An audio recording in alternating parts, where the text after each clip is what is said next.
Lions, Leos, ladies and gentlemen, please welcome our chief guest for the Lions Day with the United Nations, His Excellency, the Deputy President of the Republic of Kenya, Rigathi Gachagua, who is escorted by the Director General of UNON and our International President, Brian Sheehan, and immediate past International President, Douglas Alexander.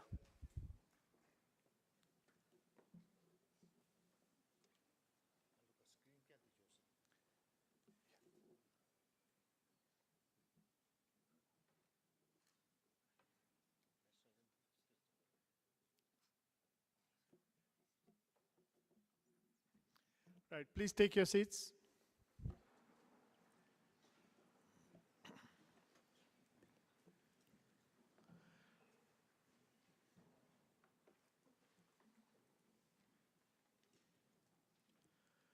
Welcome to the Lions Day with the United Nations in Nairobi, Kenya. I am Lion Shazan Luhar, District Governor 411A, and privileged to be your Director of Ceremonies for this event.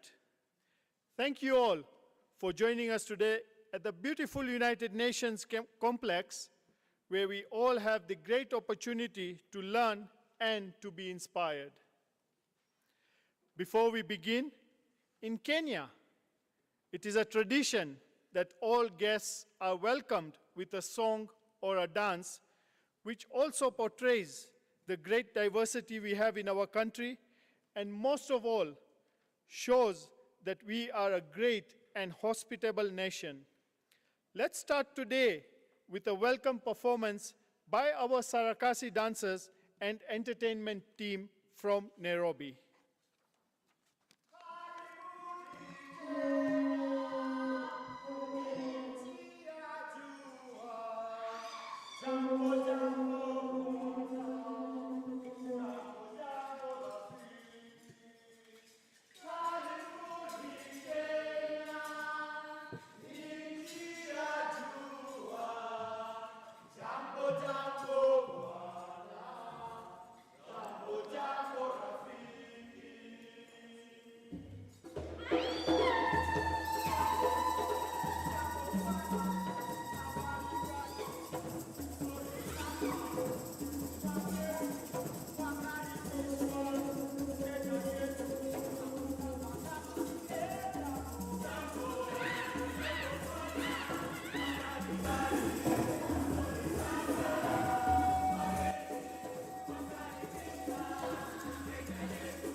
Wow.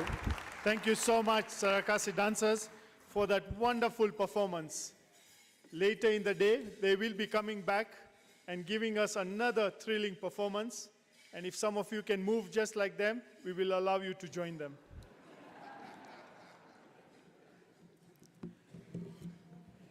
Now, as we begin, let's watch a short video on the extensive history of Lions Clubs International with the United Nations.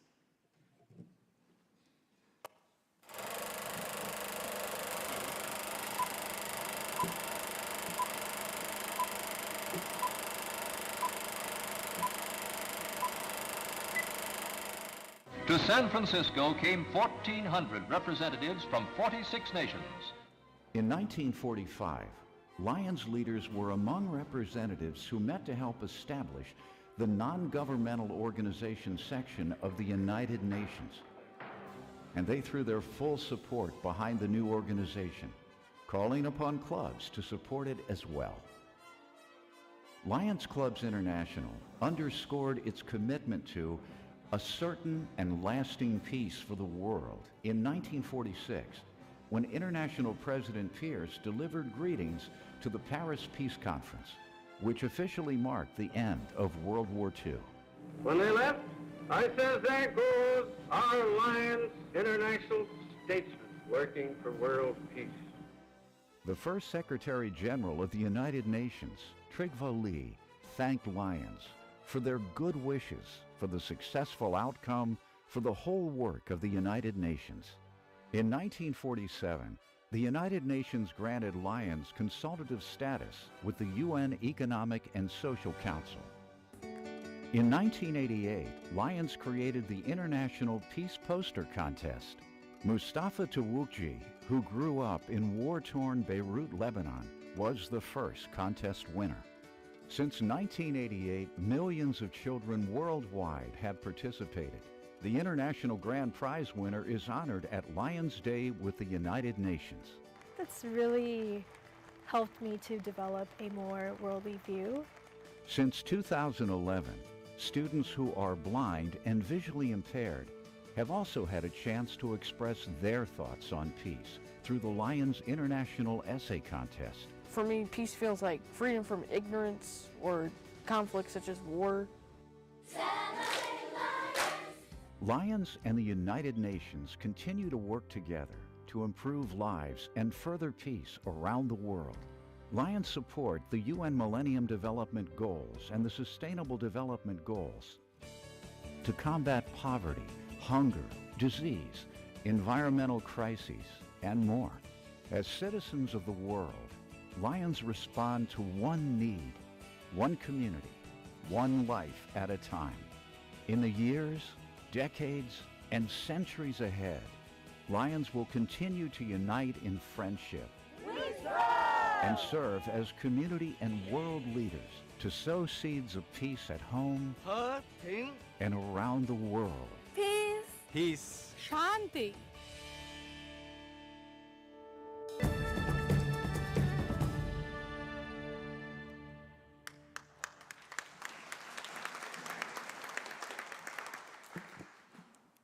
As you saw from the video, Lions and the United Nations have a strong and storied past, and we are excited to add another chapter to that history today. Ladies and gentlemen, we have several esteemed guests with us here, including His Excellency the Deputy President of the Republic of Kenya, His Excellency Rigathi Gachagua. We very much look forward to hearing from him later in the morning. Also this morning, we will hear from our Director General of UNON, Madam Zainab Hawa Bangura. Accompanying the Director General is the United Nations Resident Coordinator, Dr. Stephen Jackson, who will also be one of our presenters this morning. With us today, we have several Lion leaders from all around the world. First, I'm honored to introduce Lions International President Brian Sheehan from Minnesota in the United States and his wife, Lion Lowry.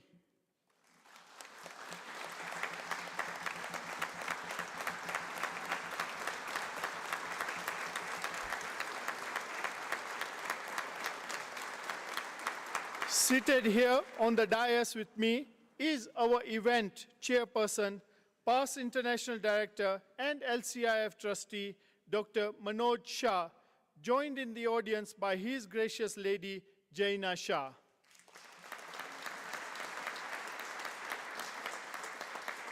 Next, please welcome chairperson of Lions Clubs International Foundation, immediate past international president, Douglas Alexander from New York City in the United States of America.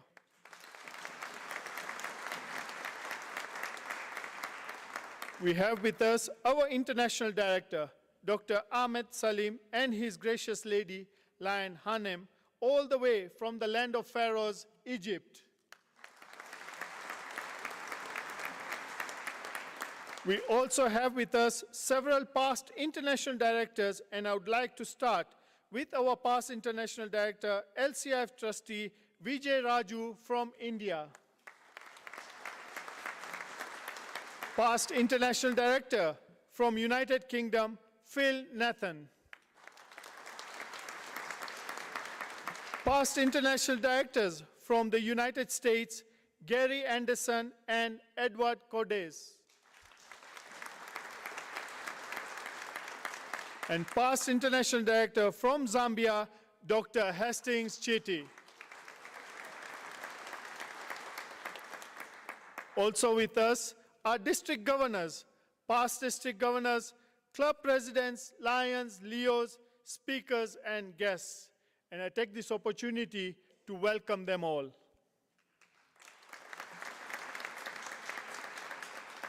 This year, Lions Day with the United Nations is taking place in 3 United Nations cities around the world. Nairobi is honored to be the first of these locations.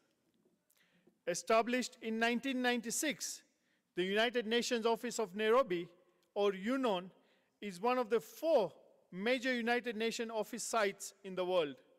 The other 3 being the United Nations office at Geneva, Switzerland, the United Nations office at Vienna, Austria, and of course, the United Nations headquarters in New York City, where next month, the second Lions Day with United Nations for this year will be held. The third and the final LDUN event will take place in Geneva in April this year.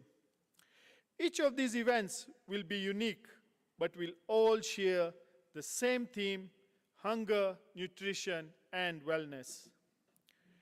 I'm sure you've all noticed the lush greenery all around us. The 3rd largest UN facility in the world. These 140 acres were provided by the Kenyan government, populated with hundreds of indigenous trees and plant species. This compound is the main headquarters of UN Habitat and UN Environment. In addition to its beautiful landscape and state-of-the-art conference facilities, UNON is also home to the Green Building, which is part of the UN Greening the Blue initiative. This is truly an impressive place, and we all have an impressive program for you all today. But before we begin this morning's session, I have a couple of announcements. Today, as you post your photos and thoughts on social media, please use the hashtag LDUN so that everyone else can see. Also, you will notice that we are shooting a video and photos of today's event. LCI will share some footage and photos on the LCI's social media outlets, lionsclubs.org, and elsewhere. So be sure to check it out. Now, to officially commence our event, I am pleased to introduce today's chairperson. Joining us here from Kenya, please welcome Lions Club's past international director and LCIF trustee, Dr. Manoj Shah.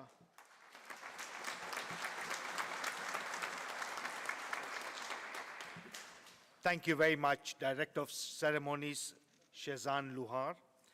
Good morning, Lions, Leos, UN dignitaries, and guests. What can be better this morning than to have here with us His Excellency, the Deputy President, who has decided to come here and bless us all at the opening of this 45th Lions Day with the United Nations in Nairobi. Thank you, Your Excellency, for being here with us this morning. We really appreciate this, and let's give him a thunderous round of applause for being here with us.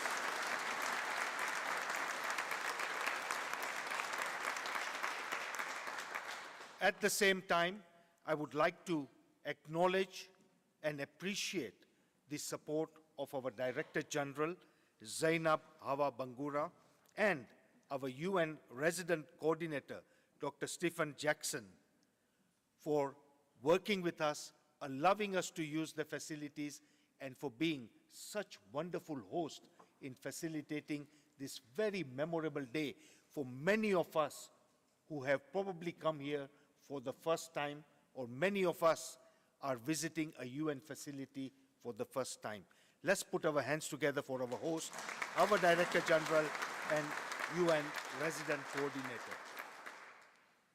As our District Governor Shehzan mentioned, all 3 Lions Day with the United Nations events this year, of which today is the first, share the same theme: hunger, nutrition, and wellness. Working together is nothing new for Lions and United Nations. As you saw in our opening video, Lions and the United Nations have had strong partnerships for more than 70 years.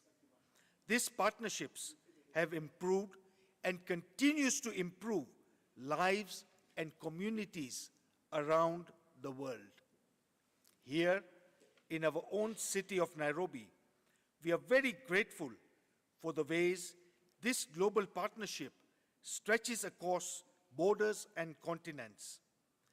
There are so many different teams that support our gatherings, and still more who come from far and wide to participate. Let's join our friends and colleagues in across this year's event by making the most of our time together in here in our lovely city of Nairobi. Despite this shared theme, each Lions Day with the United Nations event is as unique as the city hosting it. Different speakers with a shared passion and insight to combat global hunger, food insecurity, lack of proper nutrition, and the deterioration of mental, emotional, and physical wellness are here to guide us. Hunger, nutrition, and wellness are not a new cause for Lions International. Lions and Leos have worked to address them for many years, but there remains much more to be done. We are very privileged to have here with us our International President, Brian Sheehan, and our LCIF Chairperson and immediate past International President, Douglas Alexander, to celebrate this momentous occasion with us. Our hope is that you leave here today with the information and inspiration to make a difference in your own community. And just to conclude, a few moments ago, our International President and our LCIF Chairperson had a meeting with our Deputy President, and together with the support of our District Governor, Shehzan, and District Governor, Daniel Elkins from District 22A, we have taken up the call of His Excellency, the President of Kenya, to plant 15 billion trees in the next 10 years in Kenya, and we, the Lions, have taken the first step and committed to 10 hectares of land that have been allocated to us. And this coming Saturday, our international president and our foundation's chairperson are doing the momentous tree planting ceremony to start the bigger program that the Lions of Kenya are going to be involved in. With these few words, I wish you all a lovely Lions Day with the United Nations, and God bless you all. Thank you.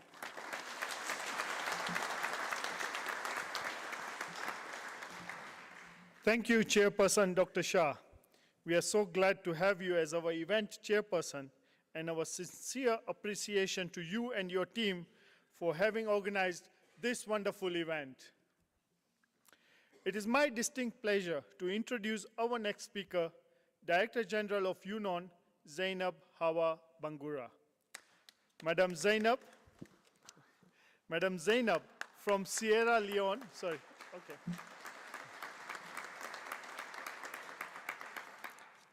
Madam Zainab from Sierra Leone holds a bachelor's degree from Fourah Bay College in Freetown, Sierra Leone, and advanced diplomas in insurance management from the University of London and Nottingham University. She has served on various positions in the government of Sierra Leone, including Minister of Health and Sanitation and Minister of Foreign Affairs and International Cooperation. She began her United Nations career in the United Nations mission in Liberia, where she was responsible for the management of the largest civilian component of the mission, including promoting the capacity building of government institutions and community reconciliations. Before we hear from Madam Zainab, let's see how Lions are supporting the UN Sustainable Development Goals through their service around the world.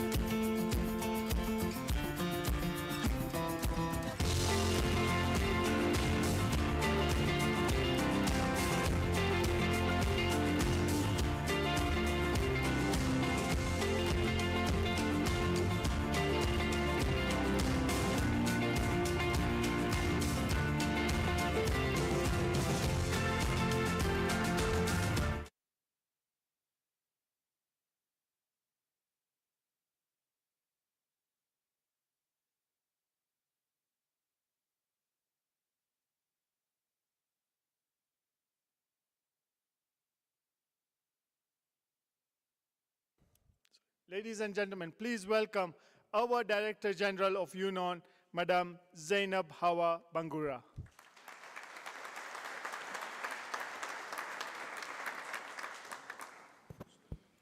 Your Excellency Rigathi Gachagua, Deputy President of the Republic of Kenya, Brian Sheehan, Lions Club International President, Douglas Alexandra, Lions Club International Foundation Chairperson, Dr. Ahmed Salim, International Director, Vijay Kumar Raju, Lions Club International Foundation Trustee, Dr. Manusha, Lions Club International Foundation Trustees and Chairperson for this event, Shezat Luhar, District Governor and Director of Ceremonies, my colleague, friend, and brother, Dr. Stephen Jackson, Resident Coordinator of the United Nations Office in Kenya, United Nations colleagues, government officials, Lions, Leos, partners, distinguished guests, ladies and gentlemen, good morning. On behalf of the Secretary General of the United Nations, Antonio Guterres, and as Director General of the United Nations Office at Nairobi, I am delighted to welcome you here for the 45th Annual Lions Day with the United Nations. I wish to extend a special welcome to His Excellency Deputy President of Kenya for his first visit to our United Nations Gigiri complex. Your Excellency, I am delighted to welcome here to UNON, the United Nations headquarters in Africa and the Global South. It is a privilege and an honor to have you here with us today. As you already heard from Shegda, our complex is not just the seat of United Nations Office at Nairobi, but also the global headquarters for the United Nations Environment Program, UNEP, and the United Nations Human Settlement Program, UN Habitats.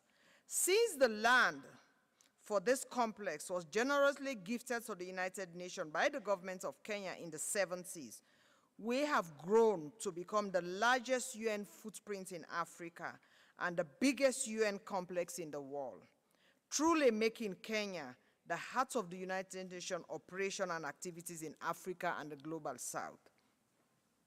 In this regard, it is also an enormous honor for me to welcome our long-term partners, the Lions Club, back to our complex.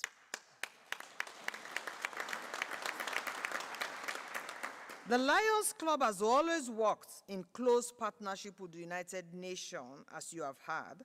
The joint work and hard dedication of your volunteers goes hand in hand with the mandate and mission of the United Nations to improve the well-being of people in need everywhere.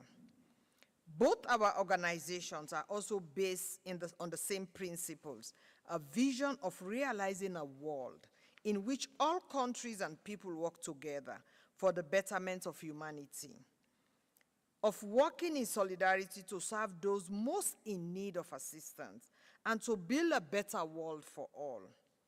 Since our collaboration in drafting the United Nations Founding Charter, the Lions Club and the United Nations have gone strength to strength in our partnership for the last 78 years.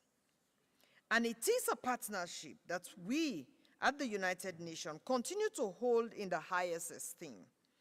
Since its founding in 1917, Lions Club International has grown to become the world's largest service organization, with 1.4 million members across 50,000 clubs in over 200 countries and geographical territories. Today's event celebrates the Lions partnership with the United Nations that began in 1945.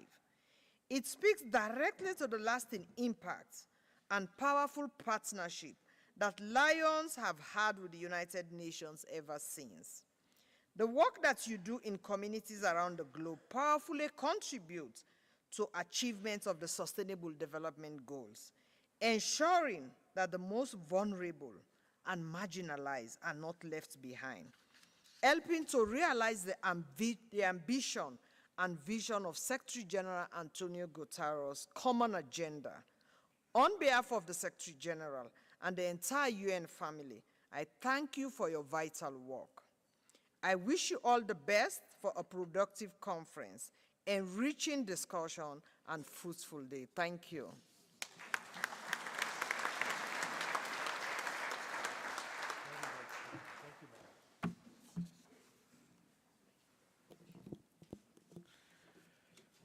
Thank you, Director General, Ms. Bangura, for your address and for your great hospitality to all our delegates at these premises.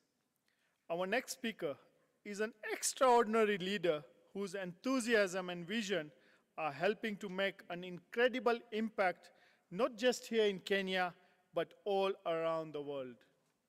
As part of a 4-generation Lion family and a technology executive with more than 4 decades of experience, International President Brian Sheehan brings small-town hospitality and global innovation to Lions Clubs International.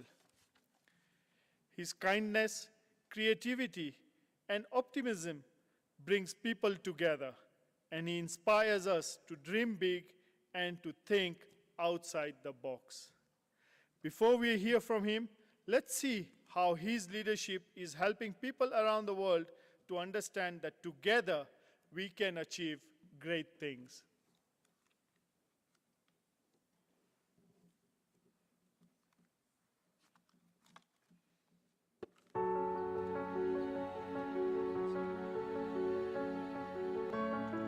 No one could have built this ballpark on their own.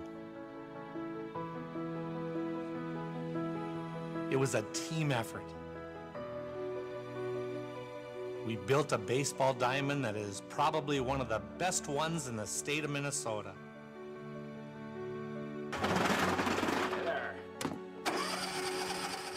Every one of our members has put their blood, sweat, and tears into being able to do this. And not only the money, but all the work involved. It's an ongoing project, and you make it better all the time. We invite new people that have moved into our community, and younger people who have grown up here, and we say, can you come help us? We don't bring them to a meeting. We bring them to an event that's fun. We get them involved in service immediately. That's how we grow our club. They're pretty good. What you gotta do though, now that we have you. We have 20-year-olds to 90-year-olds. That's my vision for this organization. Lions Service is a team effort. Alone, you can plant a tree. Together, we can plant a forest.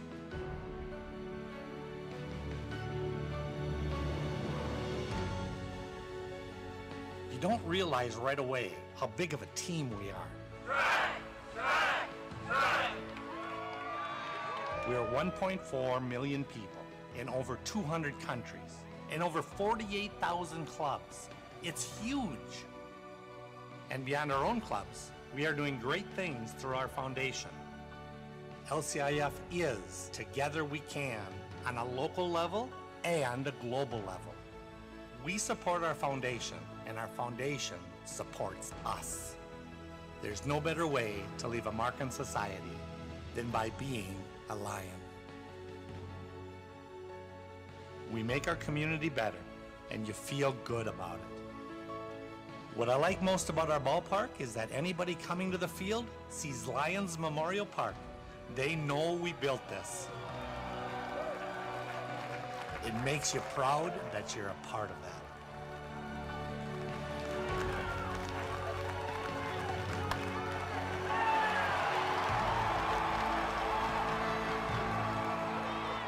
This park pulled our Lions together, but it really pulled our community together. Together we can, together we will.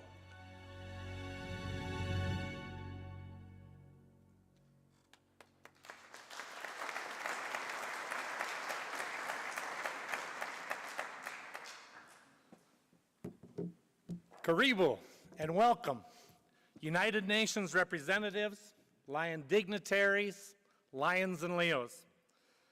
It is truly an honor to join you today for Lions Day at the United Nations here in Nairobi.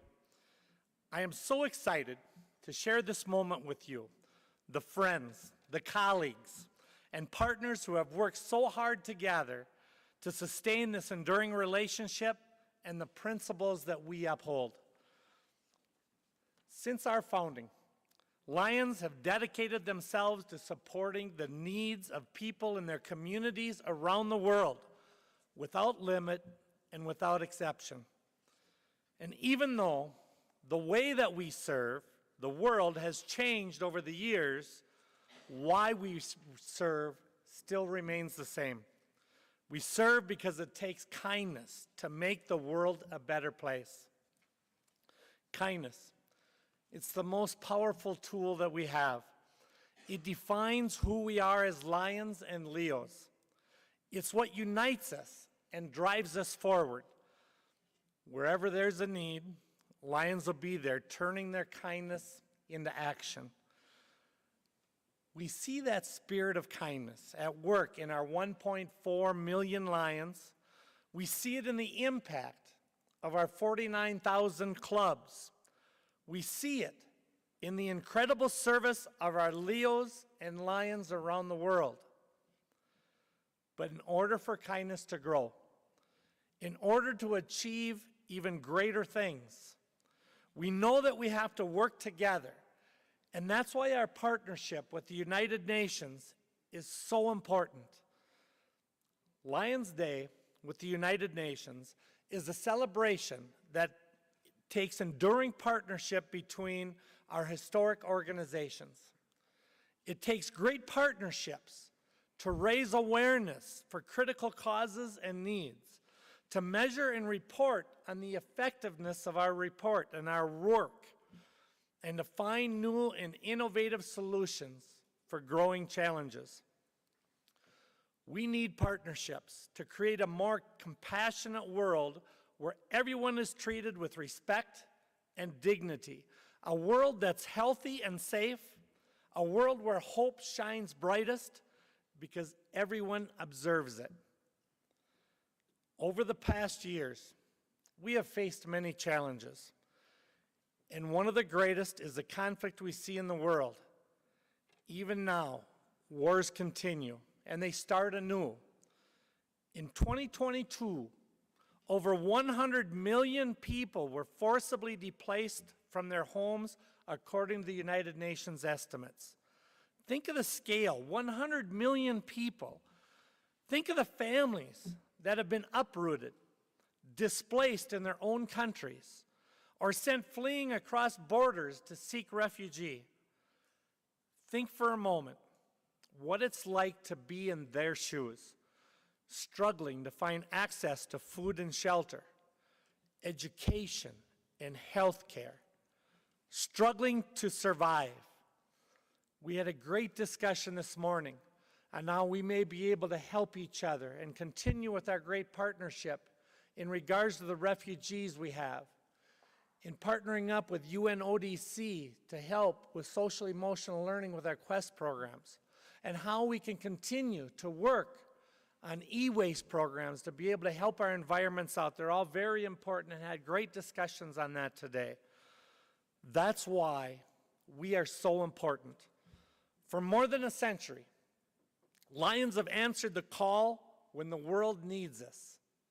We provide service to a world in need. In the past year alone, Lions from around the world have worked together to help more than 250,000 refugees and displaced persons find safety and sanctuary and hope through 53 grants and 14 partnership projects. Our global foundation, Lions Clubs International Foundation, has provided more than $2.8 million to aid these efforts. This is the kind of impact we can have together. And this is what we were built to do. Another challenge that we are facing is hunger. Entire communities and far too many families are suffering from chronic malnutrition and food insecurity. That's why hunger is one of the Lions International's global causes and a priority for the United Nations as well as the world.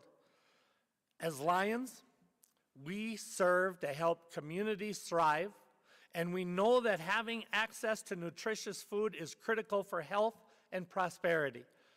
It is estimated that more than 800 million people go to bed hungry every single night. And that number has only grown over these very difficult past few years. And so we take action. In 2022, Lions served nutritious meals to 70 million people through more than 256,000 service projects. And that includes more than 6,500 hungry projects throughout Africa from clubs like Benin, Virtual Lions Club in Nigeria, who partnered with an international food production company to provide meals to children and adults at a public park. That is why we are capable of doing things together. And this is why we serve. And we serve our communities of the world in so many other ways. Just last year, Lions have helped more than 439 million people by saving sight, by responding when natural disasters strike, by helping children and families living with cancer, and so much more. We do it by seeing a need and running towards it, never away from it. We serve, we act, because we know that our kindness matters. And our partnership with the United Nations only empowers us to serve more people in need, to bring communities closer together, to create peace and understanding among the world. I am so proud of the work of each and every Lion and Leo here. We saw so many great events in the last couple of days and so many more to come in the future.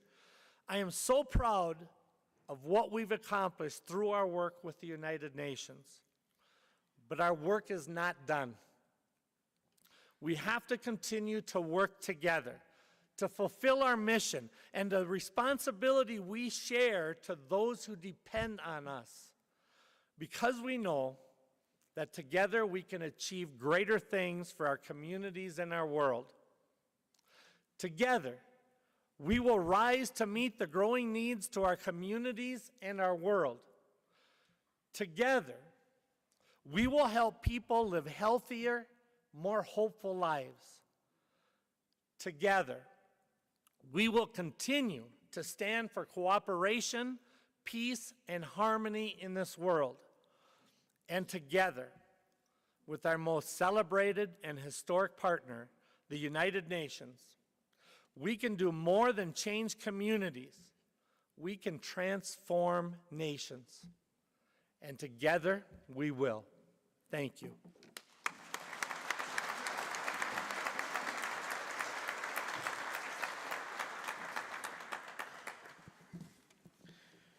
Thank you so much, International President Sheehan, for your inspiring words.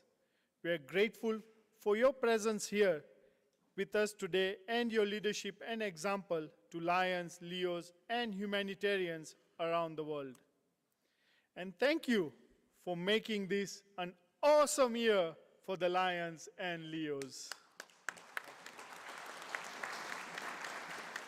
It is now my honor and privilege to welcome our keynote speaker, the Deputy President of the Republic of Kenya, who has brought great change to the nation of Kenya in just 5 months in office.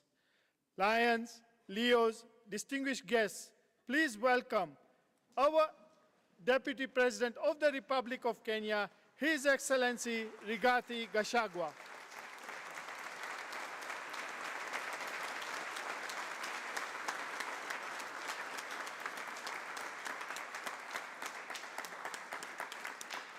Thank you very much. The Director General of the United Nations office here in Nairobi, Zainab Bagura, the resident UN coordinator, Dr. Stephen Jackson, President, International Lions Club Foundation, Brian Sheehan, former President, International Lions Club Foundation and Chairperson, Douglas Alexander, the Lions and the Leos, United Nations diplomats, ambassadors and other dignitaries, distinguished guests and delegates, ladies and gentlemen, on behalf of the President of the Republic of Kenya, His Excellency Dr. William Ruto, I'm pleased to join you this morning for the 45th Lions United Nations Day. Mr. President, at the onset, I wish to appreciate the role the Lions Club plays in moments of challenges, especially during the height of COVID-19. Although we are not yet out of the woods, your 48,000 clubs across the globe and more than 1.4 million volunteers made great impact to humanity as lockdowns and clouds of uncertainty rocked the world. You saved many lives. This global kindness towards humanity is bold and it matters. Mr. President, we meet here today under the theme, Hunger, Nutrition and Wellness. When the globe, Africa, the Horn of Africa, and Kenya in particular are reeling in the negative effects of climate change has increasingly triggered serious negative ramifications on Kenya, Africa, and the globe. While Africa contributes less than 3% to climate change-related pollution, it is severely impacted. current and recent extreme weather and climatic conditions, including heat waves, wildfires, floods, hurricanes, and several missed rain seasons, have been experienced across the globe, with vulnerable countries suffering more. We are in a crisis. No doubt, the world is bleeding from the impacts of climate change. Kenya is bleeding from the impact of climate change. Excellencies, ladies and gentlemen, to demonstrate the impact of climate change, Kenya has consecutively missed 5 rain seasons. We are deep into the longest drought in 4 decades. As a result, more than 5 million Kenyans are facing starvation in 31 counties across the country, where livelihoods worth $1.5 million have been lost in the last 1 year. Wildlife, one of our leading foreign exchange earners, has also not been spared. The drought is threatening to drive the world's heritage, the wildlife, to oblivion.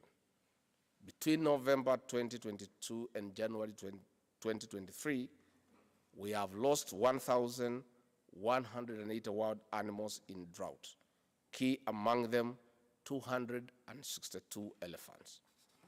We are spending over $3 million in 3 months for water and feeds to sustain the wildlife population alone. We hope to receive rains to reverse the dire situation during the October to December 2022 season. However, the rains were sparse and meager to guarantee any positive impact. Prospects indicate that the country may enter the rain season from the 2nd week of March 2023. But going by past experience, it is not guaranteed, mainly because of possible climate change disruptions. Mr. President, Excellencies, ladies and gentlemen, the situation is no better in Somalia. The situation is no better in Ethiopia. The situation is no better in Djibouti. The situation is no better in Sudan, neither it is in the South Sudan. Excellencies, ladies and gentlemen, Kenya and the Horn of Africa are in crisis, largely due to the impact of climate change despite our limited contributions to this phenomenon. One of the key drivers of climate change is the rising levels of greenhouse and other emissions, with carbon dioxide being one of the leading causes of global warming. As of 1992, global emissions stood at 27 gigatons annually. With increased industrialization and other human activities, global emissions have hit a wanton 40 gigatons, as per the latest records. On the other hand, the UN has reported that each new year is hotter than the previous. In spite of this rise, Kenya, as an emerging economy, contributes less than 0.1% of the global greenhouse emissions annually, but we are suffering more. We are also implementing diverse measures of cutting down our emissions by 32% by the year 2030. For instance, we are implementing Jaza Miti, that is Fill Kenya with Trees, initiative led by President William Ruto, targeting 15 billion trees by the year 2032. This will increase the national tree cover from 12.13% to 30% in the next 10 years. Mr. President, Excellencies, ladies and gentlemen, however, Kenya and the rest of the Horn of Africa is sinking deep into more crisis, even though our contributions to global warming is negligible as compared to the industrialized world. With the worsening situation in Kenya and many parts of Africa, there is no respite despite various international commitments and frameworks against climate change. For instance, increased global warming means we have fallen short of implementing the UN framework conventions on climate change of 1992, We have also neither adhered to the Kyoto Protocol of 1997 nor the Paris Agreement of 2015, just to mention but a few. Excellencies, ladies and gentlemen, while Kenya is taking immediate and a few long-term measures in response to drought and famine, we cannot manage the situation alone. We need children in school, otherwise they will be left behind. We need safe pregnancies and deliveries, but malnutrition among expectant and lactating mothers and children threaten to erase gains already made in suppressing mortalities in these vulnerable groups. The ripple effect is that hungry people cannot escape poverty. They cannot be healthy. They cannot go to school. They cannot be peaceful. In short, there is a direct link between food security and achievement of all the sustainable development goals in which we seek to leave no one behind. Excellencies, ladies and gentlemen, Goal 17 of the Sustainable Development Goals calls upon us to embrace partnership in development. This is only possible if we partner in implementing of climate action commitments and other frameworks. For instance, we need to prioritize implementation of the Sharm el-Sheikh Egypt COP27 decisions, majorly on establishing and operationalizing a fund for loss and damage for climate justice. We also need full commitment and implementation of the contribution of $100 billion towards climate change mitigation measures. In this regard, development countries need to honor the Paris Agreement for the emerging economies like Kenya to implement their side of the bargain as we seek to collectively lower the average temperatures rise deeper than 1.5 degrees Celsius target in our climate action. As highlighted earlier, Kenya targets to plant 5 billion trees by 2027 and an additional 10 billion trees between 2027 and 2032. To catalyze this plan of afforestation, Kenya should also benefit from carbon credits from countries which cannot necessarily reduce their greenhouse emissions.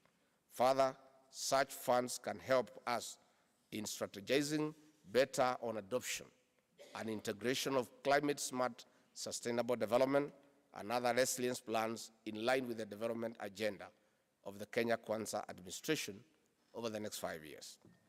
On this note, I invite you and the Lions clubs across the nation to join us in this call for planting trees.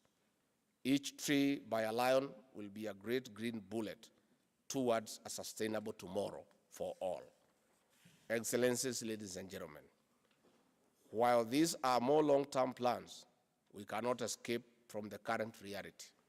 While we appreciate the UN family and other national and international non-state actors for their support of the more than 47.8 billion Kenya shillings towards emergency response in the past few months, the situation is dire.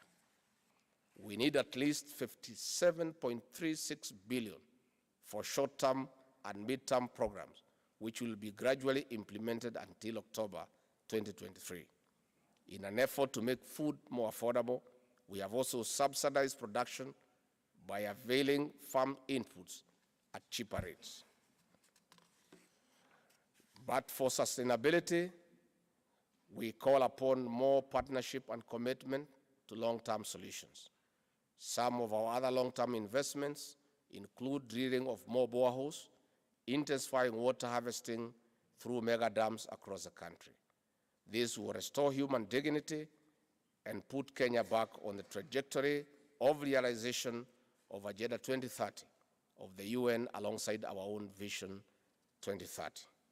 Excellencies, ladies and gentlemen, as we celebrate the 45th Lions Day, the world and humans are interconnected. If we have to save humanity from the threat of extinction, my burden must be your burden. We must stand united or we perish. Thank you. Asanteni sana.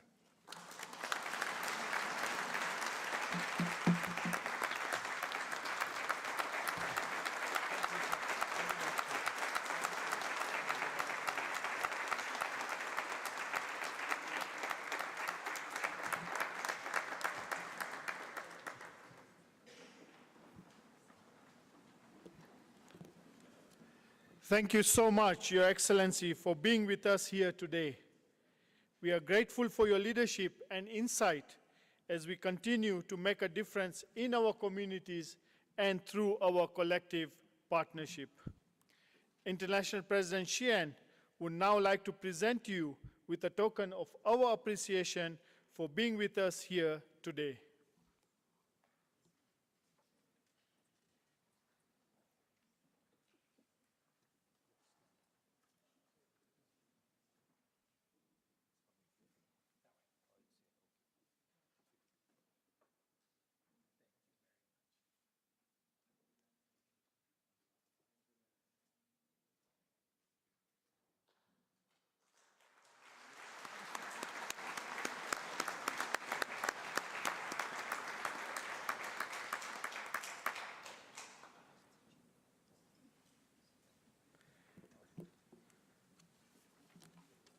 Ladies and gentlemen, we are now going to have a short tea break, and I request you all to please be seated as the dignitaries on the dais proceed for the tea break.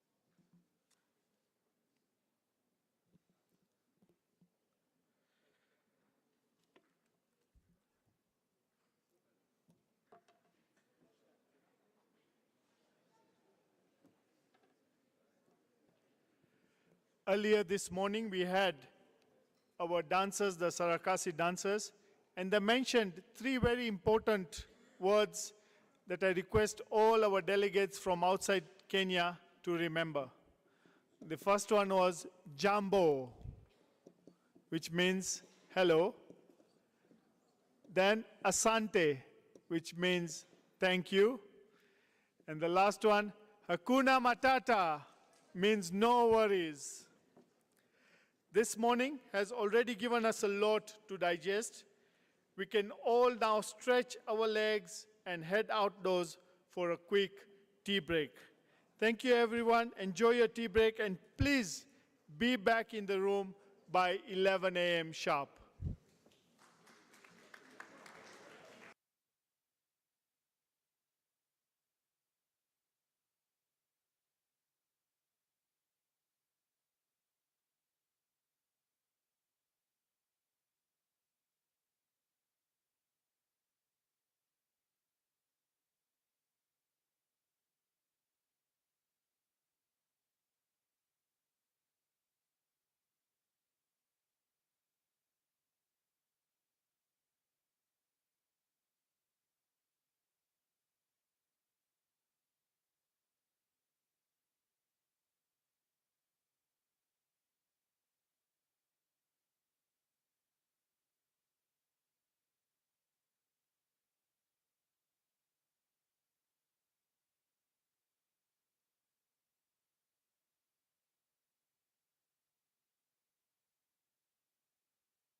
Hello, everyone.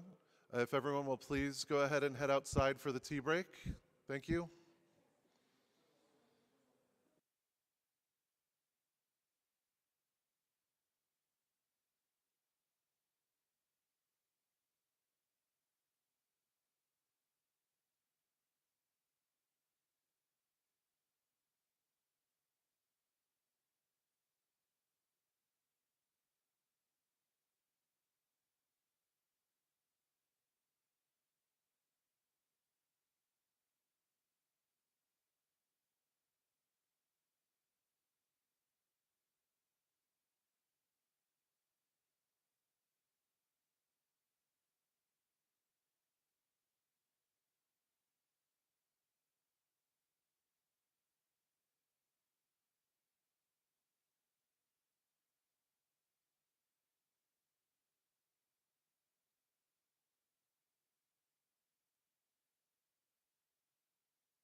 Welcome back. I hope you all enjoyed that short tea break. Nevertheless, we have taken 15 extra minutes. So the earlier we settle down, the longer time you will have for your lunch break as well. That's a good incentive. Let me just turn on my mic. Okay. You could just offer them money, see if they let go. Offer them money or something. Offer them money. Money. Sorry.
Lions, Leos, please take your seats. Our executive officers are coming into the hall.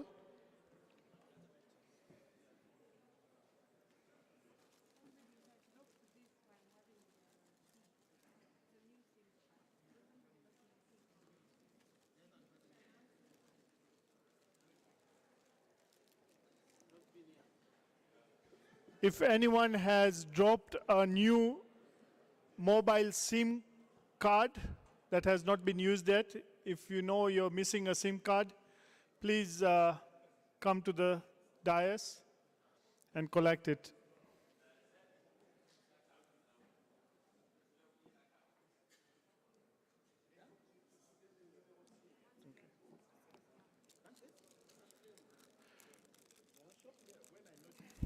Okay.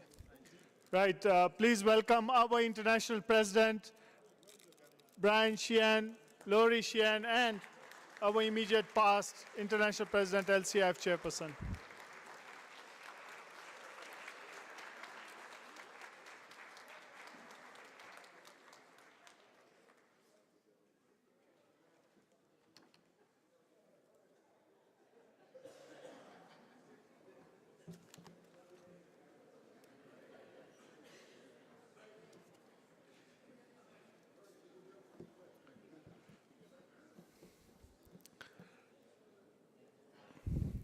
Please take your seats.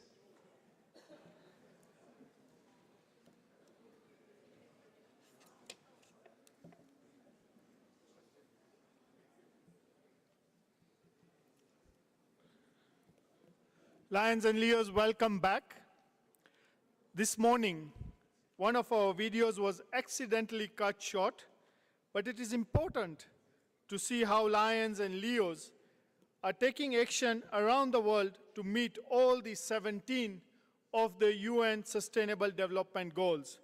So let's have a look at that video once again.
Our next speaker is United Nations Resident Coordinator, Dr. Stephen Jackson.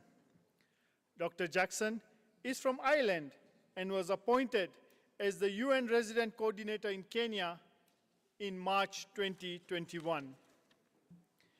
He brings close to 30 years of experience in international development, peace building, and humanitarian affairs to the position, including more than 10 years in sub-Saharan Africa. He holds a doctorate in cultural anthropology and a master's degree in public affairs from Princeton University, USA, as well as a bachelor's degree in mathematics from Trinity College in Dublin, Ireland. Please join me in welcoming Dr. Stephen Jackson.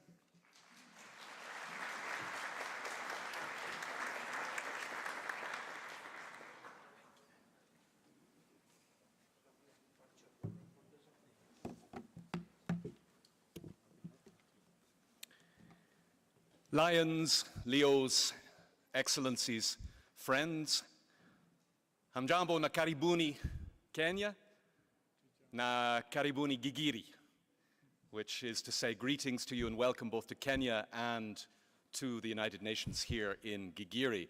I have to speak after three very august speakers leading up to His Excellency the Deputy President of the Republic of Kenya, and then immediately after the tea break, so no pressure, I guess. So if I'm going to do that, I think I had better start bold. So let me begin with a bold claim. It seems to me that there have been three truly universal, global, historic, revolutionary texts in the history of humanity.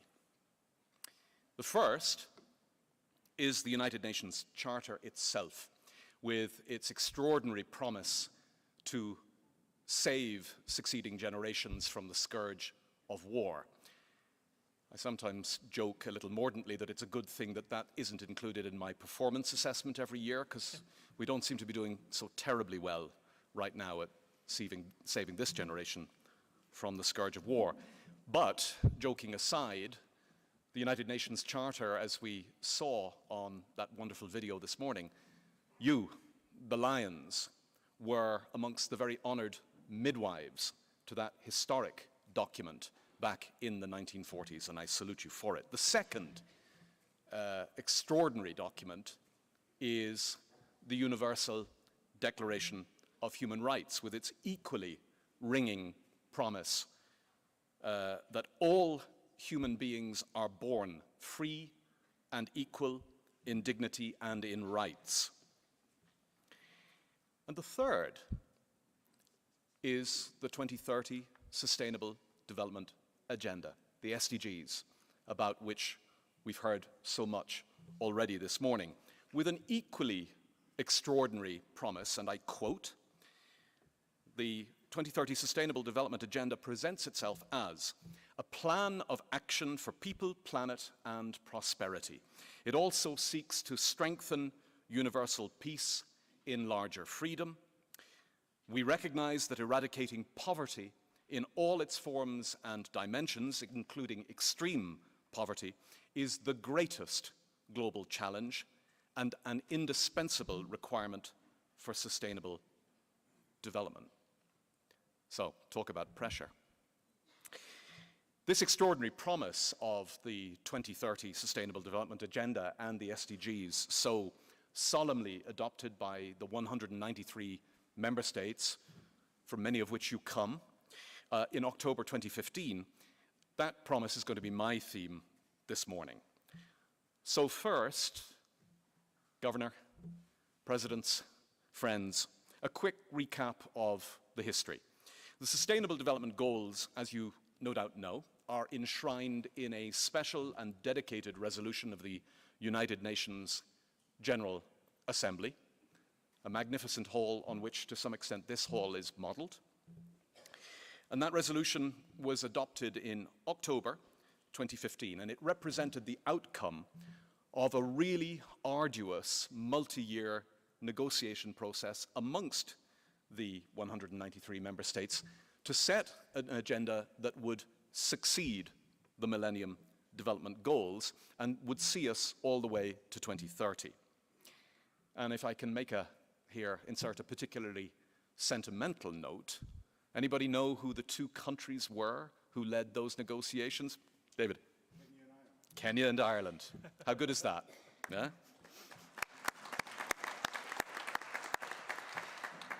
So what's the promise of the SDGs? I'd argue that there are three, and why do I claim it is so revolutionary, so radical, so innovative? I think there are three dimensions in particular of those 17 goals that I want to underline for you this morning that really give that transformational promise, the promise of and a plan for a roadmap to a more just, inclusive, and sustainable world. Well, actually, I've given the game away. It's those three things. It's just, inclusive, and sustainable. Just. So the first thing that is striking about the Sustainable Development Goals is their universality. The Millennium Development Goals, on which the Lions worked so hard, targeted really vital but slightly traditional indicators of development progress. Really important things like reducing maternal mortality or increasing primary school enrollment. Very, very important. But for me, the MDGs still maintained a view of development that was in some ways wrong, because they maintained a view of development as something that the developed, the rich world had, and something that the poor, global south, needed. The 17 SDGs turn that upside down and explode it. Because the SDGs bind on us all. All, what are we, nearly 8 billion people? 193 member states. They bind on us all, rich or poor, north or south, rural or urban. And no country, actually, is performing uniformly well across all 17 of them. Let me just give you one illustration of this point that I was just sharing with President Sheehan. Anybody know what percentage of Kenya's energy per annum is generated by renewable energy? Mandalan. More. Anyone else? 93. 93% of Kenya's energy every year is generated from renewable sources. Solar, hydro, wind, but particularly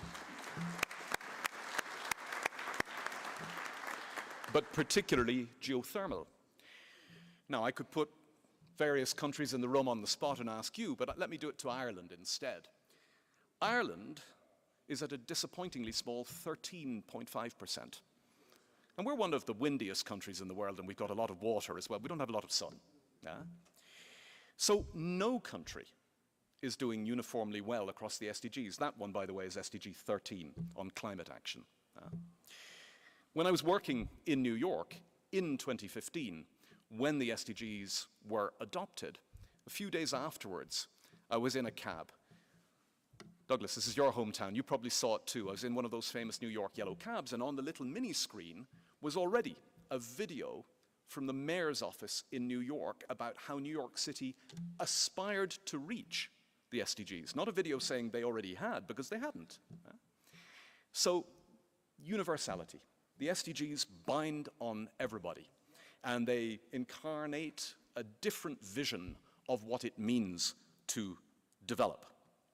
The second radical dimension of the 2030 Agenda is, of course, sustainability. That's a term that gained momentum from the global climate fight, of course. It's associated with the environment. We think environmental sustainability, but actually, Agenda 2030 enshrines a much more interesting multidimensional notion of sustainability. Yes, one is thinking climate, but you're also thinking about the lessons, the hard lessons that other kinds of crisis have taught us about other kinds of sustainability. Are our development pathways climate emergency proof? Good question. But are they financial crisis proof? global financial meltdown proof? Are they future pandemic proof? So sustainability for the SDGs is understood across environmental, but political, economic, and social, including particularly health, notions of sustainability. So the SDGs brilliantly foresaw many of the crises with which we're now contending. The third and final radical dimension of the 2030 Agenda, in my view, is that central principle of leaving no one behind. So you heard already, it was very kind of you to rehearse my biography, so I'm trained as an anthropologist. The US anthropologist James Ferguson, who was a bit of a critic of the development endeavor, he once described development as, quotes, the anti-politics machine, a Cold War invention for talking about engineered social change in the global south without actually acknowledging the global ideology and the politics that go around those processes of change. For me, leave no one behind is what brings the politics right back in front and center, because it's all about justice, it's all about inclusion, it's all about putting inequalities back at the center of the development debate. Why? Because persistent inequalities, first of all, are not fair. Secondly, because they're not actually economically efficient or sustainable.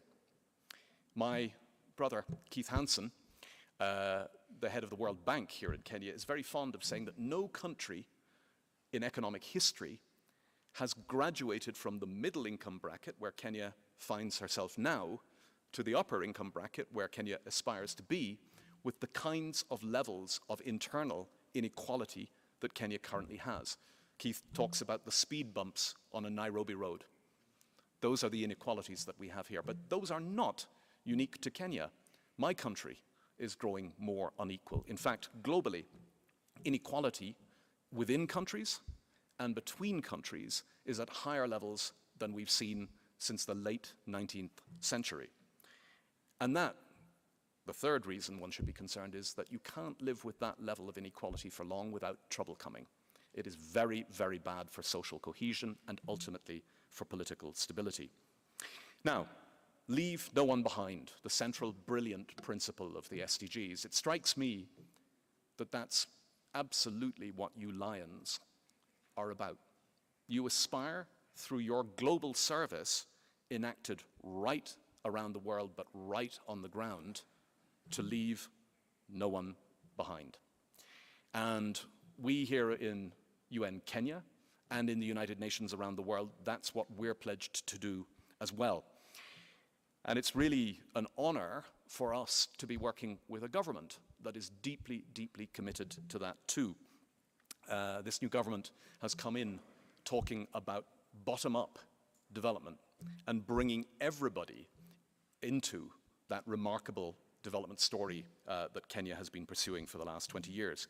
This time last year, we in UN Kenya had the honor with the former president, President Kenyatta, to launch at State House what we think is the first ever National Leave No One Behind report.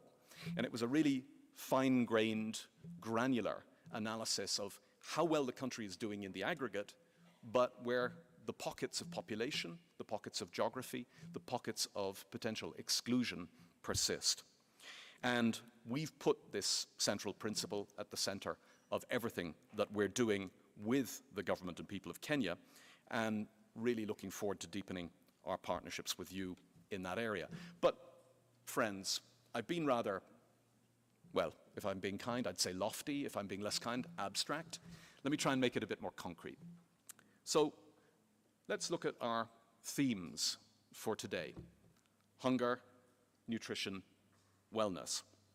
And let me try to demonstrate, just very concretely, some of the things that I think are quite innovative that we've been able to do with Kenya's government and people to leave no one behind across those three themes. I'll just give you one example each.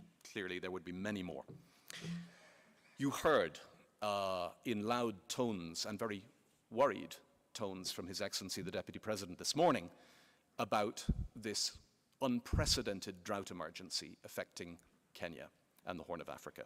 So close to 6 million Kenyans, we believe, in the course of 2023, living in what we call the arid and semi-arid lands, the ASALs, will be exposed to deep food insecurity, hunger, and potentially famine, though we're not there yet, because of a drought worse than any known in recorded history. We've literally never had 5 failed rainy seasons in a row. That's 2.5 years. Some parts of the country, 3 years without a drop of rain. And that, as you heard from His Excellency, is a direct consequence of the climate emergency. Kenya's always known droughts, but it's never known them with this frequency, with this severity, with this longevity. But Kenya also boasts a really remarkable nationwide digital payments platform called M-Pesa. Now, I don't know how many, obviously Kenyans in the audience will know it very, very well, but I don't know if any of the visitors have had an opportunity to try it out yet. If I need to, while I'm talking to you, I can pay my electricity bill from here. M-Pesa is literally astonishing. Well, we've joined up with Safaricom, with the Kenya government, with the United States government, and through the World Food Programme to launch something called Lisha Jamii, through which more than 500,000 families over the last 6 months have received a payment of about $60. It's 6,500 Kenya shillings in electronic cash transfer support every month. It's about $60 a month. It's transformational. Well, but it's thank you, but it's a shared endeavor. It builds on this platform that Kenya boasts, M-Pesa. It builds on the Hunger Safety Net program that Kenya government already has, and it partners, as you've heard, with US government and many others. It's transformational. Why? Electronic mobile cash transfer, whether you've used M-Pesa or not, you're probably familiar with the idea, right? Somebody somewhere can put the list together and can literally press the button, the money arrives. Right? It's instant, it's frictionless, it's cheaper than distributing relief food, right? There's no transport, no logistics. That's normally about 30% above the basic cost of the food that we have to provide, and it can be much more than that in very hard-to-reach areas. It's completely transparent. We know exactly who's receiving the money and who's not, and it is therefore completely accountable. The lists are drawn up by the communities themselves, with the county and national government, and with UN, and the large preponderance of those receiving the money are women in those households. You can probably fill in the dots as to why we're preferring to send it to women rather than men. The money stimulates local markets. It helps build the long-term social safety net, but perhaps most important for me, it's just more dignified. I cut my teeth as a relief worker here in this part of the world in the Great Famine in Somalia in 1992, and I remember these queues all day in the hot sun of tens of thousands of people waiting to receive a bowl of rice, waiting to receive a bowl of whatever we had, of beans. You get cash, you're not exposed to the opprobrium of people around you in the community. You can apply it to buying food if that's what you need, but you can also put it to the school fees if that's what it takes. Right? So it's just better, better, better, better. And I can't tell you how moving it is to be alongside one of those families when the SMS message arrives and there is the 6,500 shillings for the month. We're deeply proud of this partnership in Lisha Jamii, which I think of as a model of an innovative, high-tech, 21st century emergency response to hunger. Let me talk about nutrition. Rather similar, because we've taken a similar approach there to improving long-term nutrition outcomes. My dear sister, Shaheen Nilofer from UNICEF, our UNICEF country director, is going to be speaking to you a little bit later this morning. I hope I'm not stealing your thunder if I'm talking about niche, Shaheen, but you can always do a bit more. This incredible program that UNICEF has, again with the government and this time with the European Union, niche, nutrition improvements through cash and health education. So despite some amazing progress in Kenya overall, still about 1 in every 5 children grows up stunted in Kenya due to under or malnutrition. So again, working with Kenya government, national county levels, with the European Union, and led by UNICEF, we've been providing mobile cash top-ups to recipient families, but in addition, providing nutrition support and positive parenting counseling in a united package. And that's been done in 2 counties, Kitui and Machakos. It's been incredibly successful. We saw an almost 50% improvement in minimally acceptable diets, 40% improvement in drinking water treatment, and a 30% increase in household hand washing during the pandemic. So if you've got success like that, what do? You scale it up. So we're taking this out now to 5 counties: Kitui, Marsabit, West Pokot, Turkana, and Kilifi. And this time, the work is being funded by the government of Kenya and with 5-year support from the World Bank and the UK government. And I really can't wait to see, Shaheen, the amazing results from this program. Finally, wellness. So again, under the SDGs and within the National Development Framework, which here in Kenya is called Vision 2030, the Kenya government has made a deep commitment to achieving universal health coverage, UHC. That means healthcare for each and every Kenyan. And a critical piece of that, the first stage of it, if you like, the foundation, is primary healthcare, PHC. Now, since 2017, UN Kenya and the government together have been pioneering work on doing public-private partnerships to achieve development at scale in Kenya through what we call our SDG Partnership Platform. So, on the healthcare side, with the US government and with McKinsey consultants, a few years ago, we together commissioned a market opportunity study on primary healthcare to find out just how big the private profit-making opportunity was to deliver primary healthcare. So that's establishment of, management of, or the supply chain to primary healthcare clinics. Anybody want to guess how big the opportunity is in dollars per annum? $6 billion. It's a $6 billion market for the provision of primary healthcare in Kenya. You can imagine that that study got a few people interested. So since that study was published, and with very careful nurturing and curation, UN and government together, through this SDG Partnership Platform, we've seen big private sector concerns like Royal Dutch Philips begin rolling out support to opening PHC clinics in key counties like Makueni. And there's already a $120 million private sector investment pipeline lined up to crowd into the PHC sector. So if there's anybody here with a large checkbook who wants to invest, let me know. So these are just a few examples of how we here, in partnership with government, with bilateral partners, but also with organizations like Lions, we're trying to bring innovation to the fight to leave no one behind. And it's something that the 25 agencies, funds and programs of UN Kenya and our almost 2,000 staff think about every day. But as I draw to a close, and you'll be relieved to hear I am drawing to a close, on this Lions UN Day, I really want to return to saluting you and the really powerful central role that Lions have played down all the years at both global and at national levels here in Kenya and elsewhere.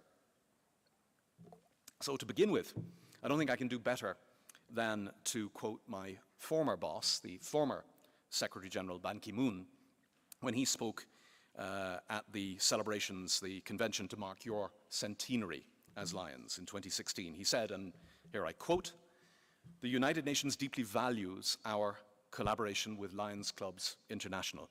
Our relationship dates back to the adoption of the United Nations Charter more than 70 years ago in San Francisco, when Lions Clubs helped to formulate the non-governmental section of our founding document." Wow, that's some history. Huh? So you were right there at the birth. As I put it earlier, you were the midwives. And since then, Lions has strongly contributed to United Nations programming, to UNICEF, to UNEP, to UNODC, to many others internationally and here in Kenya. You work with and strongly support many of our agencies, including, I mentioned, UN Environment Programme, whose global headquarters is just a couple of hundred meters from us right here on this beautiful campus. Just as vitally, your 107-year-old tradition of dedicated service, I think, helps open our eyes to the promise of a better world. And I mean open our eyes, of course, literally and metaphorically. Here in Kenya, the Lions Sight First Eye Hospital, just here in Loresho, Nairobi. It covers a radius of 250 kilometers out of Nairobi and brings in over 5,000 patients a year for free, remarkable, sight-restoring surgeries. I really want to salute you for that. But all of you, everywhere, in your chapters, in your bodies, and individually, you're contributing every day to that remarkable promise of the 2030 Sustainable Development Agenda. You're contributing to its vision of a just and inclusive and sustainable form of development. And I'll wind up by quoting another American anthropologist. I mean, you know, you can't blame me for pleading to the trade. This time it's Margaret Mead. She famously said, "Never doubt that a small group of thoughtful, committed citizens can change the world. Indeed, it's the only thing that ever has." And so, again, in 2016, just after the adoption of the 2030 Agenda, speaking to your centenary convention, Ban Ki-moon said, "The United Nations counts on Lions members to support the 2030 Agenda for Sustainable Development. The SDGs build on the achievements of the Millennium Development Goals to promote equitable and inclusive progress for all mankind, all humankind, on a healthy planet. Success will depend on innovative and effective partnerships." Excellencies, friends, Lions, Leos, every day around the world, and by your impressive presence here at Lions Club's International Day, you're embodying that partnership to help all people realize the promise of the SDGs.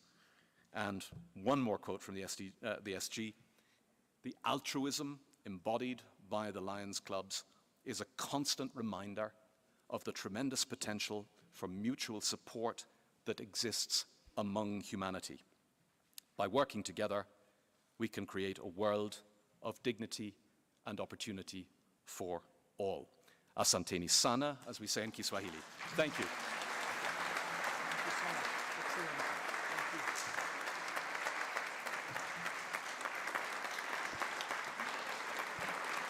Thank you.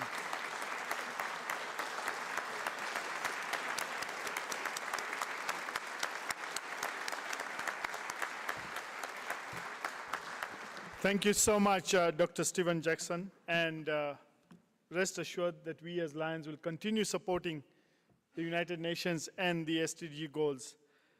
In fact, one of the principles you mentioned about leave no one behind, we're going to start off with that today, and we're going to ask our International President Brian and Chairperson Douglas that during lunch break, they speak to you. We don't want you to be left behind, and they're going to convince you to join our association.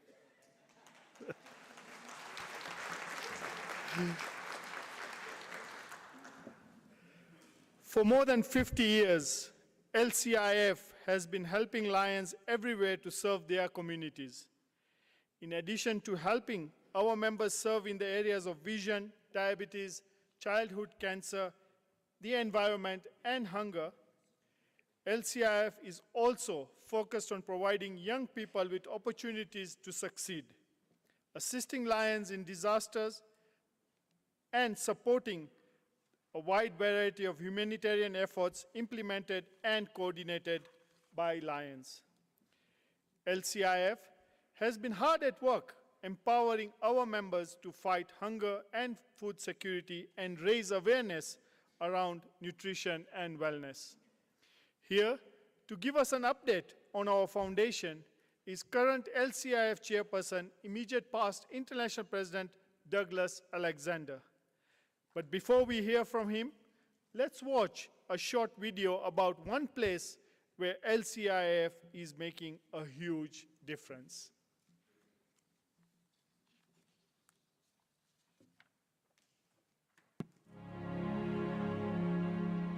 I've been a Lion a long time. Our motto is "We serve," but until the Lions have to serve your community, you don't know what those words really mean. For over a century, these words have meant that Lions work together to encourage peace, enable prosperity,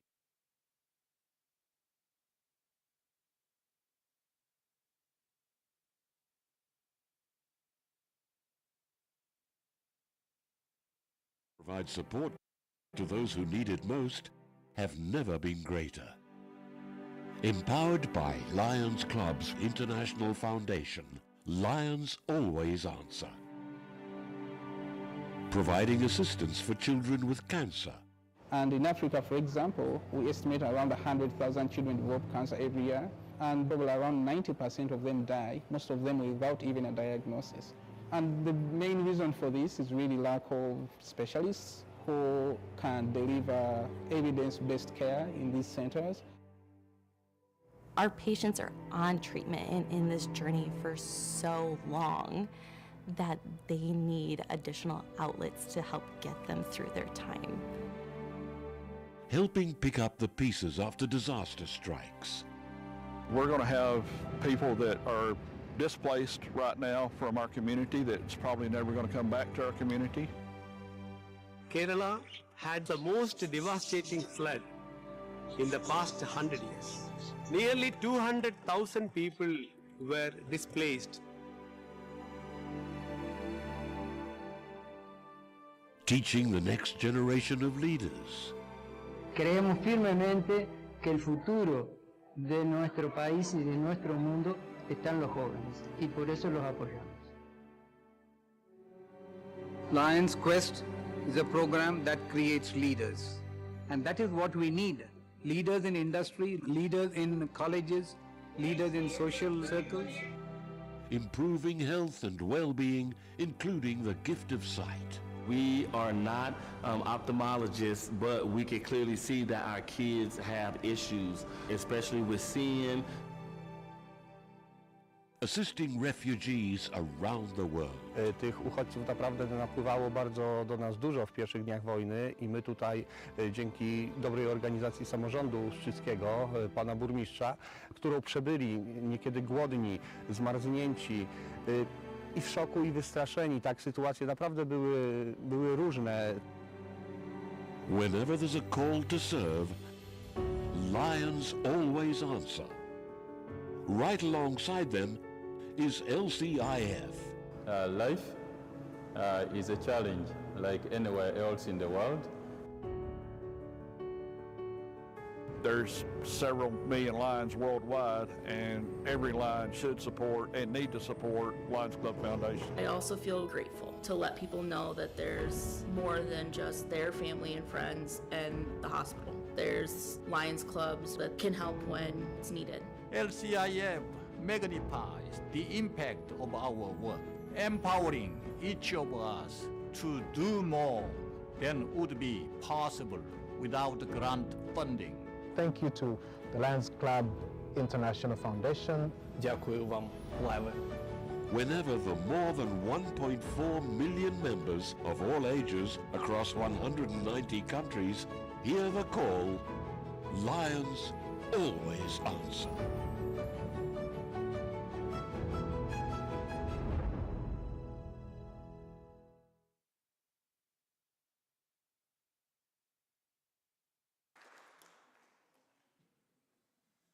Please welcome our immediate past international president and LCIF chairperson, Douglas Alexander.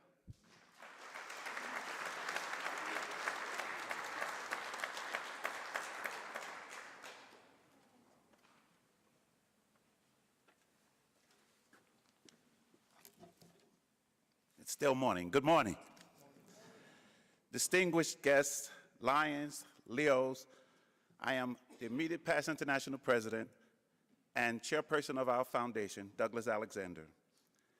LCIF, the grant-giving arm of our association. Thank you for the opportunity to speak to you today about the ways our global foundation and Lions support the UN Sustainable Development Goals through our service, empowered by LCIF funding. Lions believe in changing the world by serving the needs of our local and global communities and are responding to challenges with kindness and care. As the only foundation to empower service of Lions worldwide, Lions Clubs International Foundation supports our service through grants and programs that magnify the impact of our clubs and districts around the globe. Since 1968, our global foundation has awarded more than $1.2 billion and more than 18,000 grants. These grants have created brighter futures for people in need in communities where Lions live and serve. Wherever they are, Lions and Leos make a profound difference with funding from our global foundation. The Lions Clubs International Foundation cause areas reflect the spirit of the UN Sustainable Development Goals. LCIF is already making it possible for every Lion and Leo to improve health worldwide by increasing service impact in diabetes, vision, hunger, childhood cancer, and the environment. In addition, funding from our global foundation supports Lions' work with youth, disaster relief, and other humanitarian efforts. With steadfast support from our international foundation, each of us is helping create healthier, more promising futures for children, families, and communities across the globe. Some of our life-changing service is taking place here in Africa. To date, Lions in Africa have received more than 1,100 grants totaling more than $219 million. More than 300 of these grants were awarded through the Sight First program, which enables Lions, healthcare providers, and other partners organizations around the world to fight the major causes of preventable and reversible blindness and assist those who are blind or visually impaired. Lions of Africa are also very active in supporting measles and rubella immunization, providing relief to people impacted by natural disasters and addressing the health and educational needs of children in their communities. And Lions and Leos are gathered here this week to participate in several days of service activities benefiting the people in communities throughout Kenya, made possible through LCIF support. Nearly a dozen projects focused on vision, hunger, diabetes, the environment, and a variety of other humanitarian efforts showcase the breadth and global impact of Lions service. Special thanks to our partners organization Special Olympics for joining us in some of these activities. LCIF funds are also helping improve outcomes for children battling cancer through our partnership with the Texas Children's Hospital Global Hope program. Additionally, the foundation maintains a strong commitment to continue in the fight against river blindness and trachoma, alongside our partner organization, the Carter Center. LCIF also partners with Latter-day Saints charities to fight the majority causes of preventable and reversible blindness and assist those who are blind or visually impaired. With over 11 projects across Africa, Latter-day Saints Charities supports Lions' work in vision by improving existing infrastructure and training local personnel to provide cost-effective services and create sustainable eye care systems. Grant funding like this is only possible through continued support of LCIF from Lions, Leos, Lions Clubs, partners, and friends of the foundation. Our world continues to need Lions, and Lions need funding from our global foundation to magnify the impact of our service. This past year, our foundation announced the successful completion of Campaign 100, the largest fundraising campaign in our organization's history, which raised more than $325 million US for LCIF. Lives will be forever changed because of the grant funding made possible by this historic campaign. But there is still so much work to be done. I ask that you help us build on the success of Campaign 100 and grow our fundraising so Lions can continue the important work of serving a world in need. To all of the Lions and Leos listening today, tell your partners in service about the important work your global foundation empowers us. Host a fundraiser or support LCIF with a club or personal contribution, and then take advantage of the abundant grant opportunities that LCIF provides. And to those of you who are not currently members of our Lions family, I welcome you to support Lions Clubs International Foundation if you are moved by the good that Lions together with LCIF create. It's clear that the needs of the world are great. That's why dedicated Lions and Leos serve. Together, through our continued partnership with the United Nations, we proudly help people in the world live healthier and better lives. As many of you have seen on television, the earthquake that shook Turkey and Syria, our foundation, within hours, had approved a $200,000 grant to help the people in Turkey and Syria. We know that the need is much greater than that. This morning, I heard on the news that more than 12,000 people have lost their lives, and they're still looking for people in the rubble. So there's plenty of work to do. The need of our service is greater than ever. Thank those of you who have stepped forward so far since we've been here. I put out a pledge that we can raise at least $100,000 during the time that we're here for this UN Day and this World Week of Service. I'm quite confident. I am quite confident that we can achieve and exceed that goal. As of last night, I think we were at about $35,000. So thank those of you who have stepped up to the plate. There's time and room for much more. And I would be remiss if I didn't make an appeal to those of you in the room who are not Lions. Why don't you become a part of this great association? It gives you an opportunity to truly make a difference in the lives of people. How will you be remembered? What will your legacy be? As Lions, we truly say we feed the hungry, we clothe the naked, and we help give sight to the blind. What a beautiful legacy. Thank you.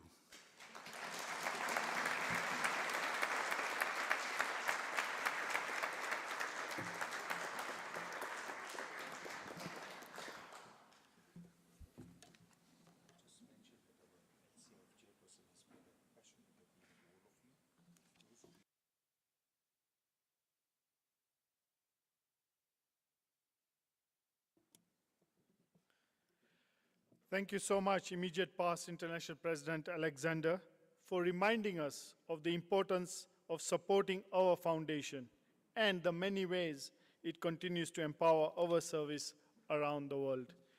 As you heard, our immediate past President and LCIF Chairperson has made an appeal to all of us in this room to support the recent earthquake that's happened in Turkey and Syria. If anyone does want to make a pledge or any contribution, please get in touch with our LCIF trustee, Dr. Manoj Shah, or one of the LCIF staff that we have, Marie Clark. If you can, yes. Please get in touch with them, and we will definitely recognize your contribution at this LDUN. Our next two speakers are representatives of the Congress for Global Communication.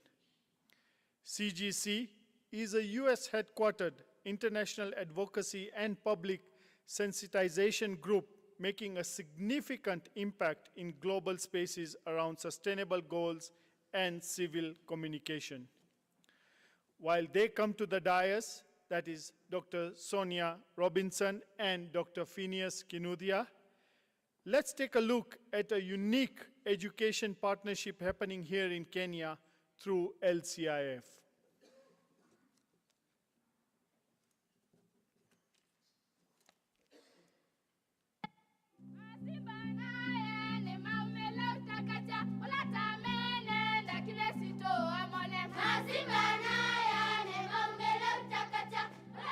the Kaani Lions School in rural Kenya, today is a celebration. A new primary building will open, offering a renewed sense of hope and opportunity for the children in the community. For while education is a basic human right, in this part of Kenya, its pursuit is fraught with challenges. Children walk long distances to the nearest school, and they arrive to crowded classrooms with as many as 100 students per teacher. Many families live on just $1 a day and lack the means to provide their children with basic essentials. And seasonal droughts mean that many of the students arrive hungry and thirsty. The Lions of Japan saw these conditions firsthand when they visited the region and were inspired when they learned that LCIF and the Lions of Greater Nairobi had been working with the Kaani School for over 20 years, building classrooms, donating books, and providing food and medical care for the students and their families. The Lions of Japan asked how they could provide additional support. And that's the beauty about Lions, that whichever place you come from, at the end of the day, you're all Lions, you're all ready to serve, and you all want to help the community and the less fortunate in our societies. Through LCIF, a partnership was formed, and since then, the Lions of Japan have donated more than $450,000 towards improving the Kaani Lions School. Before, this was Kaani, and today, this is Kaani.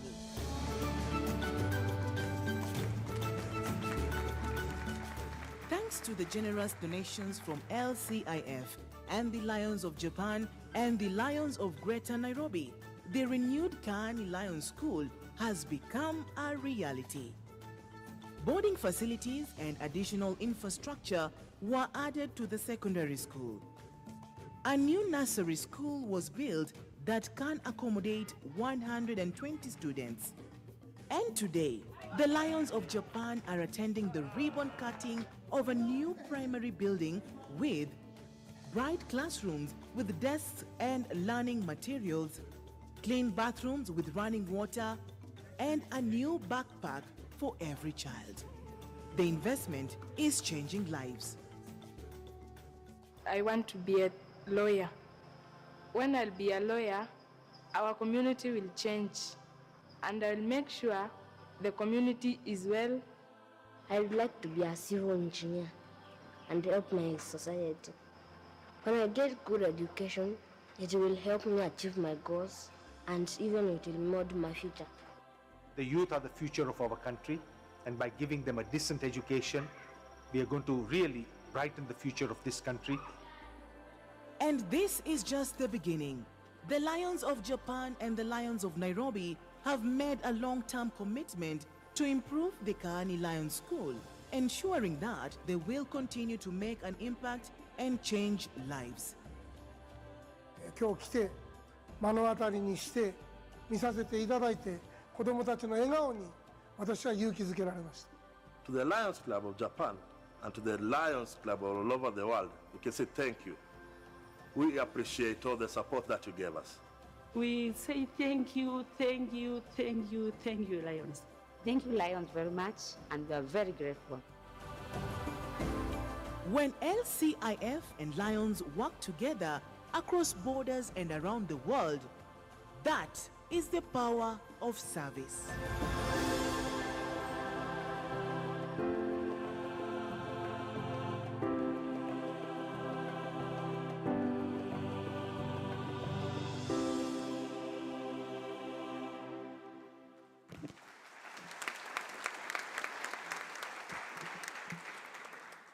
Our first speaker, Dr. Sonia Robinson, worked with the leading automobile company General Motors as a sales manager for 45 years, bringing in a wealth of experience in cross-functional leadership and collaboration with teams. Since retiring, she has been concentrating on her award-winning organization, Congress for Global Communication as president and founder.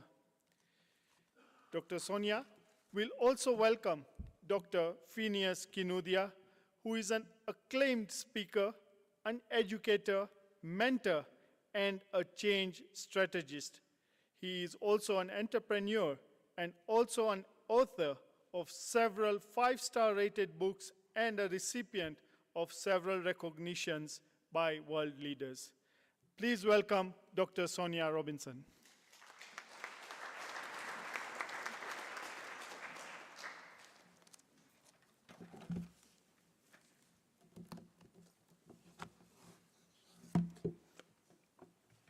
Good morning.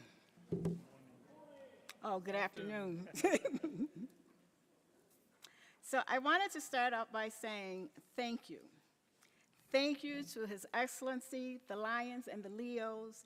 Thank you for the United Nations, the delegates, the dignitaries, and the ladies and gentlemen for this opportunity to share with you about CGC. We are honored. The team here with me today, Dr. Shaw, Dr. Soyam, I don't see them. I thought they were going to be here with us, but we are honored to be here today. This is a dream come true for us because this is just not something that happens to everyone. So I just wanted to be honest and put that out there for you. Presenting here at the United Nations has always been a dream of mine. So I want to start out by saying, who would know that the audience that we would be speaking to is the Lions Club International? Who would know that? Who cares? Who serves? Who accomplishes? Who promotes peace?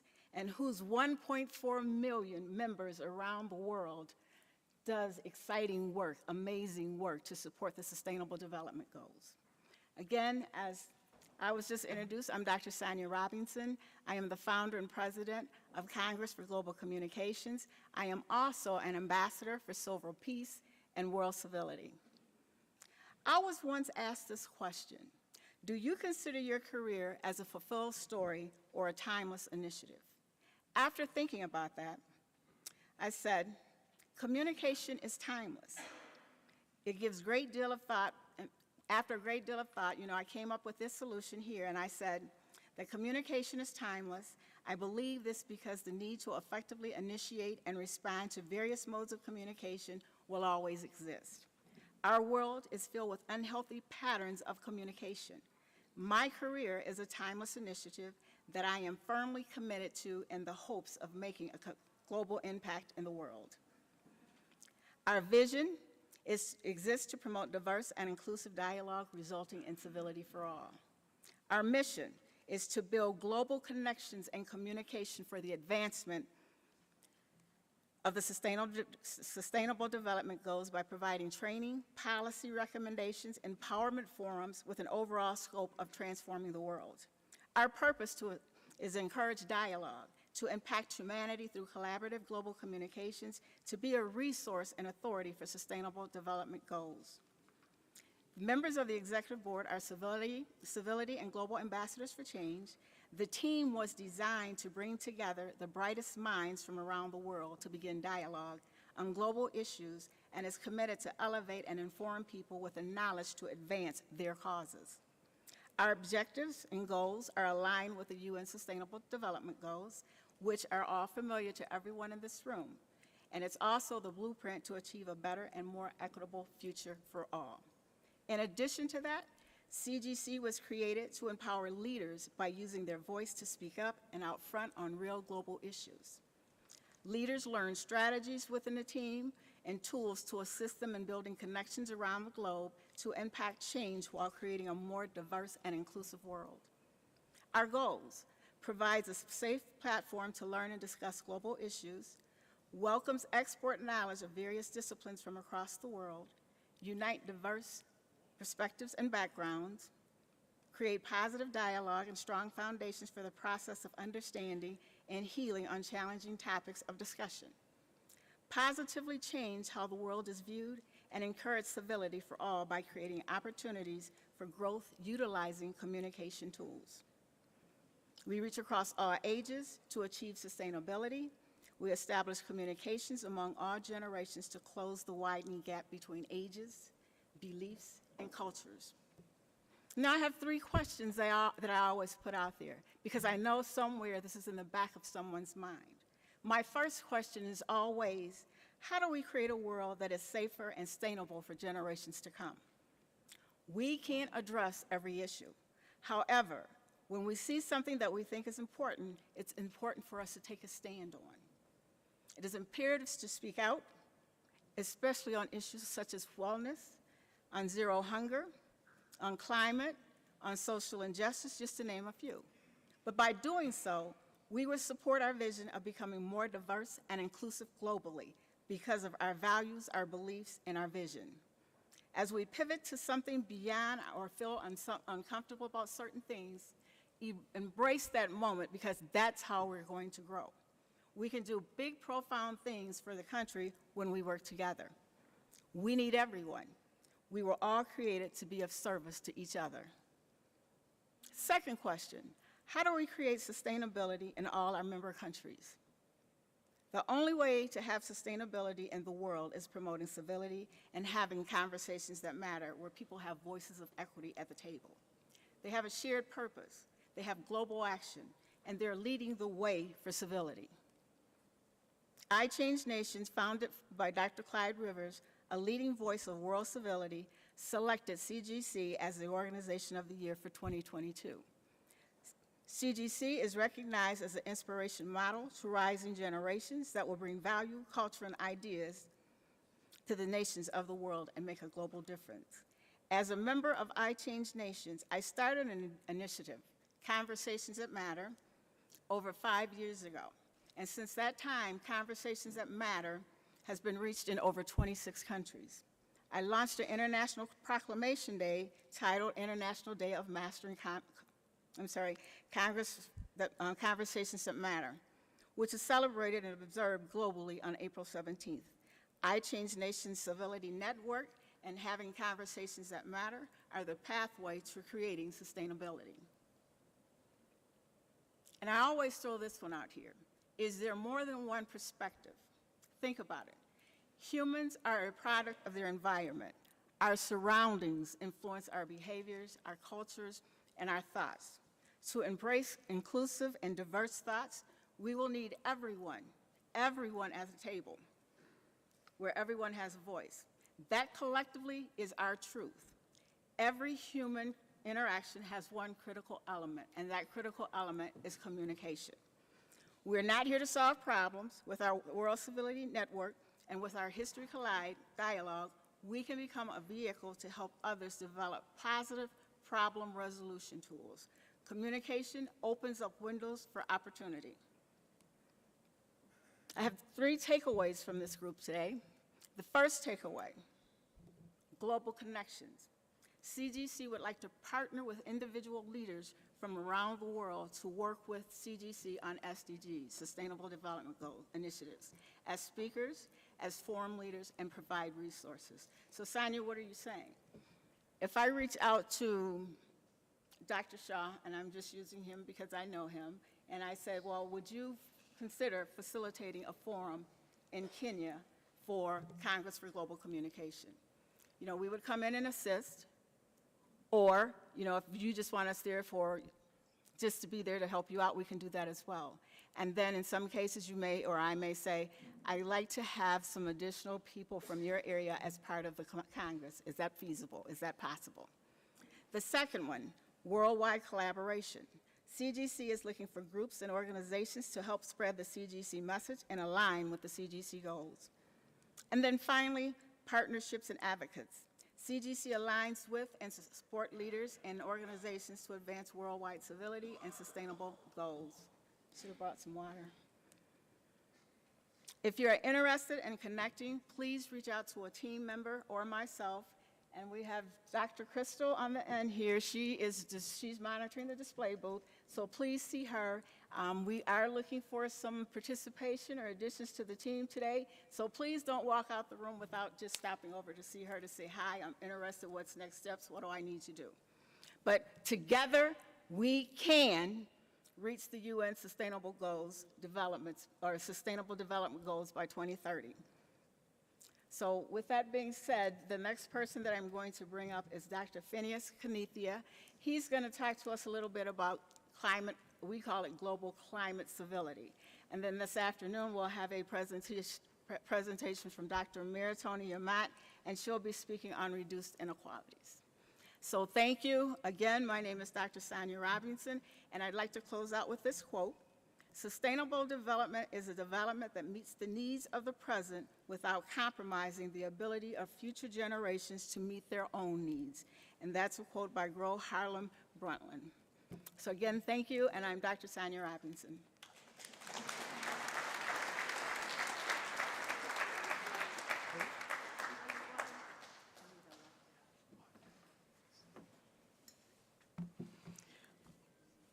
Good afternoon.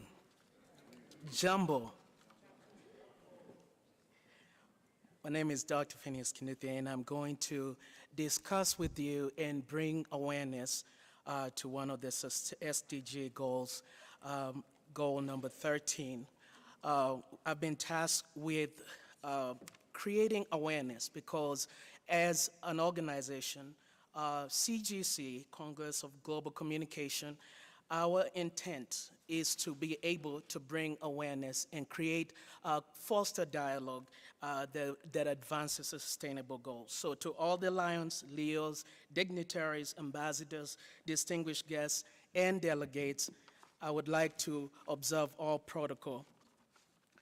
So the vision, as said, the Congress of Global Communication exists is for us to promote diverse and inclusive dialogue, resulting in civility for all. And we're looking at the issue of climate change as an issue of civility for all. And so our climate action team, our objective is to create goals, global awareness on how to take sustainable action, both personal, institutional, in order to mitigate the impact of climate change. We know that climate change is caused by increase in the amount of greenhouse gases such as carbon dioxide, methane, nitrous oxide in the atmosphere, which causes the Earth's average temperature to rise. According to the World Health, climate change is the single biggest health threat facing humanity. And as we heard from the Deputy President, His Excellency Rigathi, that we are in a crisis because of the climate change. And so climate change is impacting human lives and health in variety of ways, whether it's extreme heat, whether it's air pollution, environmental degradation, increase in allergens, as well as water and food supply. And as we're looking at the theme for hunger, nutrition, and wellness, we can identify how climate change is impacted that. Furthermore, climate change is undermining many of the social determinants for good health, such as livelihoods, equality, and access to health care and social support structures. So as an organization, our intent is to move, to foster that just, inclusive, and sustainable push of the sustainable goals. Let's move forward in looking at climate change at a glance. According to Johan Rockstrom, the director of Potsdam for Climate Impact Research, he said that 9 of the 16 tipping elements are showing signs of instability. And if it's pushed far, will shift from supporting humanity to undermining humanity. Climate tipping elements are the critical large-scale components of the Earth system, which are categorized by a threshold behavior. These systems appear to remain stable with increasing global temperature, but starting at a particular global temperature threshold, very small additional disturbances can cause a tip. And this qualitative new state then will cause a tipping that without further external force. So when we look at the triple planetary crisis, such as climate change, biodiversity, and nature loss and pollution, there's an increase that is increasing and affecting human rights across the globe. We have to identify that from climate change-induced drought, that is precipitating hunger and famine around the world, to pollution that is contaminating water sources everywhere, the global environment crisis is disproportionately impacting the world. I want to look at the impact of climate change on health. climate change impacts a wide range of health outcomes. Whether we look at the exposure to rising temperature, more extreme weather, increased carbon dioxide levels, as well as rising temperatures that bring severe weathers. We look at the statistics that show every year environmental factors take the lives of around 13 million people. Over 38 million people were newly displaced by climate-related disasters in 2021. Looking at the multi-stressor situations such as impact on vulnerable population that also damage the social and physical infrastructure necessary for the resilience and the emergence response team. And so we want to acknowledge and congratulate and thank the Lions team for the work they're doing in their responses to some of this climate change impact, such as feeding 70 million people last year. Looking at climate change, its impact is on the vulnerable, the people whose health is being harmed first and worst by the climate crisis are the people who contribute least to its causes and who are least able to protect themselves and their families against it. Climate-sensitive health risks are disproportionately felt by the most vulnerable and disadvantaged, whether it's women, children, ethnic minorities, poor communities, immigrants, older population, they are being impacted. As the Deputy President said this morning, that Kenya only contribute less than 0.13%, but the implication on Kenya has been catastrophic. So climate change will worsen existing disparities in social condition and health, especially in the global south. So in the short to medium term, the health impact of climate change will be determined mainly by the vulnerability of population, their resilience to the current rate of climate change, and the extent and pace of adaptation. And on the long term, the effects will increasingly depend on the extent to which transformation action is taken now to reduce emissions and to avoid the breaching of dangerous temperature threshold and potential irreversible tipping points, 9 of the 16 of which are showing their signs. So health systems are the main line of defense for the population faced with emerging health threats, including from climate change to protecting health and avoiding widening health inequalities. Countries must build climate-resilient health systems. A look at the health system and a human right. CDC defines climate justice as all people, regardless of race, color, national origin, or income, are entitled to equal protection from environment and health hazard caused by climate change and equal access to the development, implementation, and enforcement of environmental laws, regulations, and policy. The 4 of the substantive rights are directly related to climate change and underscores the importance of climate action. In the report provided by the World Inequality Report, it says that the disparity in health and climate action is a political choice and not an inevitability, which calls us to take action and to begin to mitigate the impact of climate action on health and wellness. Prime Minister Mia Mottley in Barbados said this, that we will, and I quote, "We will be stuck about the fact that 40% of the world is burning and drowning, and those with the greatest capacity to do something are not doing something." Hence, we propose the preventative and adaptive action, such as setting up extreme weather early warning system, improving water infrastructure, can reduce the severity of this impact. As observed here in Kenya, the increase in budget allocations that is leading to water supply. The Deputy Vice President mentions that one of the greatest challenge right now is the water challenge across the entire country. Climate action requires significant financial investment by governments and businesses, but climate inaction is vastly more expensive. So one critical step is for industrialized countries to fulfill their commitment to provide $100 billion a year to developing countries so that they can adopt and move towards greener economies, just as the Deputy President mentioned the need for financial infusion. Systems to produce and package and distribute food generate third of greenhouse gas emission. So more sustainable production would mitigate climate impact and support more nutritional diet that would prevent close to 11 million premature deaths a year. And so in conclusion, I want to give key messages as we look at climate from a civility strategy, taking climate action from a civility strategy.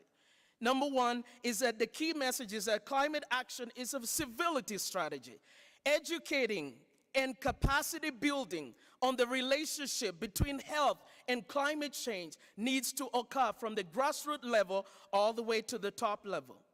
Fostering a global approach to civil and inclusive communication on health and climate change, a global approach, not just for the first world countries, but also for the developing countries to begin to understand how to mitigate and reduce the impact of climate change. Personalizing the climate civility, where everybody understands, be kind to you and be kind to your environment. Key message number two is the most vulnerable are most at risk. And so as an organization, climate change does not impact everyone equally. We need to understand the less considered are the most impacted, and inclusive and equitable systems are required to empower the vulnerable and promote their resilience. It is an interesting fact that less than 2% of the multilateral climate finances goes to health projects. Hence the need for programs like the Lisha Jamii that is helping the most vulnerable that are impacted by food shortages because of the climate change. Finally, key message number three, what gets celebrated gets repeated. Prevention provides protection. Preparedness and prevention can protect people from impacts of climate change. Apart from just responding to the crisis, what are we going to do to respond to the crisis, to make a difference? I want to finish with a quote by Lao Tzu that the key to growth is the introduction of a higher dimension of consciousness into our awareness. And so we want to encourage and support the UN, the Lions Network, and all the organizations that work together collaboratively to move this conversation forward in the Sustainable Development Goals. Thank you.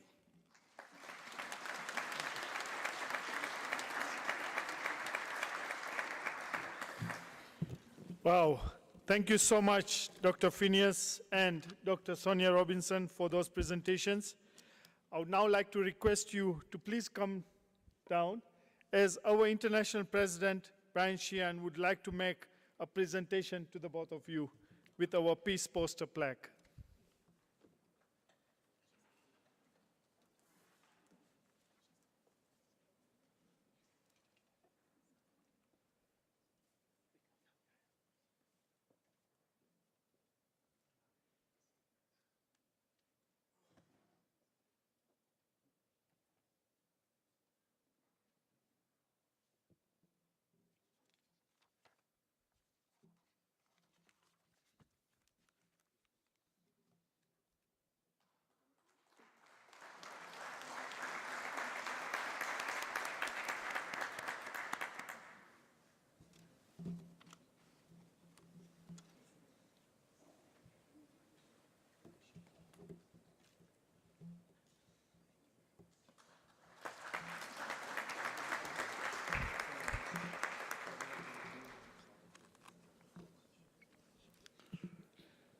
Thank you. Another thing in Kenya, to increase your appetite, we have some entertainment, which is a dance and a song together. So I would like to call our Sarakasi dancers once again on stage to make their performance so that we could have an appetite for our lunch break in a few minutes.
Thank you.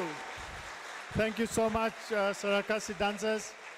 Ladies and gentlemen, we are now going to break for lunch. It is 12:40 and we'll have 1 hour for our lunch break. Please be back in the hall by 1:40 p.m. Lunch is being served in the tents outside. Thank you and have a lovely lunch break. We'll request our executive officers to leave and the rest of us will follow.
alors qu'il n'a rien dit, il vient prendre la photo sur le public.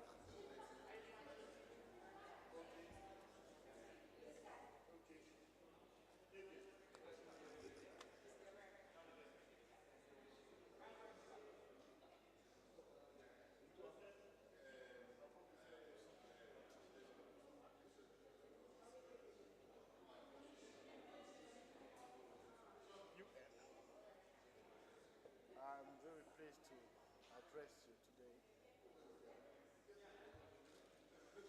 Thank you. So you're all welcome. Welcome. Greet. C'est celui. Ah oui, c'est vrai.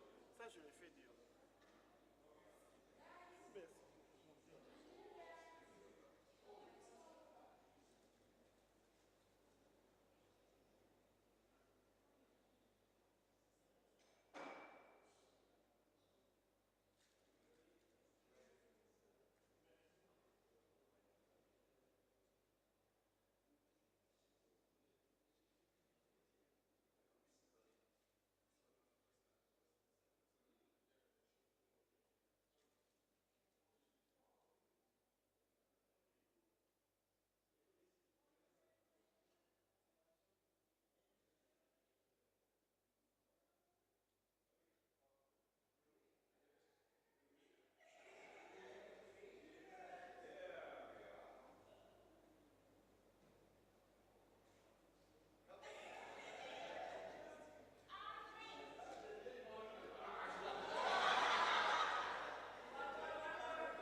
people-centered. Who, me? Oh, no.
Good afternoon, Lions, Leos. I request you all to please take your seats. We are starting in the next 2 minutes.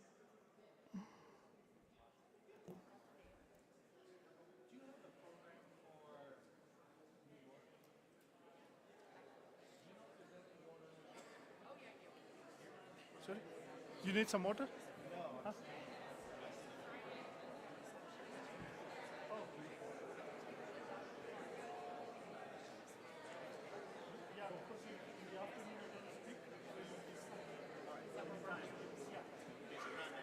Not now, when you come to speak. I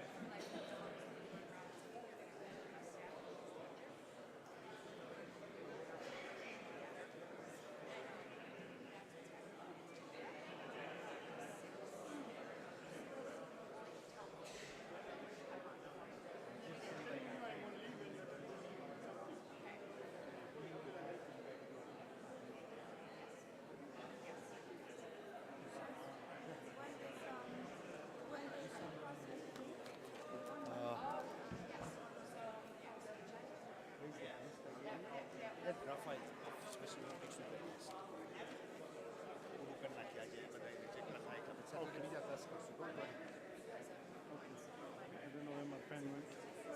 Okay. Raphael. चलो announce करो.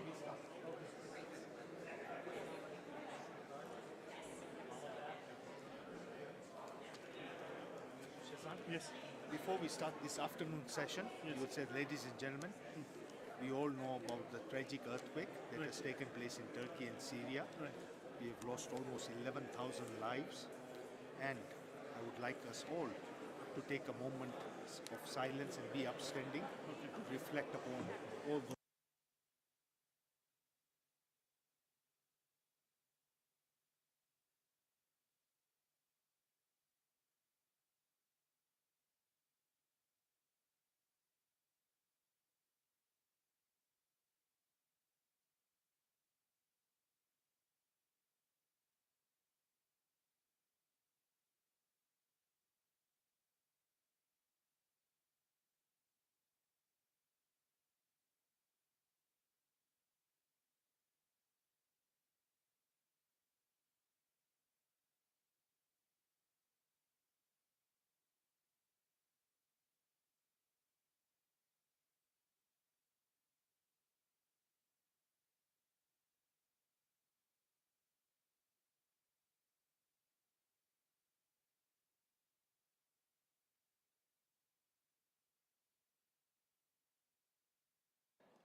Ladies and gentlemen, please take your seats.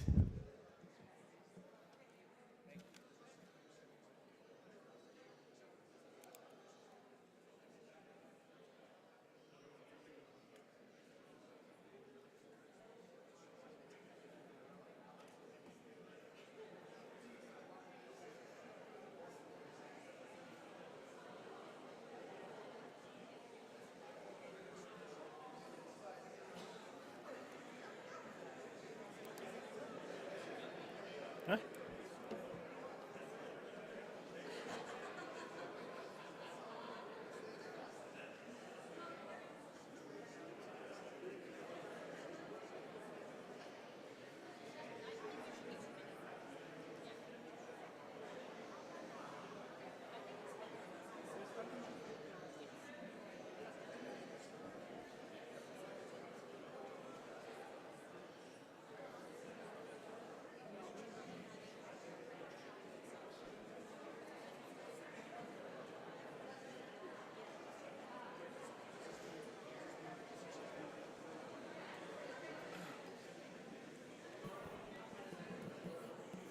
Lions, Leos, please take your seats.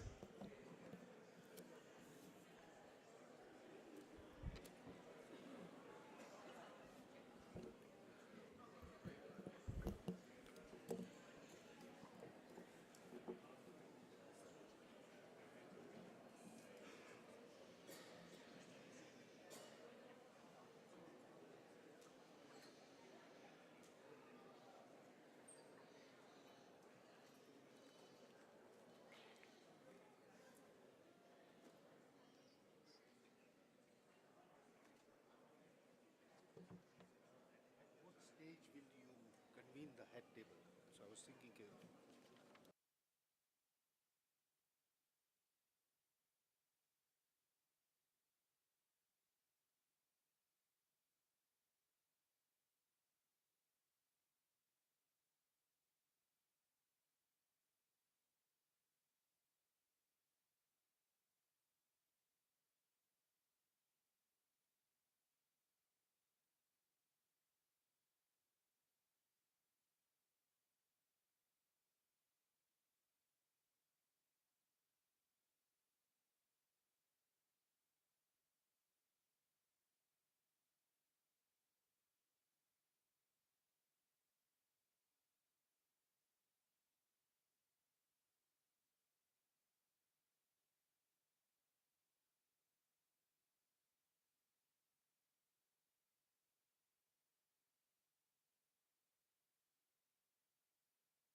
Ladies and gentlemen, as you heard from our LCIF chairperson some moments ago about the devastating earthquake that happened in Turkey and affected Syria and Cyprus as well, and we have lost almost 11,000 lives in this particular devastation. I request all of us to kindly rise for a minute of silence and reflect upon those who have passed on in this particular devastation.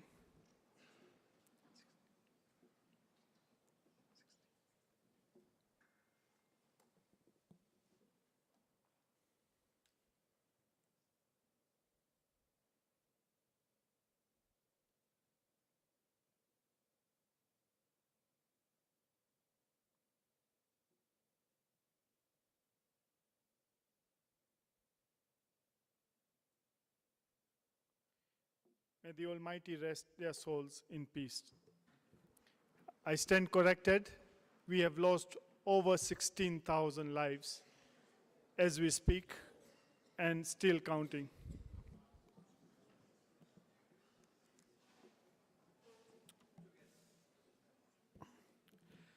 Welcome back, and I hope you enjoyed your lunch. This morning was great, and we have more to share with you this afternoon. We'll continue with our program by welcoming our next speaker, Ms. Shaheen Nilofer, who is the country representative of UNICEF. Ms. Nilofer is an Indian national and holds a doctorate in gender studies and has a master's degree in sociology.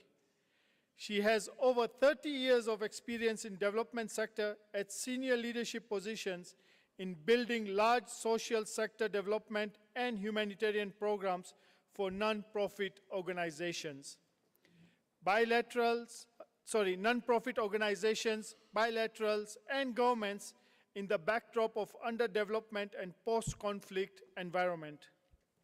Ms. Nilofer has worked in several countries across the globe. But before we hear from her, let's take a look at how a local Lions Club is improving health and changing lives of children.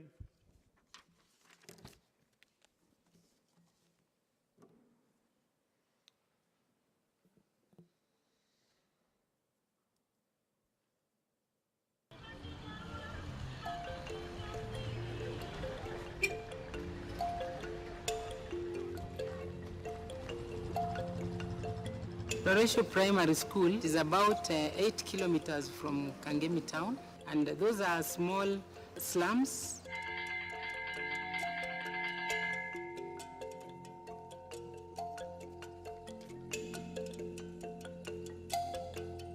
Some of them live desperate life. But when they are assisted, they turn out to be better people.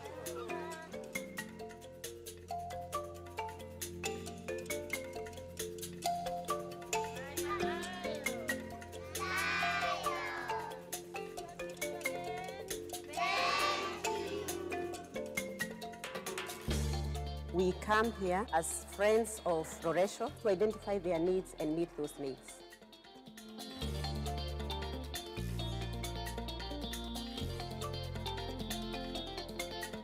Wash your hands when they're dirty and before eating. Do not put your fingers into your eyes. Stretch yourself, stretch yourself. Why do we have to exercise our bodies? Be strong and healthy. Good girl.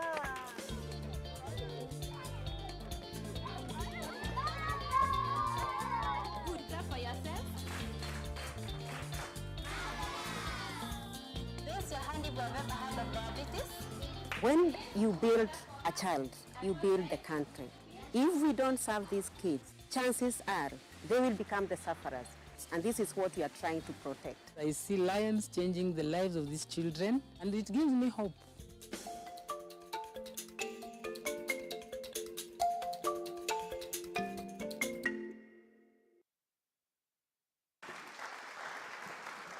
Please welcome our speaker, Ms. Shaheen Nilofer.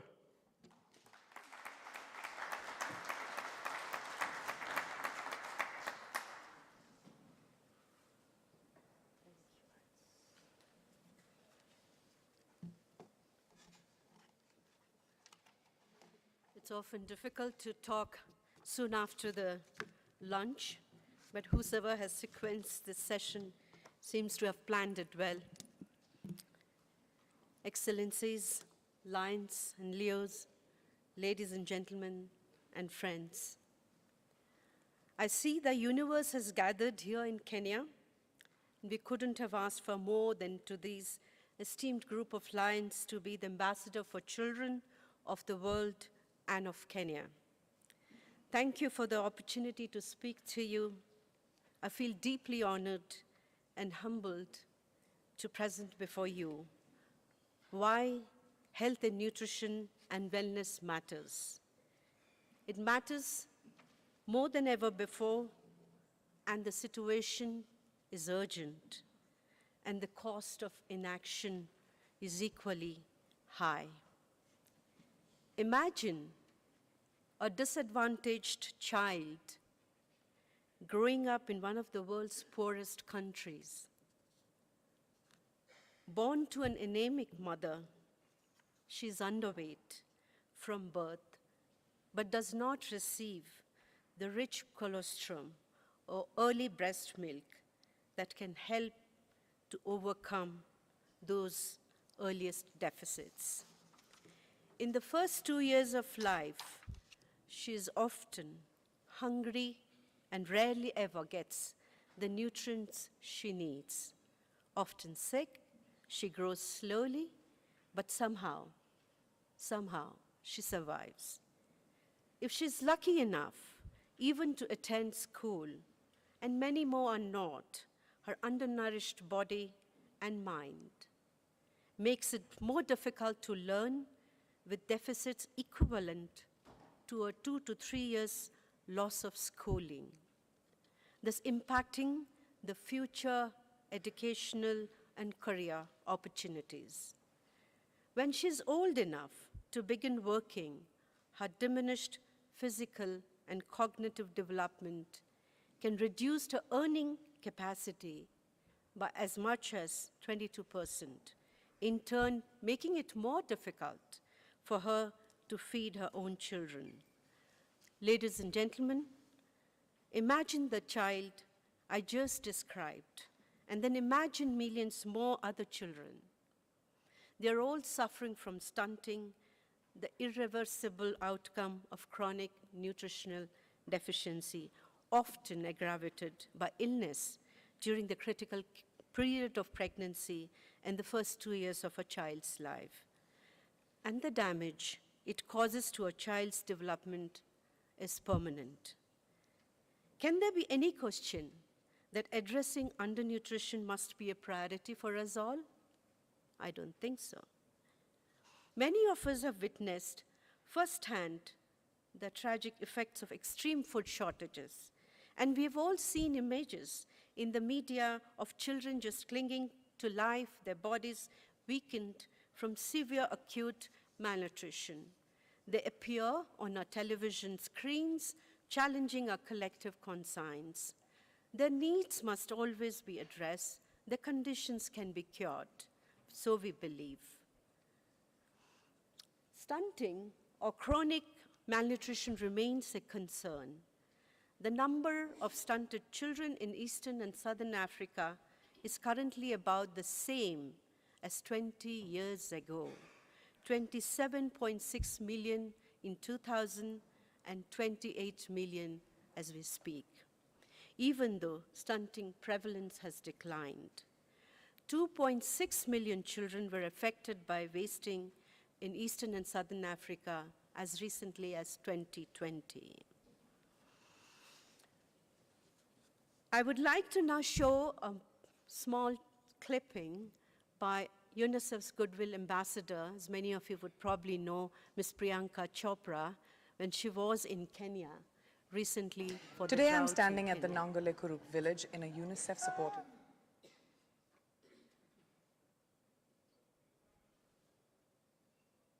Today I'm standing at the Nongole Kuruk village in a UNICEF-supported one-stop outreach program for nutrition and healthcare for children and mothers. Imagine being forced from your home in search of food and water. That is the brutal reality for many of these families being treated in this UNICEF-supported center behind me. Some have traveled up to 10 to 20 kilometers just to get here.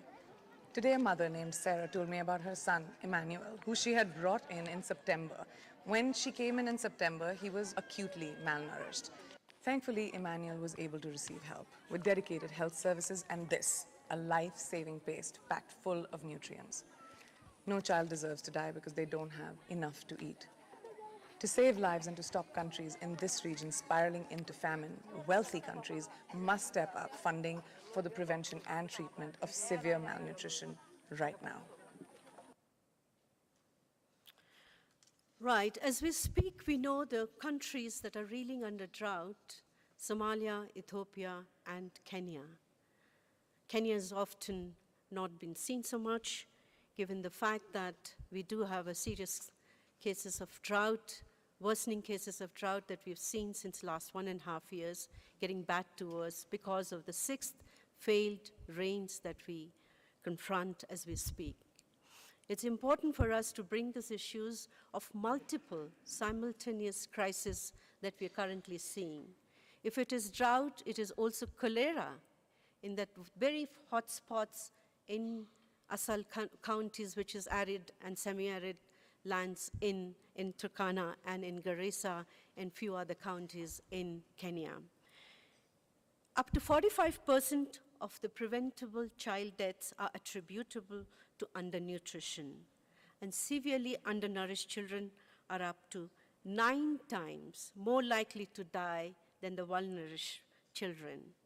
Maternal mortality linked to severe anemia and reduced adult life expectancy, linked to obesity and related health complications are additional manifestations of nutrition mortality linkages.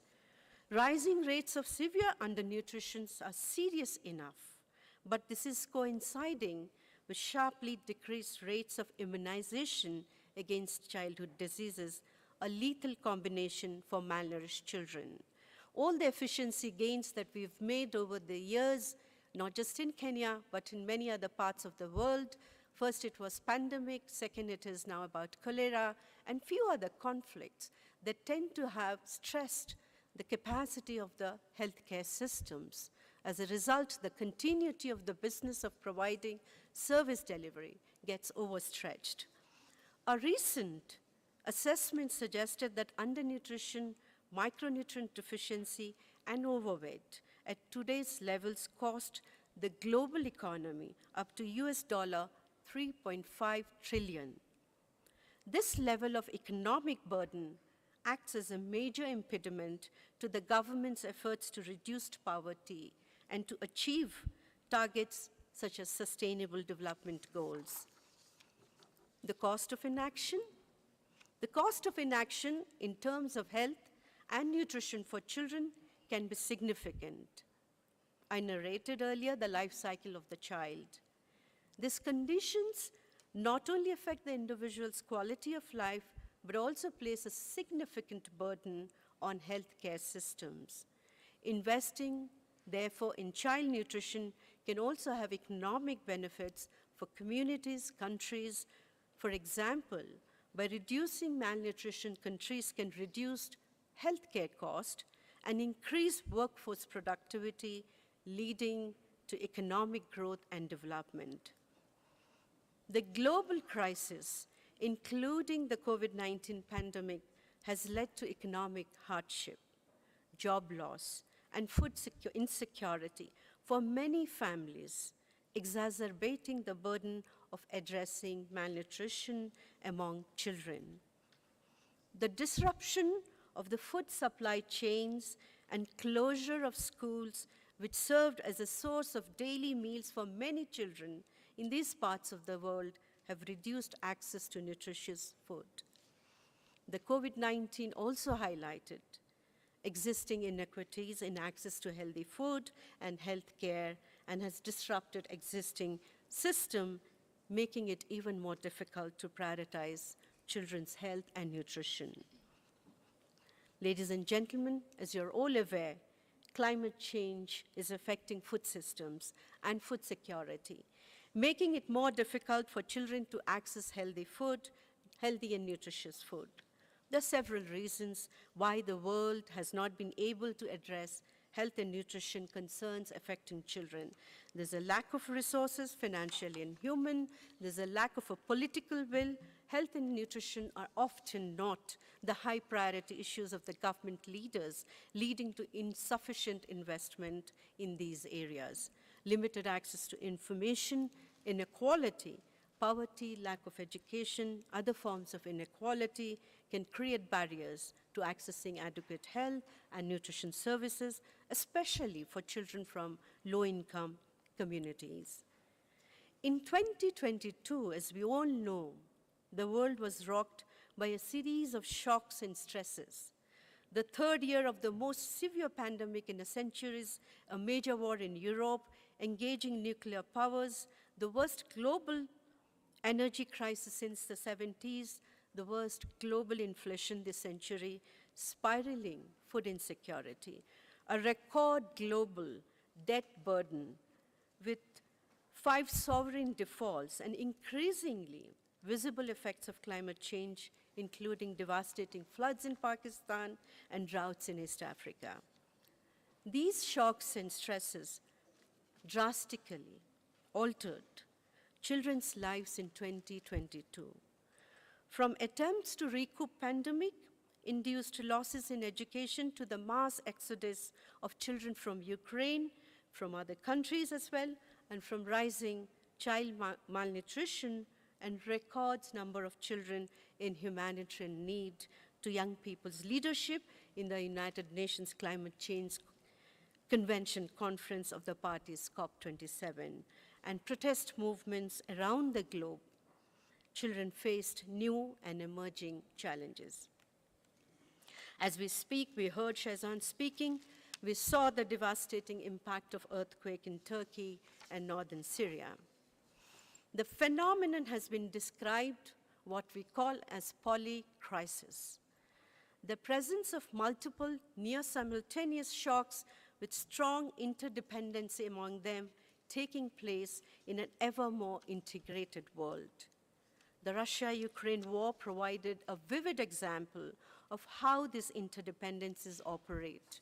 The conflict sparked a sharp spike in food and energy prices as well that has roiled global markets, led to rising global hunger. Children in the polycrisis is a crisis, automatically an opportunity? My take on the question is yes and no. It's obvious how crisis can serve as a catalyst for change. The European Union's drive for renewable energy caused by Russia's war in Ukraine and the subsequent gas crisis is a recent example.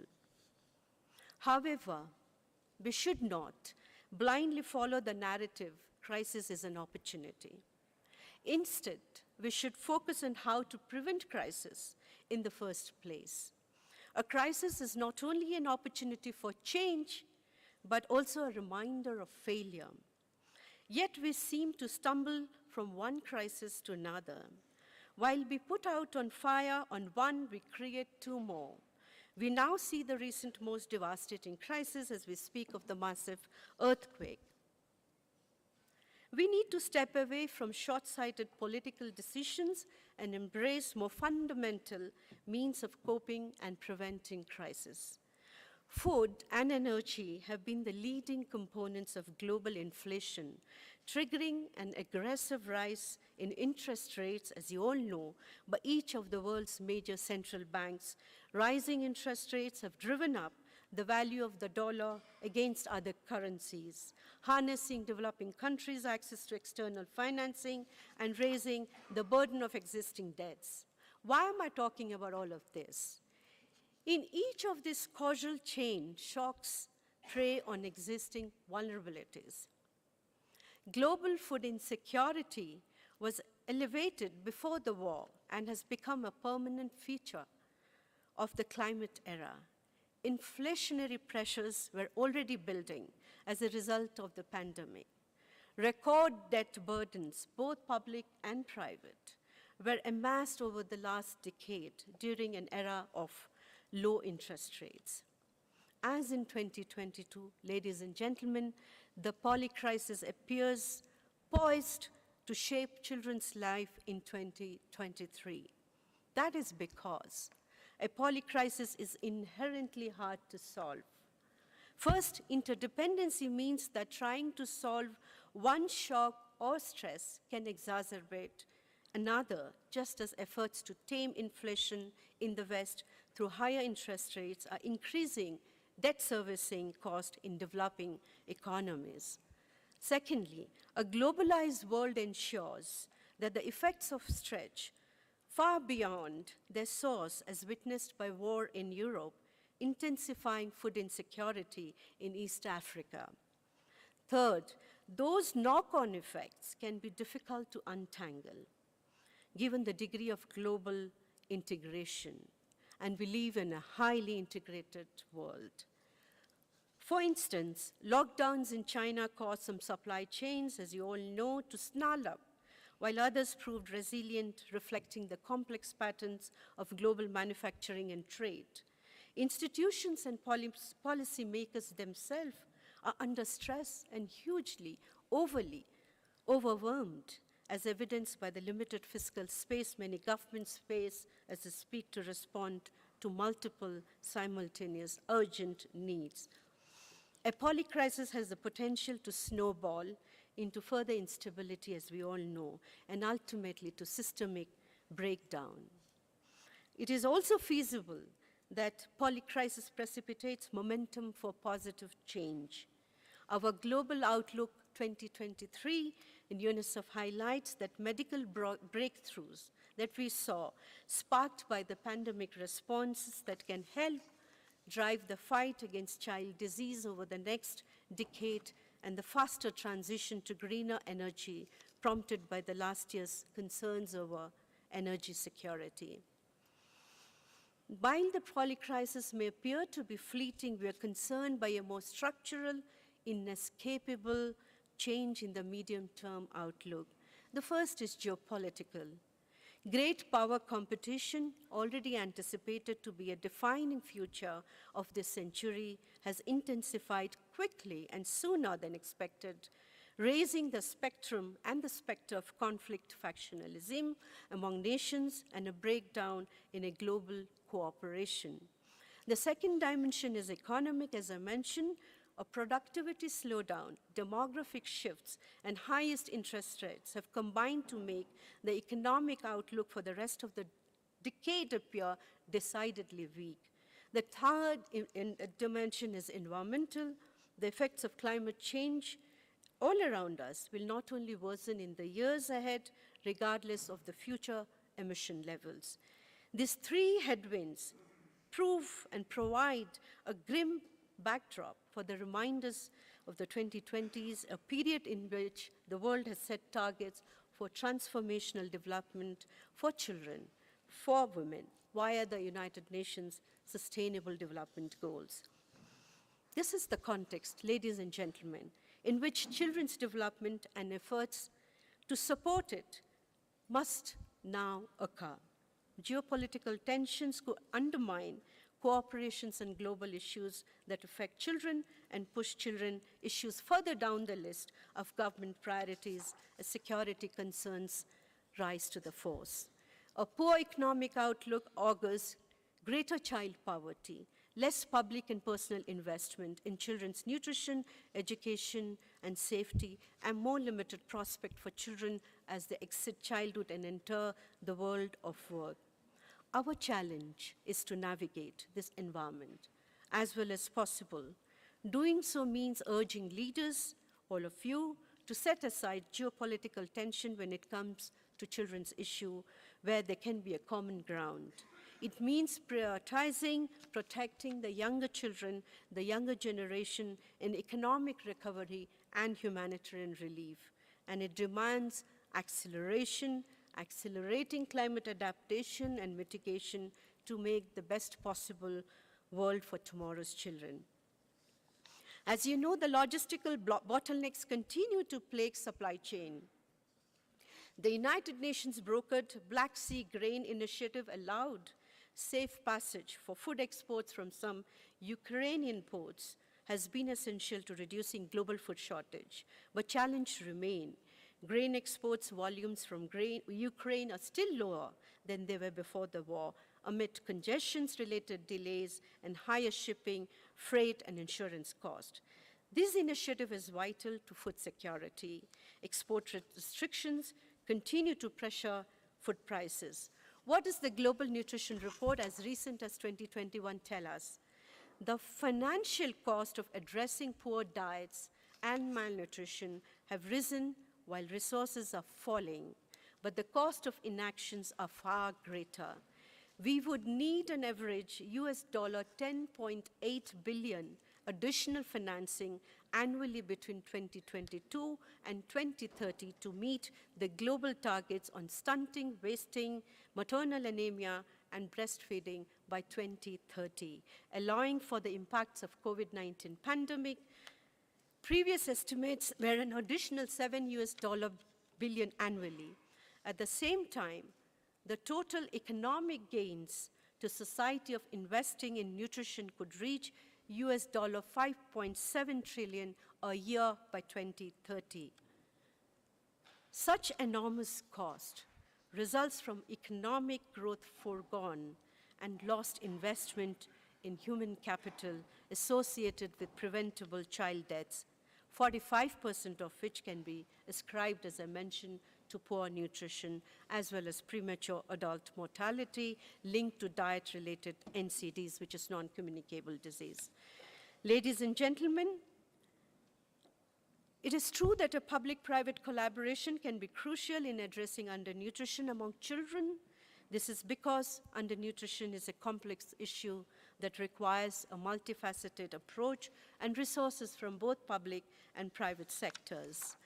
For policymakers to achieve the goal of ending all forms of malnutrition will require actions that go beyond macroeconomic growth and promoting sufficient household incomes to meet the basic needs. Leadership plays a very crucial role in addressing undernutrition among children. Effective leaders can create and implement programs, policies, and strategies aimed at reducing undernutrition through a variety of means, increasing access to nutritious food, promoting local agriculture food security program. Leaders can work to improve the availability and quality of health services, raising awareness, addressing steps to take addressing poverty, which is a major and root cause of undernutrition. Collaboration an even broader coalition that joins the forces of the food, health, and development communities and ecosystem, integrating our efforts as never before. There are numerous estimates of the setup and recurring cost associated with this measure, as I mentioned, to reduce undernutrition. For example, achieving a 40% reduction in stunting by the year 2025 would cost the world $8.5 per child per year over 10 years. This figure roughly translates into $49.6 billion over 10 years in the form of additional benefits required to scale up investment. The return on investment are very high, and I'm really in love with this term. It's almost like a leitmotif. The World Bank has shown how investment in nutrition yields a return on investment as high as $35 for every dollar invested, roughly about $18 as a return on average, with immediately measurable and long-term results. It is, ladies and gentlemen, widely acknowledged that tackling nutrition in all its form is not a luxury. It is an economic necessity as much as it is a moral imperative. I see you in all of you, excellencies, ladies and gentlemen, lions and leos across the world gathered here to be such a powerful advocate for children at such a critical time. We need other governments to follow. We need everyone to affirm that children's life matter. For if we do not, we will see decades of progress in child survival slip through our fingers. None of us can tolerate that. Not even when we know what works, not even when we know how to deliver that. The cause of stunting may be complex, but in the end, our choices are simple. As simple as whether a child can thrive, a child can survive. As simple as a child can learn and a child can earn. As simple as whether a nation can take crucial steps to lift the people out of poverty. We do not have a moment to waste. I thank you all for hearing me, but more so, I thank you all for caring about this very crucial issue. Thank you, and Asante Sana.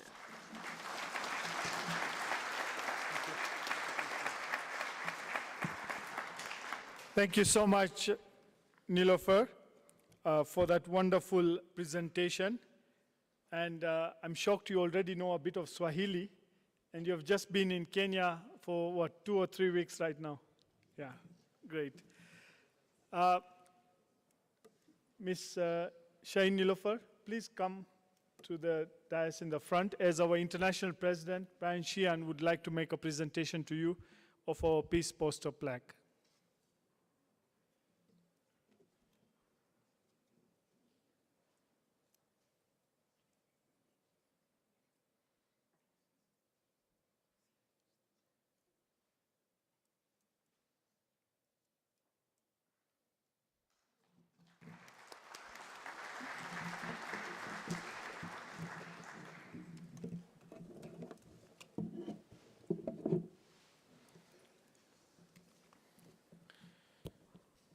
In 1988, Lions established the Lions International Peace Poster Contest to give children everywhere a chance to express their vision of peace and inspire the world through art and creativity.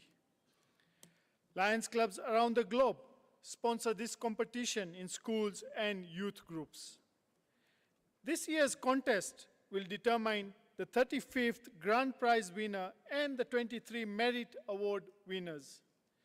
The Grand Prize winner of this contest will be announced next month at the Lions Day with United Nations in New York City. The theme for this year's Peace Poster Contest was Lead with Compassion.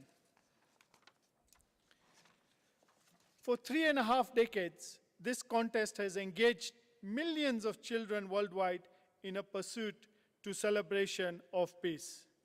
Before we continue, let's watch a short video about the Peace Poster Contest.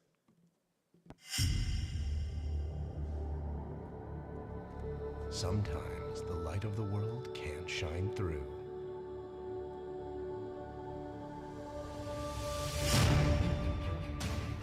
turn, the beauty of the world seems lost.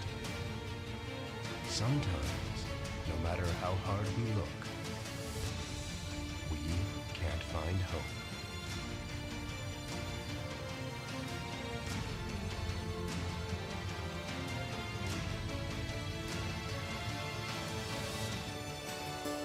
Until someone shows us. And the world is illuminated with the colors of peace.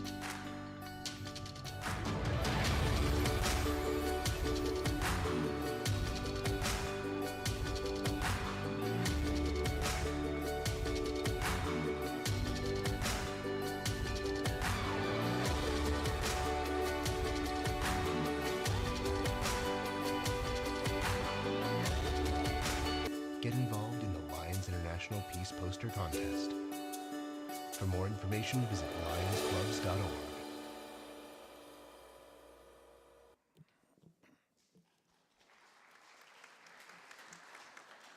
We have a special guest with us today to speak about this contest. Here in the audience is District 411A's winner, Alma Wanjiru, all the way from the city of Nakuru, sponsored by Lions Club of Nakuru. Let's take a look at her peace poster.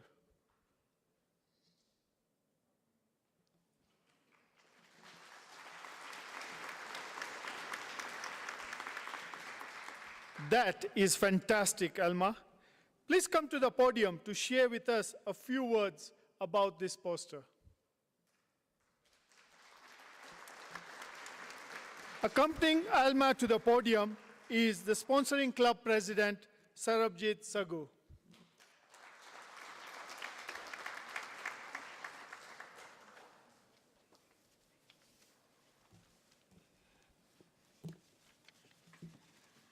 Good afternoon, dignitaries and delegates. My name is Alma Wanjiru, and I come from Nakuru City, which is 160 kilometers from the city of Nairobi, located in the Great Rift Valley.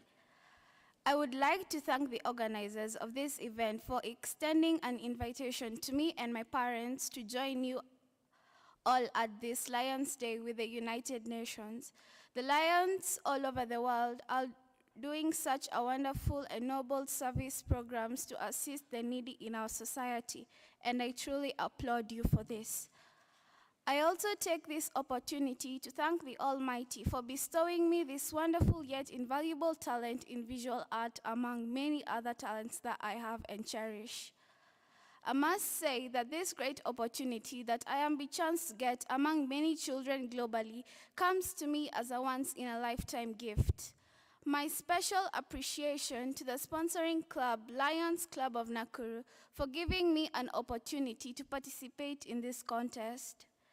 Today, I am deeply humbled by the fact that I have been awarded the 2022 winning poster in the Lions Peace Poster Contest for the Lions District of District 411A. I would wish to therefore call this a win, not just for myself, but for each and every child in the corners of the world, especially the children who suffer in times of war, and not to forget the ones who participated in this wonderful peace poster contest throughout the world. This is because while I was doing my painting, it was at a time when the war in Ukraine was at its peak. Therefore, this painting is mainly a glimmer of hope to any other person who lacks peace in one way or another in this world. Thank you, Lions, once again. Thank you.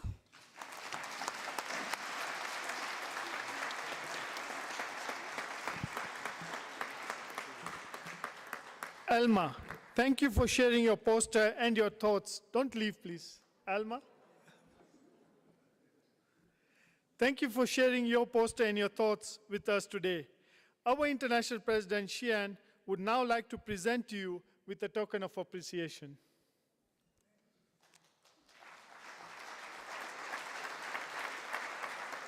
May I request her mom to please come to the stage in the front?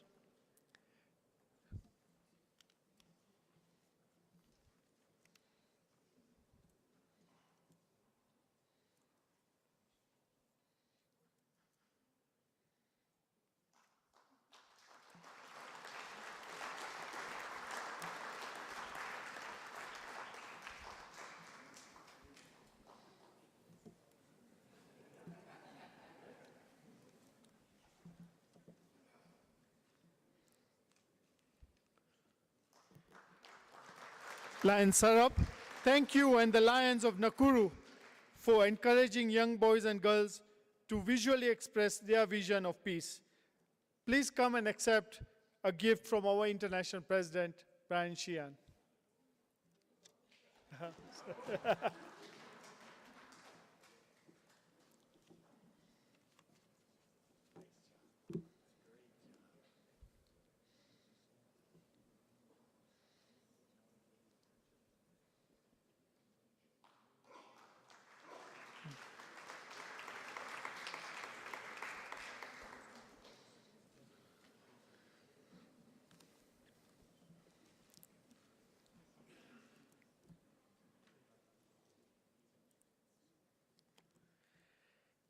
After the grand prize winner of this contest is announced next month at the Lions Day with United Nations in New York City, the grand prize and merit posters will be shared on our Lions Club's international website. To date, millions of young people in more than 65 countries have participated in this contest, sharing their original thoughts and feelings about peace. By a quick show of hands, how many of you have sponsored the peace poster or essay contest in your clubs? Come on. Right. Thank you all very much, and a round of applause for all of you. Thank you for sponsoring that.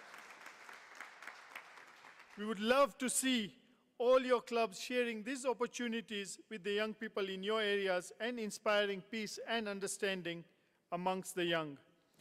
Our next guest from the Congress of Global Communications is Dr. Maritoni Yamot. Dr. Yamot was born in the Philippines and now resides in California, USA. She is a holder of Masters in Ministry and holds a double degree in humanities. Dr. Yamot is a life coach and an advocate of humanitarian services. Dr. Yamot, thank you for being with us here today, and I welcome you for your presentation on financial and wealth equity.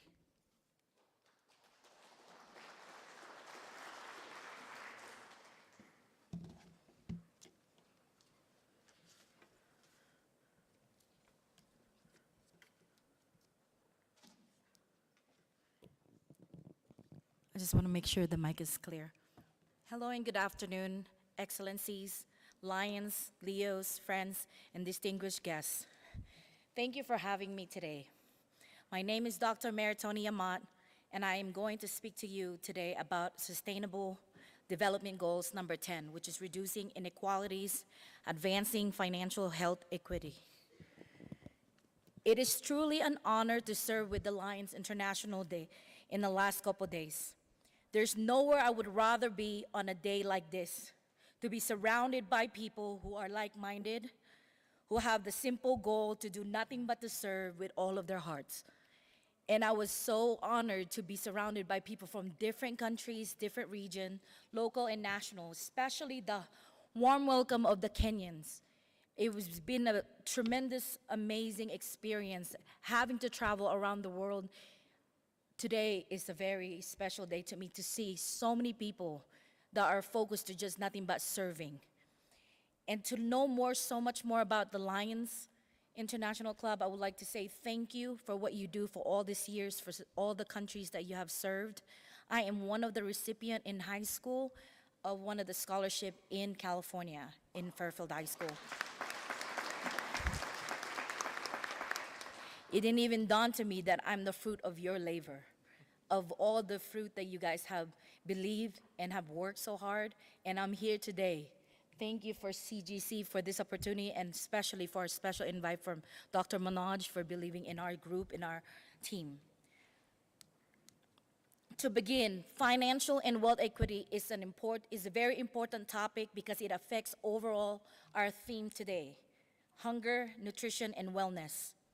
Our team goals, objectives, is to create resources that promote inclusive opportunities for investing, saving, and marketplace spending, for health equity for all, and reducing inequality, stand up and out front on all human rights disparities that encourages and allow discriminatory practices and unfair treatment of all races, creed, and color.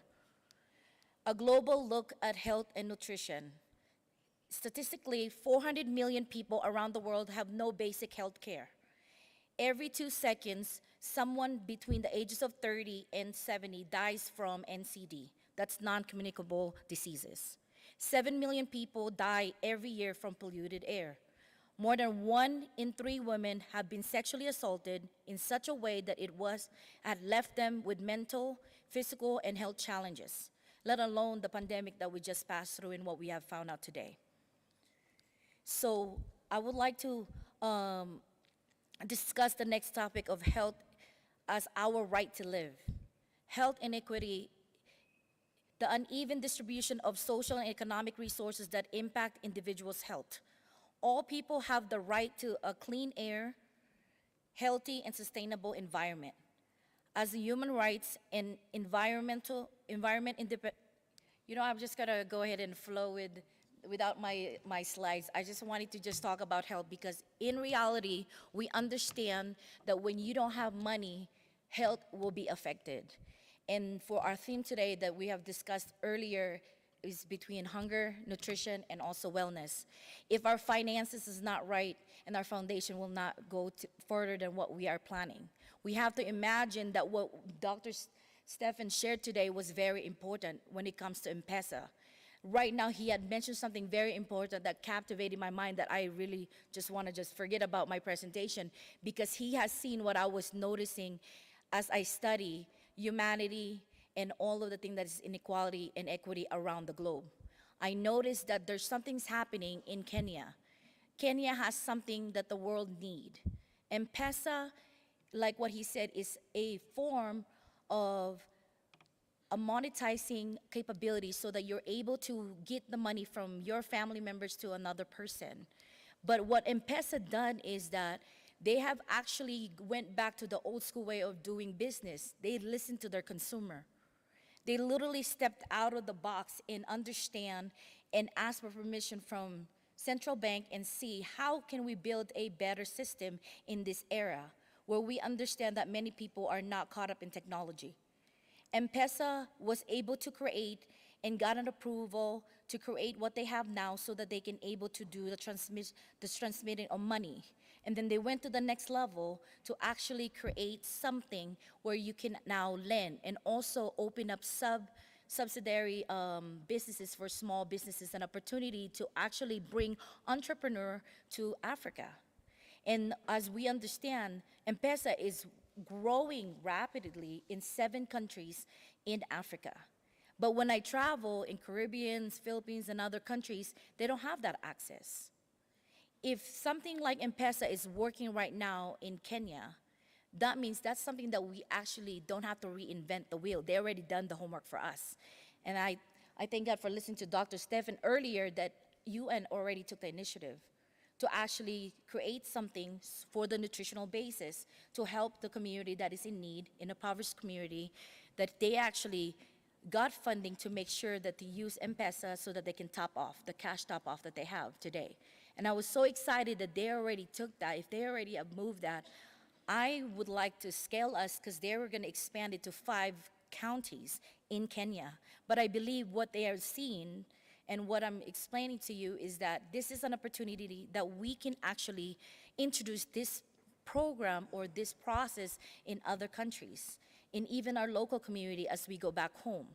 So I believe that this meeting is such a divine appointment, and even in what we found out today, that when we leave here today, we're not gonna be the same. Because we are now in the place in the world where people are finally willing to accept kindness again. And Lion has the heart that they took the kindness as a forefront. And people, they really needed to want it. But now, because of what's going on around us, now the need of kindness and helping one another, it's so imperative that it's needed again. Because the technology is good for us to advance in technology. I'm from United States and I live in Silicon Valley. I want us to take technology in Kenya, in every part of the world, but not take what the Western culture has to fully depend on technology. That's why CGC is here, is to create this kind of conversation so that we can dialogue what works for each different individual countries, villages, or even tribunal laws that allow them to advance or catch up, like what M-Pesa has given us that opportunity.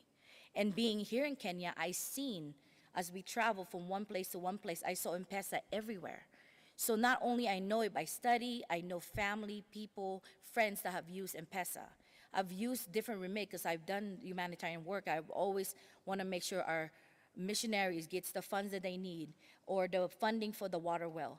If we know for the fact that we need more specialists, if we expand the M-Pesa and the capability to bring funding in the proper way in countries like Kenya and other surrounding countries, then we will be able to invite specialists into those regions. And you already have Lions, and Lions has already expanded their territory.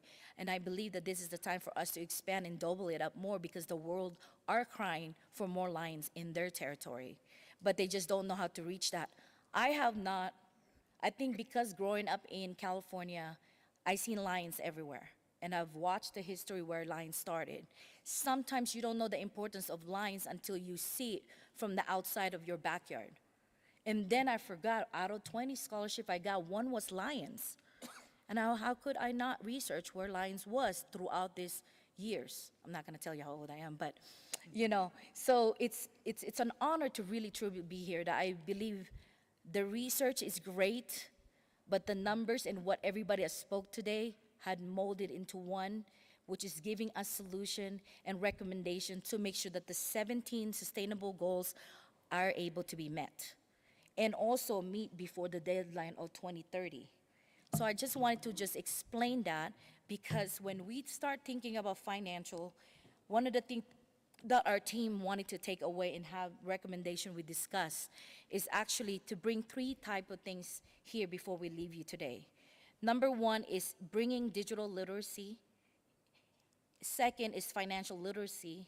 And then third is health and nutrition literacy. And I learned so much about the health and nutrition today. I would like to focus on the digital literacy because honestly, we don't have data system collecting information in Africa at all. In Africa, I have 42 countries. This is just an example. But if Kenya is already leading in their renewable energy, but I can't find that information anywhere, how could I follow that pattern, what Kenya's doing, if we don't collect data? So it is important for us to collect data. And that's also why M-Pesa is doing great because they're taking their time to write it manually, doing the old school way, and transition it in the technological way with entering data. Not only they create, you can say, an opportunity for digital literacy, because once your mind is able to be accustomed of learning something basic, just data entry, then eventually you'll know that you can accomplish many things. I'll give you one example. When I travel, I meet with different orphanage and different elderly, and they always tell me I can't read and write. And then when I visit them in the following year, they said, hey, can I get your WhatsApp so I can text you? I thought you can't read and write. But I started to see a momentum that if somebody showed them how to do the basic thing, they can actually skip the 20th century mindset to the 2023 mindset that we have now without having to have that fear, because sometimes changes cause fear. It's a natural reaction. When you try something new, I like everything the same way, I want to eat the same thing, but when I try something new, I think that I'm allergic to that food, but it's not really because my system is not used to that. So when we try something new like digital literacy, we have to introduce that to all these areas that are in need so that they can see that there is actually a problem that we don't have to ignore, but we can now see the data and it speaks for itself. And then the second is the financial literacy. So if we're gonna open up data work in an example of M-Pesa, we're just using M-Pesa as an example, then we wanna make sure to already take the people to the next level of literacy on how to manage their money, how to make sure to invest their money, what do they do with their money, what happened, not just to live paycheck to paycheck, but there's other different ways to invest your money, or put it in, you could say, an organization like Lions that can do the work that willing to travel outside their comfort of their home. You know, there's so much more things that we can do with finances, but financial literacy is always a need because you can get rich fast, but it also can go, that money can go away so fast. We see it all the time. And then for us to focus on what you guys are focusing today in this topic of hunger, the nutrition and health, is that it is important for us to pay attention on what food should we put in our mouth. I remember moving from Philippines to America, I was 99 pounds and it was easy for me to gain up to 300 pounds. Why? Because everything was accessible, everything was fast food, but nobody was telling me anything about nutrition or showing me those things. They were available in a nicer neighborhood. They're available when I went to college and got my scholarship and learned more about nutrition. But if I learned it a little bit early on, then I didn't have to go through the things that I ended up going through. Because sickness, diseases will slow your momentum, even your creativity. Even if we're trying to teach them something with data systems, something new, or financial literacy, they can't really comprehend that when they're pain in their body or they're going through stress or going through other things. And we know that. And also for the young people, we understand that the younger people are, malnourished and other things, but they don't know that there is better way to eat certain things rather than just eating what is available and what's quick. And I just wanted for us to, work together, serve together, making sure that no one gets left behind. I believe we can do that, and we will meet all the 17 Sustainable Development Goals before 2030. If we take this opportunity to understand the importance of finance and wealth equity, plus how to top advanced health equity today and not tomorrow, by utilizing the tools that we learned from all the speakers today and the programs that is already available from Lions and also with the UN, such a great partnership together, equipping our people and hiring more specialists to export the knowledge we heard today and what we learned from our experiences and begin to expand our capacity of building people and building our community. Services of mobile services and technology is a great tools, but I always want to make sure that we understand that the social skills that what I enjoy with you guys are still the #1 top priority. Understanding, working as a community, making sure that there is somebody else that can lend a hand, that somebody can explain these basic things to one another. So I wanted to say thank you to Dr. Stephen Jackson for sharing today earlier that how he already started explaining about the M-Pesa. And what I love about the Lions International Club, that their foundation is that they continue to support without limit, and I agree that it takes kindness to make the world a better place. And I thank you for allowing me to be a witness and experience that and also be the fruit of your labor. And I thank you for today.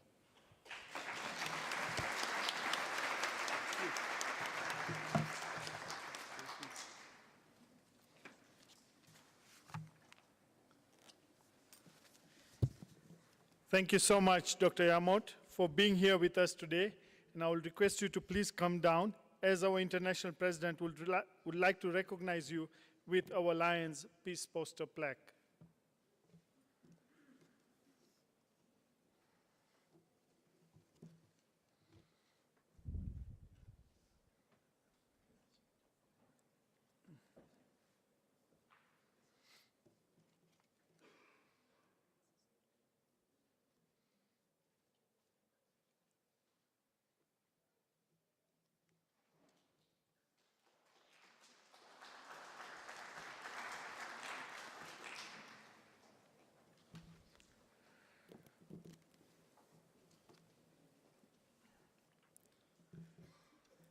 It is my pleasure to introduce our next speakers this afternoon. As we know, diabetes is one of our major global causes for Lions, and it is a disease that has a lot to do with hunger, nutrition, and wellness, which is the theme of our LDU event today. We have an array of doctors from our Lions Sight First Eye Hospital spearheading the Comprehensive Diabetes Care Center supported by the Lions of Kenya. We have with us Dr. Shilpa Mulki, a physician, diabetologist with over 10 years of experience specializing in diabetes food care and research, and has contributed to various medical journals. With her is Dr. Rilwan, head of Lions Diabetes Care Center.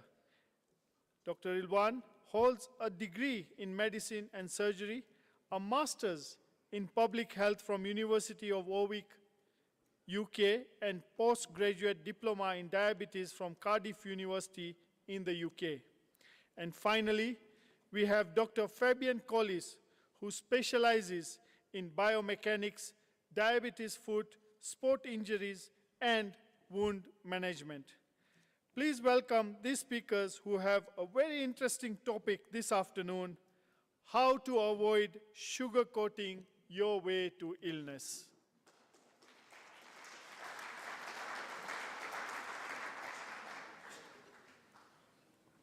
Joining them on the dais is the chairman of the Lions Sight First Eye Hospital, Dr. Manilal Dodia, and the general manager of the Lions Sight First Eye Hospital, Rizwana Pirboy.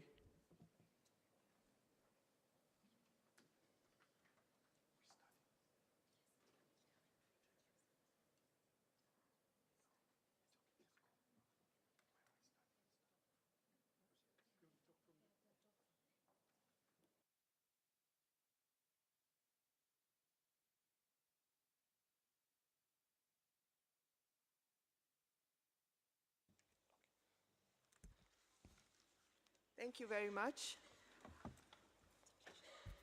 It's a pleasure to be here today, distinguished guests and everybody else, all protocols observed. So today we are here to discuss the sugar-coated lifestyle. In Kenya, we are currently in an epidemiological transition. This means we have the burden of the communicable disease already with us, the likes of HIV, TB, malaria, and we are having increasing incidences, the new cases of non-communicable diseases, the diabetes, hypertension, heart conditions, as well as the respiratory conditions. So leading us into this is really the sugar-coated lifestyle. And as our speakers this morning have all alluded to, in line with our theme of hunger, nutrition, and wellness. As our Deputy President this morning said, we're facing now the pandemic of the crisis, climate crisis, in terms of hunger. And I would like to mention the concept of two types of hunger. We have the primal hunger, which is being driven by the biological state, where somebody really truly feels hungry. And in our nation right now, or rather globally, we have the available cheap foods which are really carbohydrate dense and they're not nutrient rich. And you find that the people who really don't have access to this food are also facing the burden of obesity, in the sense that what is available to them is this nutrient deficient foods, and hence this leads to obesity. Current research has shown that the really hungry people, about 32% of them are actually obese. And we also have the hedonic hunger. This is where you eat for pleasure. You really are not hungry, but you're actually eating for pleasure. So when you have these are now the fast foods that you eat, the sugar-rich foods that you eat, and it leads to a dopamine effect in the area of the brain which gives you pleasure, and people keep on consuming this. And this is where we have the pandemic of obesity, which is now hitting us in areas like this in our country, which we also have. So,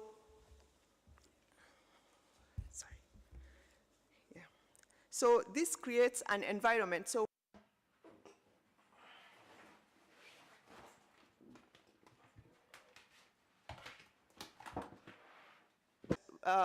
the beginning of life in utero. So you have babies who are exposed to a milieu or an environment in the mother which is very high in sugar. And so this changes the genes. And that is why you find a lot of these non-communicable diseases in the patients who really didn't even have a family history of these conditions, because the genes are changing. And this is what we call epigenetics. And so we have now currently the life course approach, which we are looking at in terms of looking at everybody, not only those affected in the families and have had a history of these conditions. And so I have Dr. Shilpa here with me, who is a colleague of mine at the center, who will discuss with you from the maternal aspect, how is this happening? Dr. Shilpa? Thank you very much, Dr. Rilwan. We're both mothers, right? We've both had pregnancies, and one very common thing is that we're told, oh, you're pregnant, eat for two. While maybe Rilwan and I have the privilege of eating for two, there are more people that do not have the privilege and barely can even manage eating for one. So there are two aspects of this. leading to diabetes or diabetes in childhood, in utero, right from in utero. We heard many speakers talking about undernutrition amongst the mothers in drought-stricken areas and war-stricken areas. We also need to look into the aspect of the fact that persons who are obese and who are pregnant also do predispose in utero to diabetes in the childhood as well as diabetes in the adulthood. Soon after birth, now the children come out, and of course as mothers, one of our main roles is to gratify their hunger. Again, this is where we feed into making it easy for ourselves, and we try to give them foods which are available. Most commonly, it's foods that are cheaper, more accessible, unfortunately packaged. And it's a portion of both. It's maybe sometimes 50% of junk food and 50% of natural food or food that's available otherwise, and then the portions vary. The problem is the accessibility to these foods. More the packaged foods, the poorer the glycemic control, the more likelihood of the child developing childhood obesity and then following up with adulthood diabetes. Not only does it predispose to diabetes and on an individual basis, remember it increases the carbon footprint of every individual that consumes all of the packaged foods that we're eating. So what I'd like to say and highlight also, the more important thing is that along with improving health, maternal health, and educating them as to how they must eat and why they should eat well, because it's not only for in utero and during pregnancy, but it's also for after pregnancy and when the child is born and when the child is a grown-up person. They're more prone to diabetes. Dr. Rilwan, what is the prevalence of diabetes in Kenya as we speak? I think we don't have clear statistics.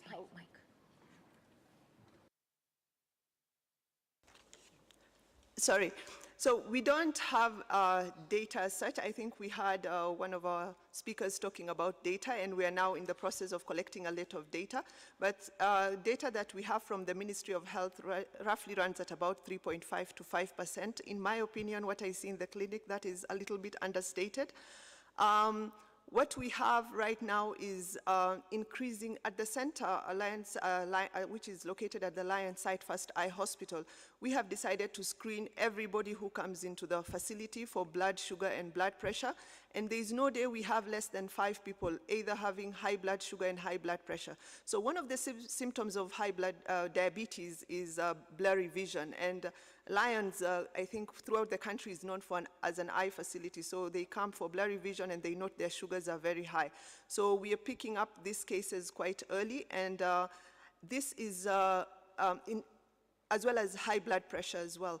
And this has led to the new concept we're dealing with in the diabetes world right now is the concept of diabetes remission, or rather diabetes reversal. And this can only happen when we diagnose these patients early and we intervene using their nutrition. We intervene through their lifestyle modification, and these patients are able to go off medication. And this translates to less economic impact, especially considering that the high cost burden that is associated with this condition is really it's really, sorry about that. So the high cost burden that is associated with the condition is really crippling this patient in terms of their economy. So currently in Kenya, we stand at almost over $300 million in terms of managing diabetes. This is about 10% of the budget that is allocated to the Ministry of Health and almost 0.4% of our GDP. And the major cost burden in patients living with diabetes is in terms of medication. So at the center, we are trying to source for low-cost medications which are of quality so that we can be able to help these patients. The other aim that we have is in terms of research. Like I said, we are now going big with research in terms of collecting data and with partnerships as well, so that we can be able to have data that can help us manage these cases better. And we are so focused on this because of the disability that is associated with this condition. And at Lion Site First Eye Hospital, we are big on preventing blindness. And currently, globally, the biggest cause of blindness is diabetes retinopathy. And we are working with our colleagues as a multidisciplinary team, which we have had at the center, so that we can be able to prevent this. Coming into this is also the other major disability we are trying to prevent is in terms of amputation. And with me, I have Dr. Fabian Collis with me, where we've come up with a Foot and Wound Center. Probably he could tell us about how we are preventing this. Dr. Collis? Yes, thank you, Dr. Rulwan. I appreciate it. Right, good afternoon, everybody. I know that when we talk at this sort of time, everyone gets nodding disease and agrees with everything we say. So I just want to talk and say that in keeping with the new government's directive, I am a podiatrist and I work from bottom up. You know, the foot is the most unappreciated part of the body, and it gets the worst treatment. It's like the donkey of the animal kingdom. It does the most work and gets no recognition for it. Now, what I want you to do right now is I want you to stand up, please, because I know it's that time of the day, so can we all stand up, please? And can we all sit down again, please? Okay, and can we stand up again, please? Now, that simple thing that you've done, nobody thinks about. But if you have a person living with diabetes with an amputation, they have to plan to do that. It takes a long time for them to be able to do that. We walk 8,000 to 10,000 steps a day. That is the equivalent of 216 million steps in our lifetime. We walk 110 to 115,000 miles in our lifetime. And that is equivalent to walking around the earth 4.5 times. I now want you to all stand on one leg, please. Okay, and for the rest of my speech, you're going to stand on one leg. Okay, so persons living with diabetes, 50% of persons with diabetes will develop what we call a DFU, a diabetic foot ulcer. And of those, 13 to 17% will end up with an amputation. If you end up with a diabetic foot ulcer which heals, you have a 40% chance of that ulcer re-ulcerating within a year, 65% within 5 years, and 90% within 10 years. So you can see how much of a problem we're dealing with. And this is if the right measures aren't taken place. It costs $237 billion, which is about a third of the total cost of diabetic complications in the US. And that has increased by 26% from 2012. The diabetic foot cost in Kenya, it costs 2,000 shillings to assess a patient living with diabetes for diabetic foot complications. 5,000 if you develop a diabetic foot ulcer, 30 to 50,000 shillings if you end up in hospital with a diabetic foot complication, 200,000 to 1 million shillings if you end up with an amputation, and if you have to remodel your foot by using vascular surgery, you're looking at up to 2 million shillings. And as we know, we live in low resource settings. Who can afford that? Your mortality rate of 5 years if you develop a Charcot foot, which is a neuropathic joint, is 29%. It's 30% if you develop a DFU, which is a diabetic foot ulcer. Minor surgery, 45%. Major amputation, 56%. A patient living with diabetes will develop an ulcer 1.2 seconds. A patient will develop a diabetic foot ulcer somewhere in the world. And a leg is lost every 20 seconds to diabetic foot complications. And 85% of this is preventable. Guys, you can put your leg down now. But you understand how difficult that was. And you imagine a patient with a disability and how much they struggle. Please sit down. Thank you very much. So what must we do when we're dealing with the diabetic foot? We must learn how to screen and pick patients up early. We must be able to educate them. And it's simple education. Involve the families. It was interesting when we were talking, our international president mentioned this morning about team. You can plant a tree as a single person, but it takes a whole team to plant a forest. It's the same thing with health. We need to form multidisciplinary teams in order to be able to create a good diabetic setup so that we can actually achieve a holistic approach to diabetes management. You know, we need to make sure we get research, we collect data. You know, we need to also train healthcare professionals. We need to train nurses. We have limited access to podiatry services in this country. So we need to start looking at training our nurses, our clinical officers, our medical officers. And we need to create an impact to reduce the number of amputations and improve the quality of life. You cannot treat a diabetic foot. No man is an island. You have to have a whole village to be able to treat diabetes, and particularly when it comes to the diabetic foot. So I just want to now revert back to Dr. Shilpa and ask, what is the, in nutrition, how does that affect dealing with foot wellness? Thank you for that, Fabian. We've woken up now. Themis is the Greek goddess of justice, and she's usually blindfolded, and she carries a weight balance with her, as well as a sword. Nutrition is just like this. It's swift and just. You've heard this umpteen times, but it's not redundant enough. You are what you eat. So you eat poorly, you will perish slowly. You eat well, you will thrive. And it's an extremely important thing. And you know, the worst thing is we see the world moving towards more easily available foods when everything is really, it can be made more accessible. More healthier foods can be made more accessible. I see apples and cucumbers and everything being packaged, and the reason for why the prices go up is because one apple is available in one foil, which is ridiculous. But it is what it is, and nutrition plays a major role in foot care, because if we do not treat a patient holistically, in a person living with diabetes and even without, if nutrition plays a big role in healing. So it's all about exercise, it's diet, and it's a holistic, multidisciplinary approach also, like my colleague Dr. Rilwan mentioned. And I think that is what we need to strive towards, apart from engaging ourselves in preventative medicine in the form of screening, which is honestly a very, very simple thing to do. It's about getting a random blood glucose level and getting an HbA1c. I think it's very relevant in this day and age, and I think it's extremely important to follow through. What do you think, Dr. Rilwan? Absolutely. I think, and that is what we are trying to achieve. I think, as the resident coordinator had these three pillars this morning of just, inclusion, and sustainability, and that's what we are trying to do at our diabetes center by including everybody and trying to serve everybody that walks through the door. And we are trying to build a sustainable center in the sense that with the health system at the primary care level, with our outreach system in terms of us screening for patients and bringing them back to the center and following them through, that is what we are trying to achieve.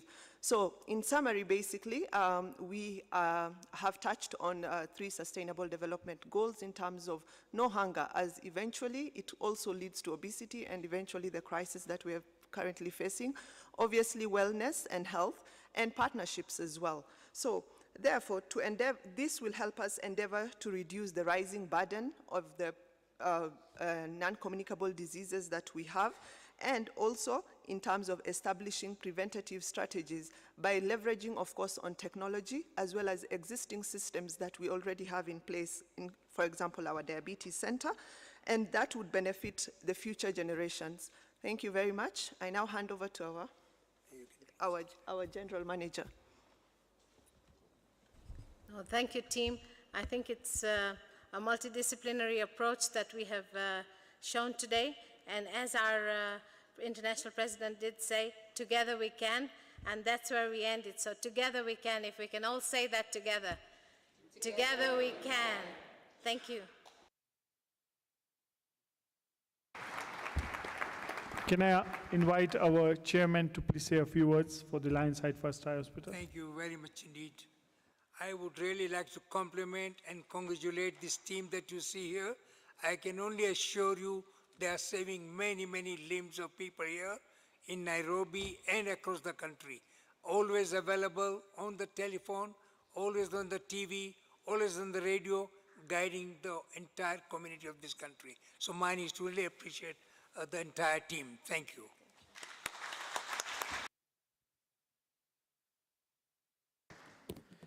Thank you, Dr. Shilpa, Dr. Rilwan, and Dr. Fabian. I now request our international president, Brian Sheehan, to sugarcoat you with a small sweet gift. Yeah, please come in the front to the dais.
Thank you.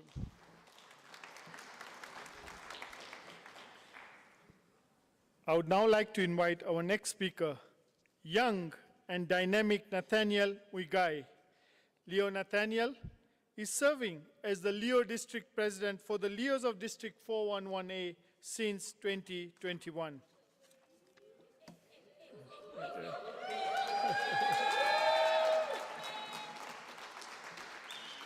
Those are our Leos.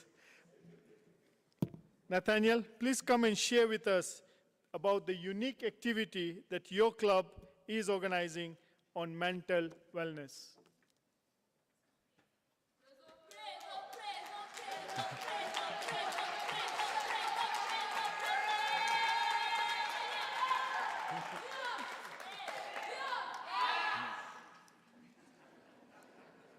I can promise you I did not pay them to do that.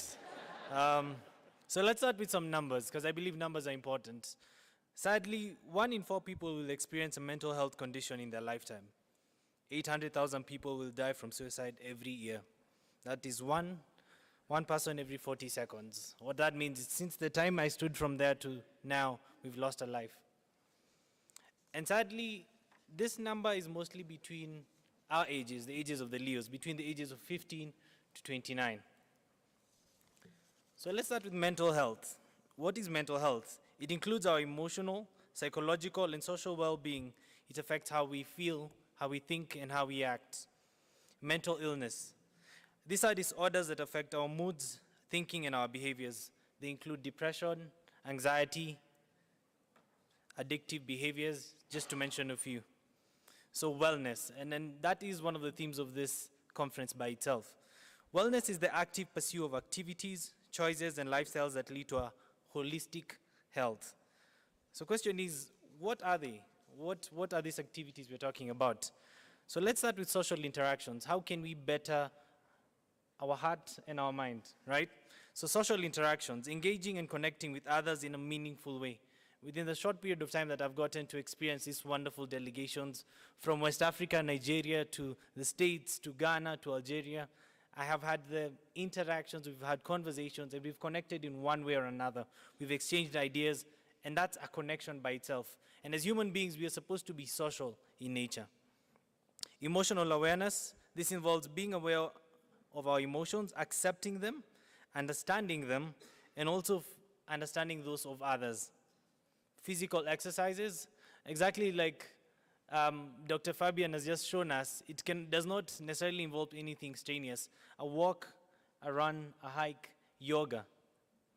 Mental exercises, putting yourself in the constant thought of learning, problem solving, and creativity. Nutrition, having a good meal. A good meal is extremely important. Research has shown that the food that you eat can also dictate the moods that you have. Foods high in fats and sugars can actually dictate your mood at some point. So at some point you can be very high and excited, and in a few hours you feel low, okay? So question is, on your worst day, the day you're experiencing some sort of loss, the day you're afraid, the day you're stressed, the day you're in pain, the day you're experiencing loneliness, helplessness, heartbreaks, paranoia, or anxiety, how do you want to be treated? And the answer is very simple. If you forget everything you've learned over, my presentation, I hope you remember these 3 letters, S, D, G. And how I'll redefine them for you is by simply doing good. I think that's important. And we've learned over and over again, and even as we go to change the world, let's do it with kindness. Let's touch hearts. Let's serve with a smile on our face. Let's make an impact and do it happily, okay? So what have we done as a district? With the support of our district governor, and I think he's done a great job today. Can we clap for him? So, again, he did not pay me to say that. We've created awareness, and what creating awareness means is simply that we start talking about these topics. Talking about it helps it be less of, we get more ideas with just having conversations. We get to exchange ideas on the same. And talking about it is important. And how these discussions happen is by we creating one YouTube video. And that YouTube video can be seen thousands of times. And people know this is what to do when you're feeling low. This is what to do when you need and you want help. With that said, we come from very many organizations. And I'm extremely excited to have the United Nations here, Special Olympics, the CGC, Lions, and most importantly, our Leos. The reason I said our Leos is because I represent them, and I'm extremely proud of the people I represent. They're well-disciplined, they're energetic. Sometimes they can be loud, but at the same time, they've taught me a lot. And with this small time, what I would want, and I would want us to carry from this, is that let's give them a chance. Get them in your organizations. Give them a chance to speak in forums like this. They have great ideas, and through those conversations that we start at an early age, you build character. And you see, authority by itself has an essence of character. If you're given power or a leadership position and you have nothing, or all you do is hurt people, then that's a problem by itself. It means you're not trained enough. That does not make you a leader, it just makes you a bad manager. So with that said, please take care of your mental health, take care of your heart, take care of your mind, and make it a priority. If you can, schedule fun, okay? Have a wonderful time. My name is Nathaniel Moigai.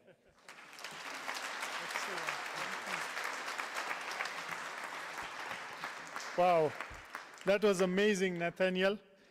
And you've actually touched on a couple of areas which our international president is very fond of.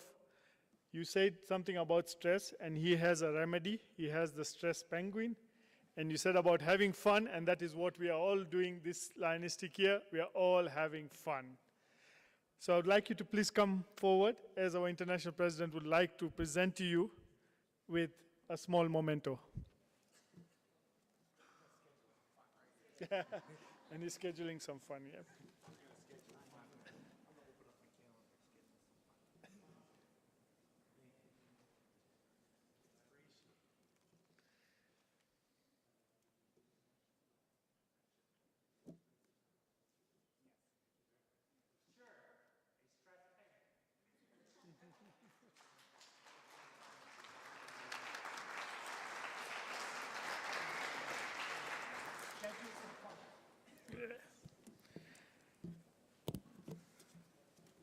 Okay, our next speaker, David Evangelista, is one of our dear friends and a longtime partner through his work with Special Olympics, where he is the regional president and managing director, Europe Eurasia.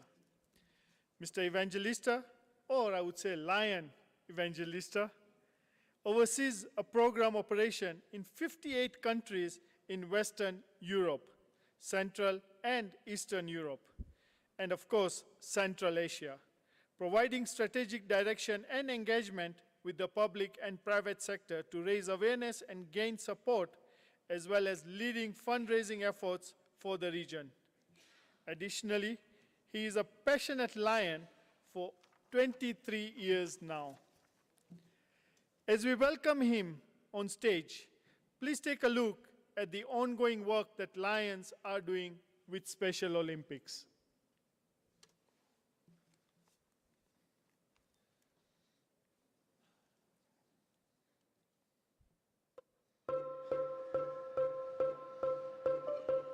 My name is Mina.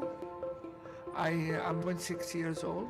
I started with ice skating for 7 years.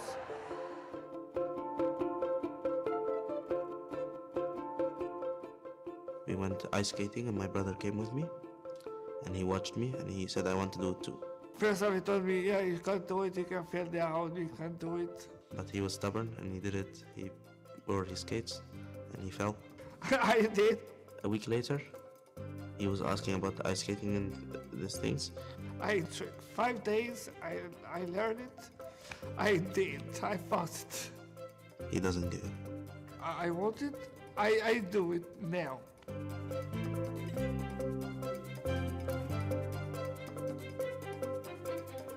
Are you saying to us that we can heal the world with sport, with play, with recreation?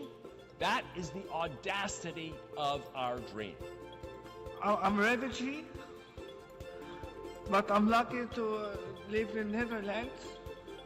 Special Olympics changed my life. I'm healthy. I lost 20 kilos. I can speak better Dutch, more than my mother.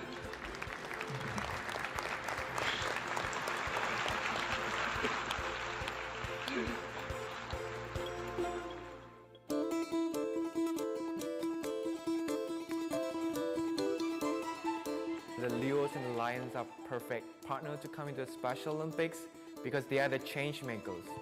They are the ones who have the power of service to make our society a more inclusive place to stay. It's nice to be able to create friendships. I love working with Special Olympians because they're really awesome people. They're so talented at what they do. This is my first time at World Games. It's a dream come true, basically. I was the only person who got picked out of my sport on Vancouver Island. Yes, I'm excited. It was really great to see all the athletes compete because it's not about winning, I think. It's more about being there and just having fun. Volunteering is important because it opens your eyes, it broadens your horizon. What I learned from my brother is the willpower he has. Don't give up and try and try and try and try. Do not underestimate the people in special need. Treat them like normal people, because they are people after all. I can, I won't, I do it now.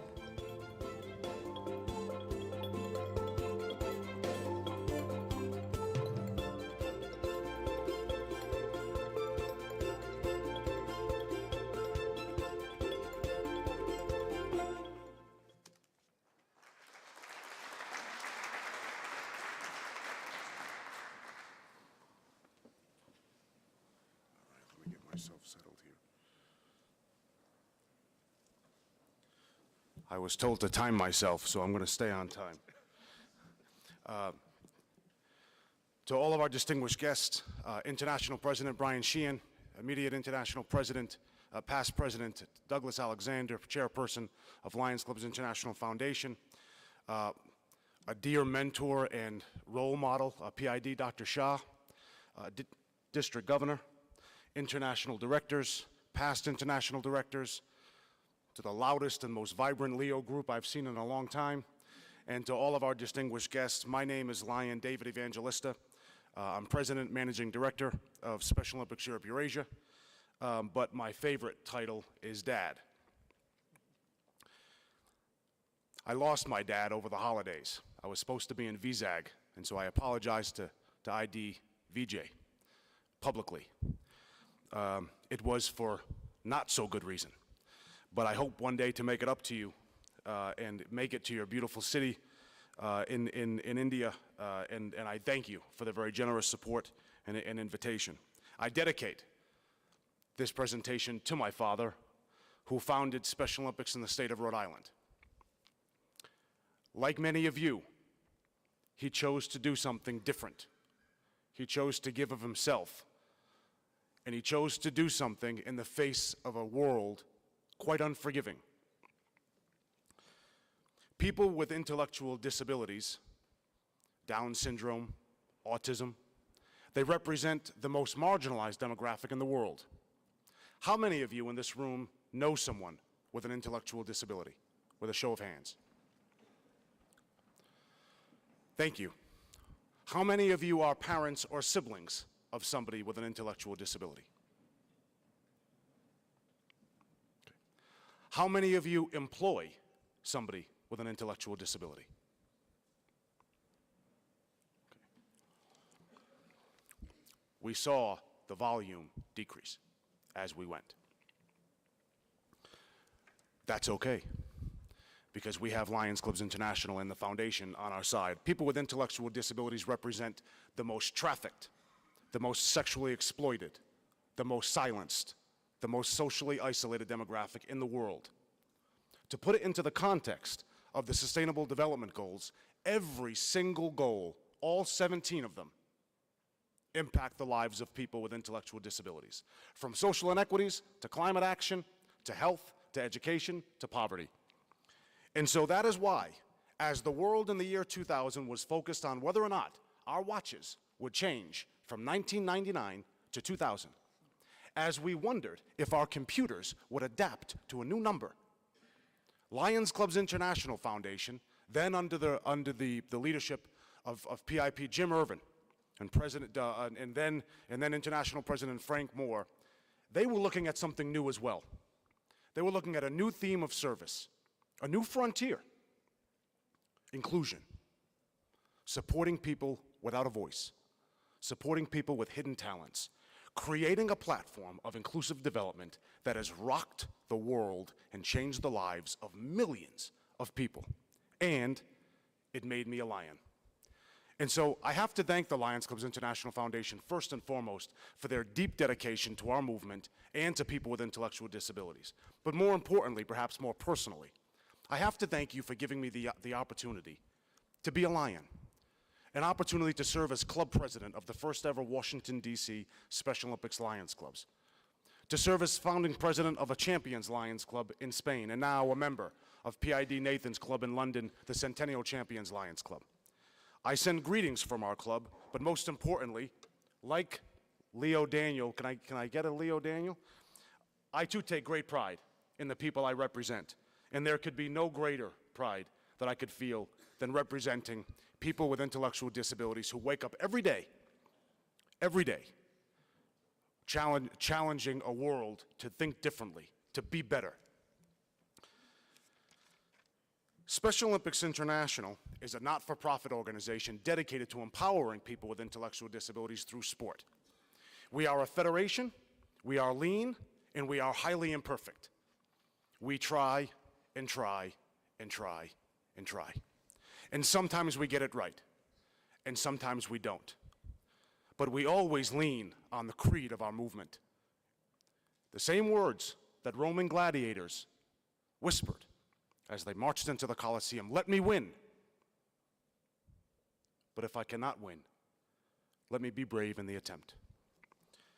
They face a poverty of access that the world is only now understanding. Ladies and gentlemen, consider this.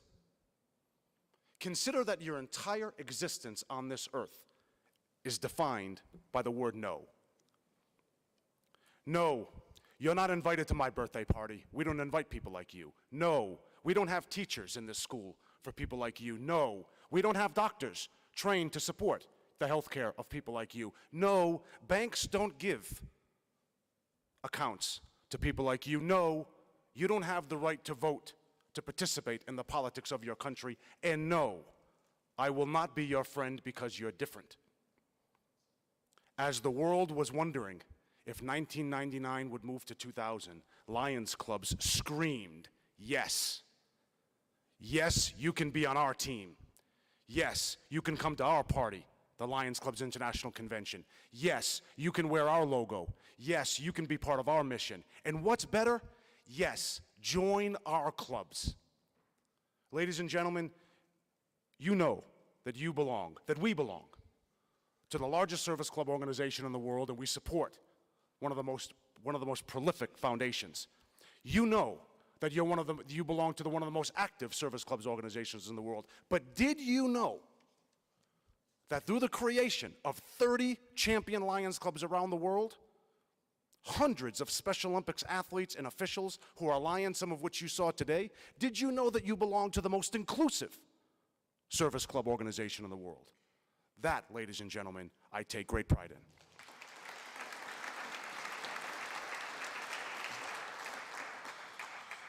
We are very proud to promote the ideals of Lions worldwide, from Kenya to Kansas, from Venezuela to Vermont, from China to Sacramento. We will not stop until the whole world knows that you cannot be inclusive unless you're serving, and you cannot really be serving unless you're inclusive. And that's why, ladies and gentlemen, I'm very proud to represent the Special Olympics Lions Clubs International Foundation Mission Inclusion. Just like Daniel said, schedule fun, simple. That does not take great thought. It just takes a bit of action. Our mission is to be inclusive in all we do. Yesterday, we saw the inclusiveness in sport, in healthcare. We have inclusiveness in family health education. We have inclusiveness, I'm checking the time here. I'm not going to be caught with my, okay, very good.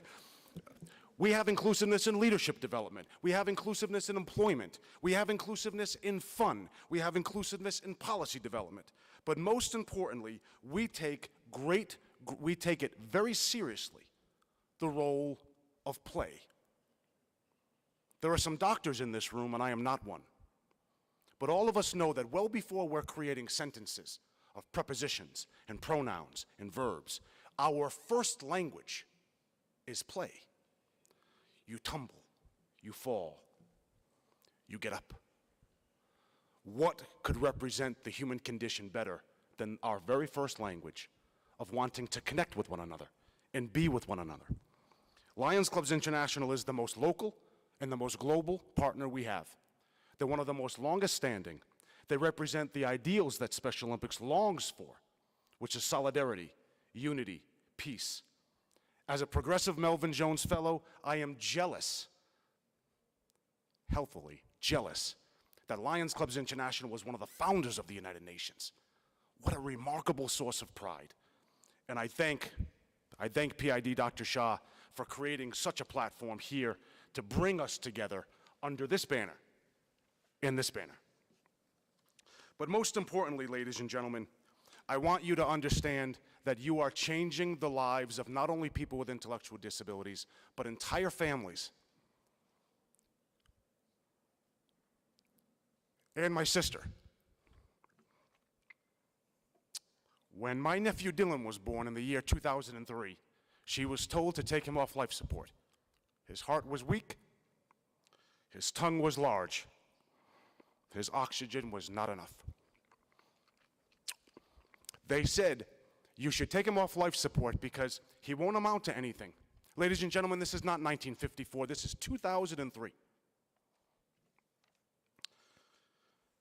She called me and she asked me if she was a bad mother if she took her son off life support. I had just gotten off the phone with Dr. Tam, PIP Dr. Tam. PIP Dr. Tam challenged me to bring the Special Olympics Lions Clubs International Opening Eyes program to China. I'm from Rhode Island. What could I possibly know about bringing a health program to China? But he challenged me, and he said, David, together we can do anything. In that moment, ladies and gentlemen, I told my sister she would have been a bad person.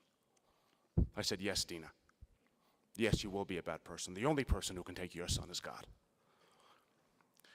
And I wouldn't have had the courage to say that to my sister if it hadn't been the training that I received from Lions Clubs International and the example set by the foundation. To do better, to be better, to think better. My nephew Dylan is a thriving Special Olympics Rhode Island athlete. He plays volleyball, basketball, he has friends, he wants a girlfriend.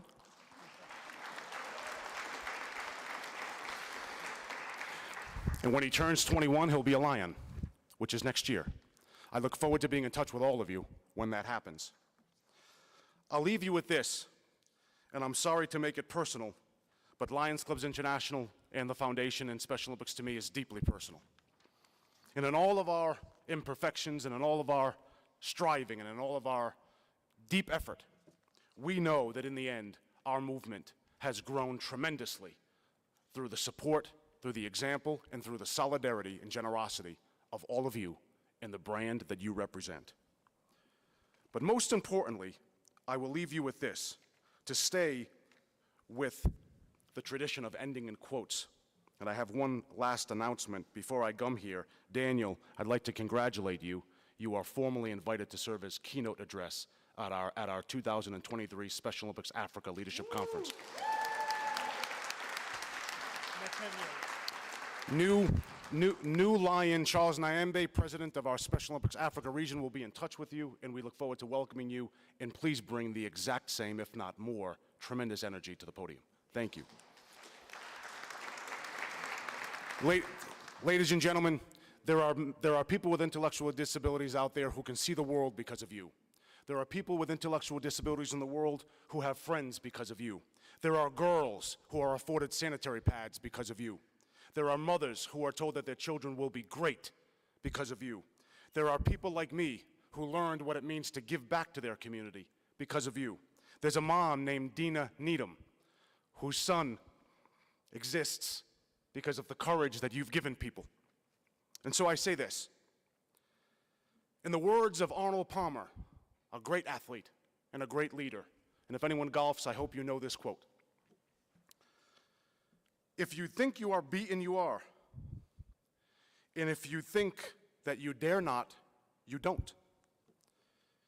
If you'd like to win, but think you can, it's almost certain you won't. Life's battles don't always go to the stronger or faster man. But sooner or later, the man who wins in the end is the man who thinks he can. Together, we will. Thank you.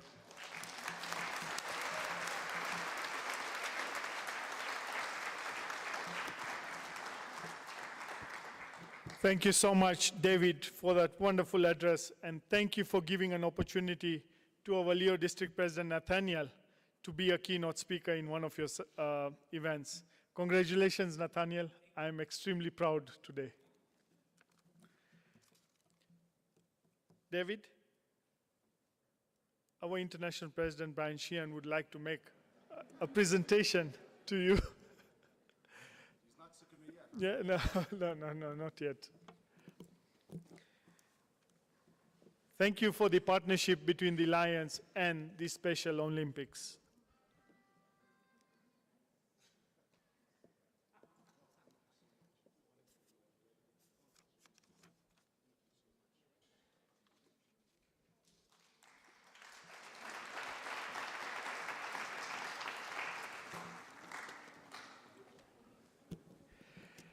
As we are coming to the end of our program this afternoon, I would like to call upon the following to please join me on the dais.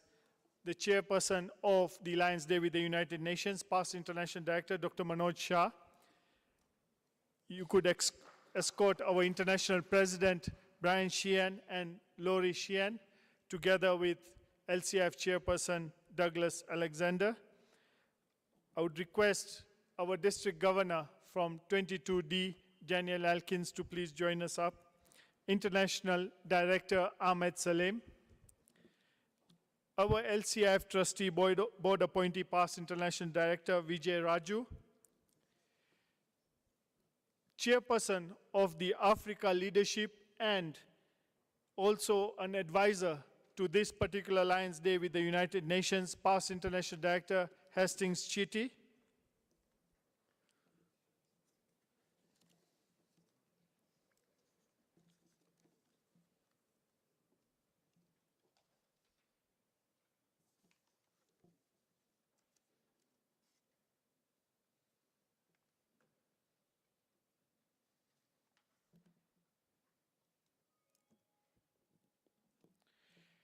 It is time to welcome our next speaker, District Governor of District 22D, Delaware, Daniel Elkins.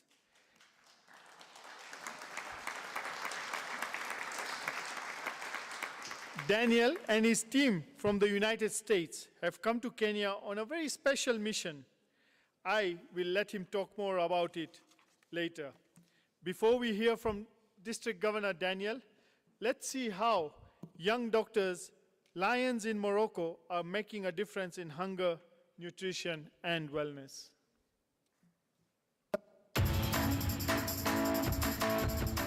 Ici, au Lions Club Doctors, tous les membres sont des étudiants en faculté de médecine et de pharmacie de Casablanca.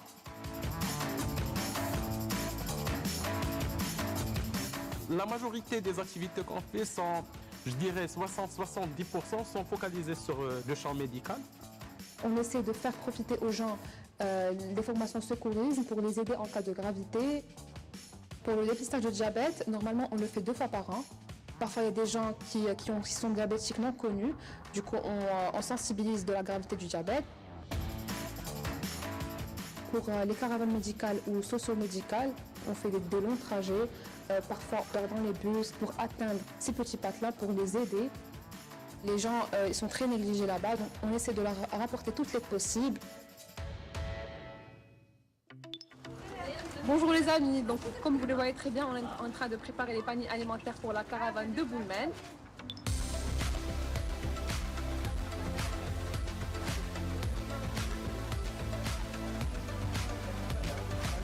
Dans notre club Lions Doctors, on utilise les réseaux sociaux pour communiquer entre nous les membres et avec d'autres clubs, amplifier l'impact de ce qu'on fait et partager nos actions avec le monde. Parce que les gens, dans leur nature, ils adorent les histoires. On veut que les gens, lorsqu'on a réalisé une action ou un projet, qu'ils ressentent les mêmes émotions qu'on a ressenties. Et c'est à travers nos posts et nos stories que beaucoup de jeunes Lions ont pu nous découvrir et postuler pour nous rejoindre au club.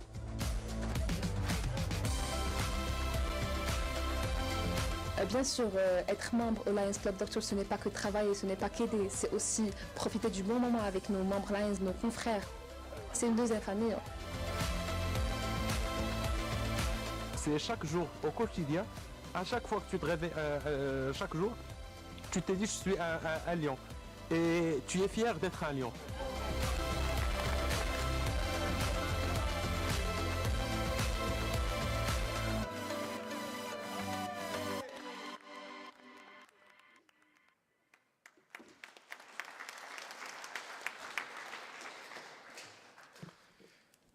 Ladies and gentlemen, please let's welcome our district governor, Daniel Elkins.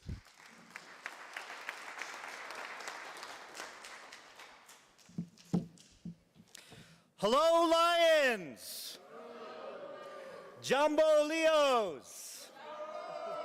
And good afternoon, excellencies and dignitaries here at the United Nations in Nairobi. Before I begin, I would like to tell you a secret that Lions know, and it's the secret that we are sharing with the world. Lions all around the world know that LCIF is the foundation of Lions. It empowers our service. But what is the core foundation of Lions itself? It's fun, fellowship, and family. This is something that District Governor Chazon and I and our districts have been discovering over the course of the last 6 months that we have been planning the Global Days of Service event that has been empowered by our foundation. I was having a conversation earlier today, and a movie came up, and it's a movie in which there's a quote, "Carpe diem," seize the day. We as Lions need to seize the moment. So I would like to do an activity now and meet our LCIF chairperson's goal of raising funds. If you all could stand, please. This is an energizer that I learned from a dear friend of mine, Clarence Harris, who is here with his daughter. It is something that both he and his wife, the dearly departed past international director Carla Harris, have taught Lions all over the world. And it is a simple motion. We are going to punch our arms like this and say, "I'm alive, I'm awake, and I feel great." And we are going to do it 5 times. And every time we do it, the Lions of Delaware are going to donate $1,000 to the disaster relief and bring us 5% closer to our goal of $100,000. Are you ready? Then do this with me. I'm alive, I'm awake, and I feel great. I'm alive, I'm awake, and I feel great. I'm alive, I'm awake, and I feel great. I'm alive, I'm awake, and I feel great.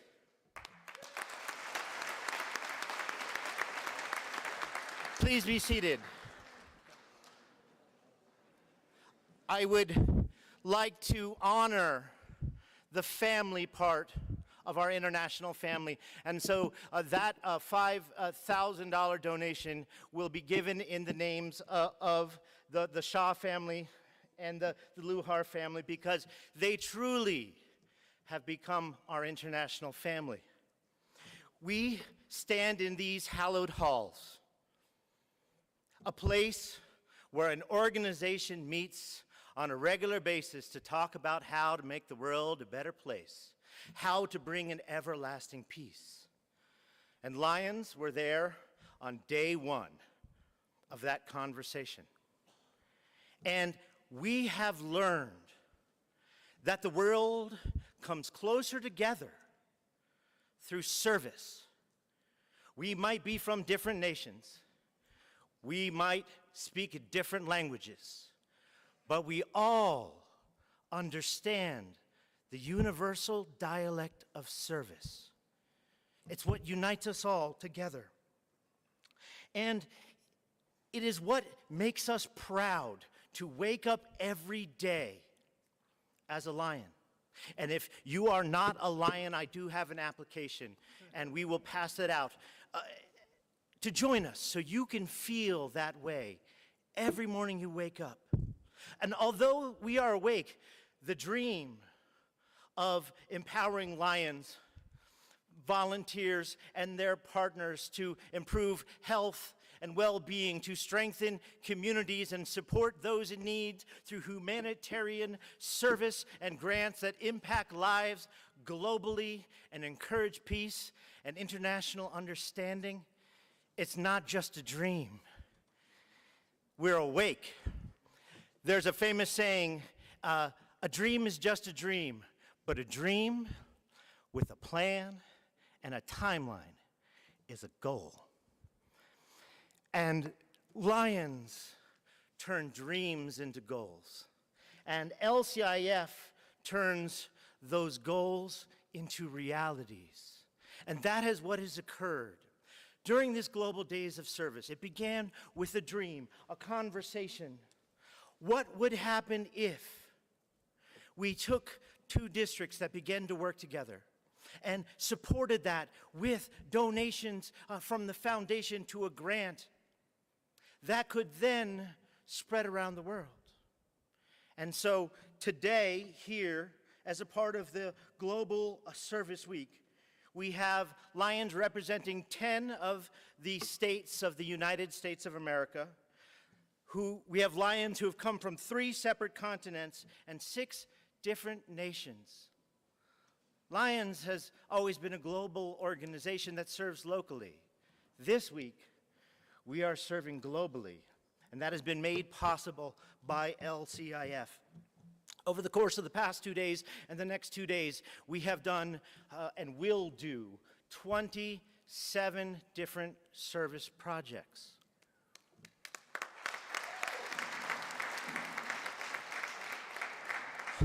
We have empowered youth at the Thika School for the Blind by giving them a football that is specifically designed for children who are visually impaired, a Ball for All program.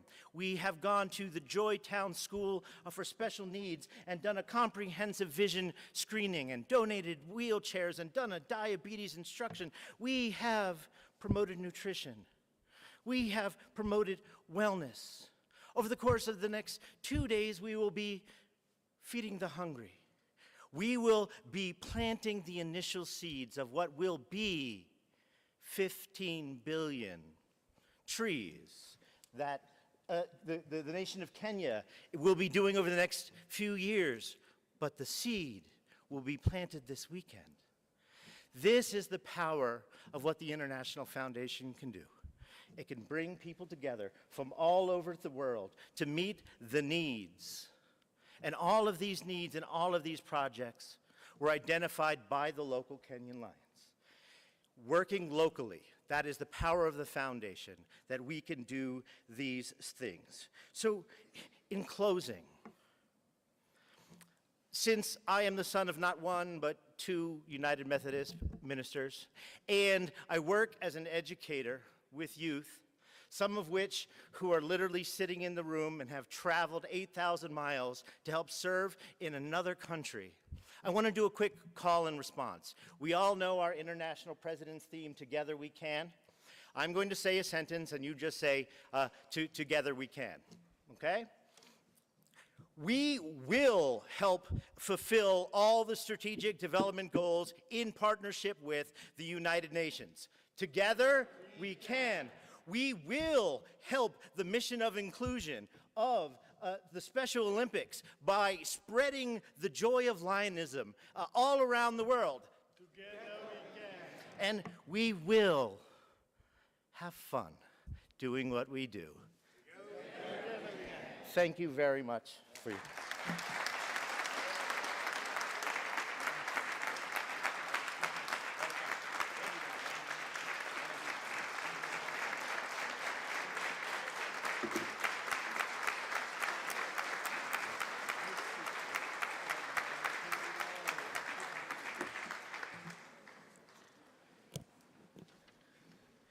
Thank you so much, Daniel, for that wonderful words. And we as District 411A are truly proud to partner with you in this Global Service Week events. Thank you. We would like to make some presentations of Lions Club's International Foundation, and I would like to request our chairperson of Lions Day with United Nations event, Dr. Manoj Shah, who is also the LCF trustee, to escort our international president and our foundation chairperson, together with our LCF trustee, Vijay Raju, in the front, please.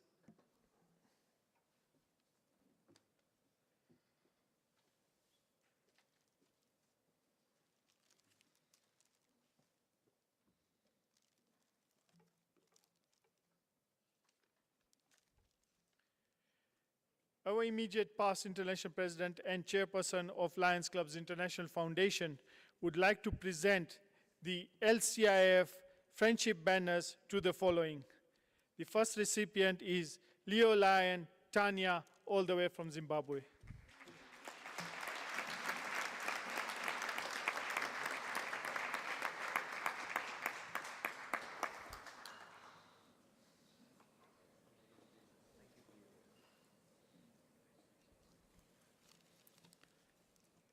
The next recipient is newly inducted Lion Elias Mastora from Greece.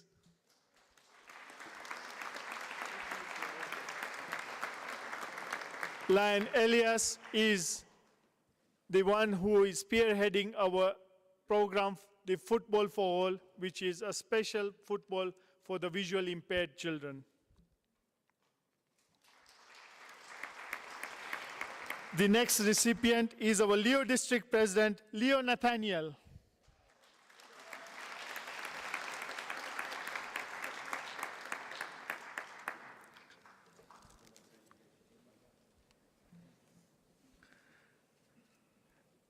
Our chairperson would like to acknowledge the following Lions for their service in our Global Service Week program, and the first recipient is Dr. Gary Anderson, past international director.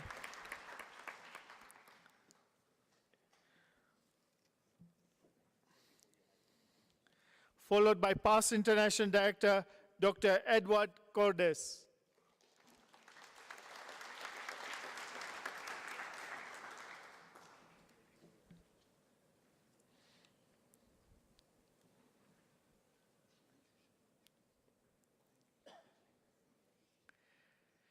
Next is Dr. Carlson.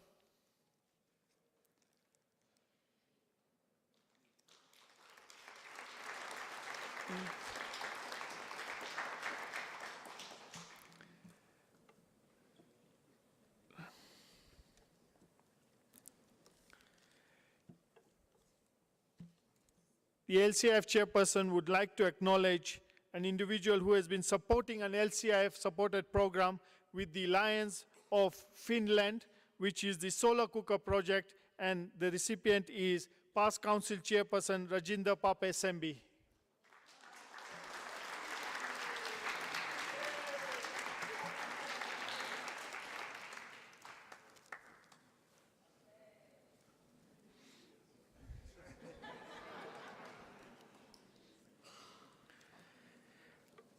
The next recipient is supporting our LCIF-funded program for the Diabetes Care Center, Lion Arv Kalsi.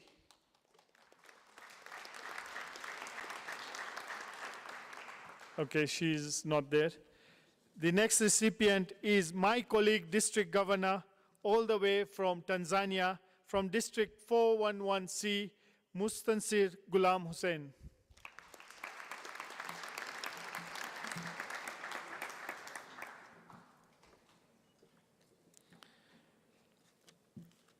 And the next recipient of the LCIF banner is Lion Rafael Jabala, the National Coordinator for the Special Olympics Kenya.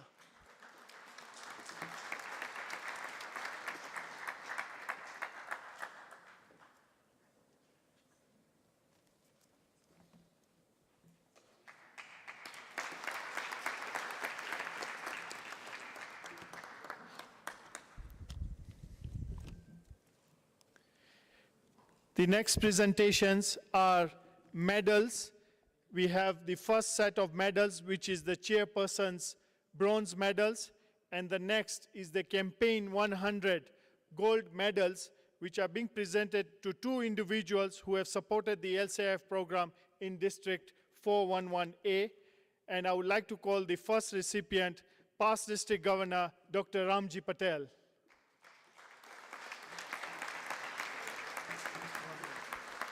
Both of them.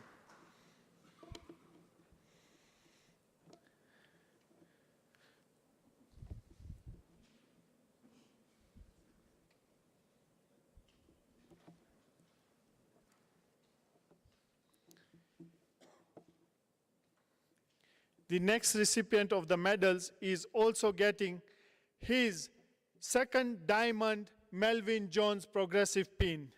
That is none other than Dr. Vinod Lalji Ramji.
We are also presenting to Dr.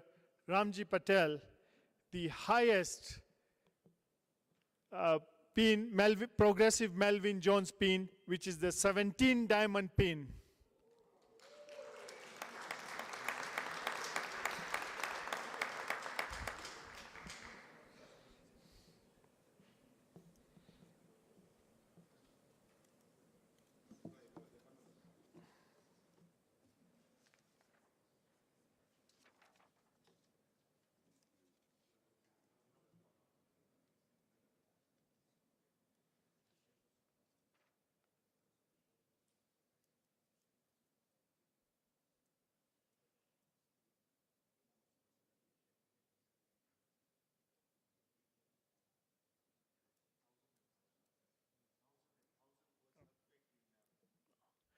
Our two recipients, Dr. Vinod Lalji Ramji and Dr. Ramji Patel, have also pledged $1,000 each towards the Turkey earthquake devastation. Thank you.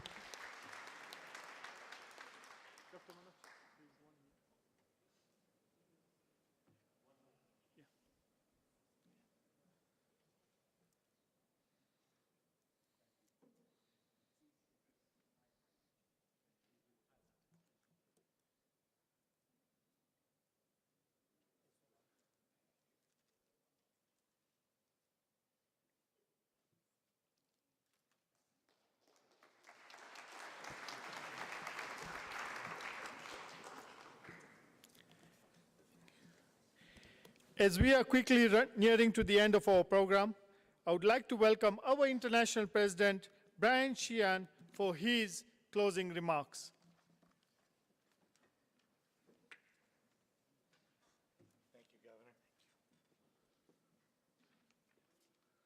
Thank you so much. What a wonderful day we have had, have we not? Yes. I didn't hear you. Was this a wonderful day for you? Yes. There we go. It was awesome. It was not only awesome, it was phenomenally awesome, and it doesn't get any better than that. You guys are phenomenally awesome. Oh, that's what we're talking about. I want to thank you, District Governor Luhar, for serving as the Director of Ceremonies, and past International Director Trustee Dr. Shah. What a wonderful job you have done for chairing today's event. What an outstanding event that we've had here. Not only today, last couple days and the days that are coming up as well. This has been a very special Lions Day with the United Nations here in Nairobi. And I would like to thank our UN ambassadors. Yesterday and today, it was great to be able to have discussions and knowledge with them, and our speakers and our partners for sharing this day with us. And all the Lions and the Leos that are here today, and to the Lions Clubs International staff and the volunteers who helped put this together. This just doesn't come together in a day. It's been a lot of work. They've done incredible work, and I wish to thank you. Thank you very much. And I hope this day has been a valuable opportunity to reflect on the impact that you and volunteers like you make in people's lives every day around the world. And I hope that each of you understands just how much we truly accomplish when we can work together. Through this association we love and this cherished partnership we have uphold, we can transform lives, communities, and we can transform the world. Together we'll continue to work toward a more just, a more peaceful, and a kinder world that all people in all places can enjoy. I believe that together we can make that world a reality. And I believe that one day, together we will. In fact, I take that back. I believe that every day, together we will. So I want to thank each and every one of you for being here, participating, sharing the heart that you have, and learning the different things that we do. It's so grateful to be able to have that. I do have one more set of recognition before we close as well. There's been a lot of work involved here in being able to get this done. And as I said earlier in the week, Melvin Jones was a visionary, and a visionary that foresaw that you don't get far in life until you help other people out. Look at the visionaries we've had over the last 106 years. We continue to produce them. We continue to have them every day. Putting this event together was wonderful. Having a vision to getting a couple of districts together from different parts of the world and having a World Service Day is visionary. I talk a lot about thinking outside the box. This is thinking outside the box and what we have to do. I want to be able to have, can I have Soyam Shah? Where's she at? Can she come forward for me, please? She's done a wonderful job.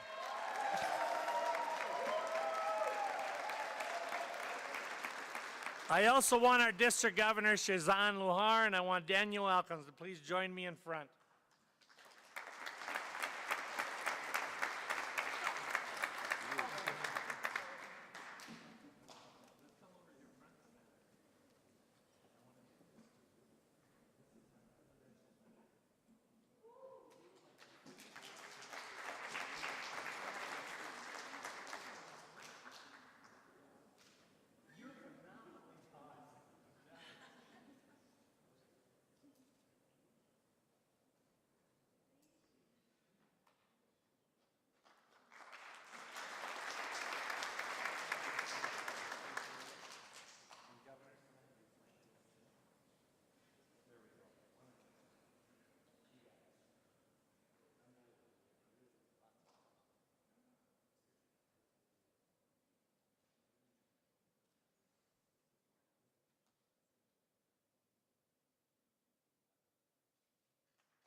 President, does this come with the medal as well?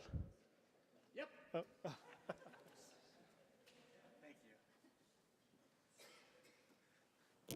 Thank you so much, President Xian, for acknowledging us. We truly appreciate it. This was truly a fantastic event, and I'm honored to serve as your Director of Ceremonies for this event. We do have a few announcements to make. And the first one is to do with transport. So as we conclude this event, we do have a tea break outside, but at the same time, the buses will also start picking whoever wants to leave from the UN complex, but we need to leave by 4:30 because that's when the complex closes.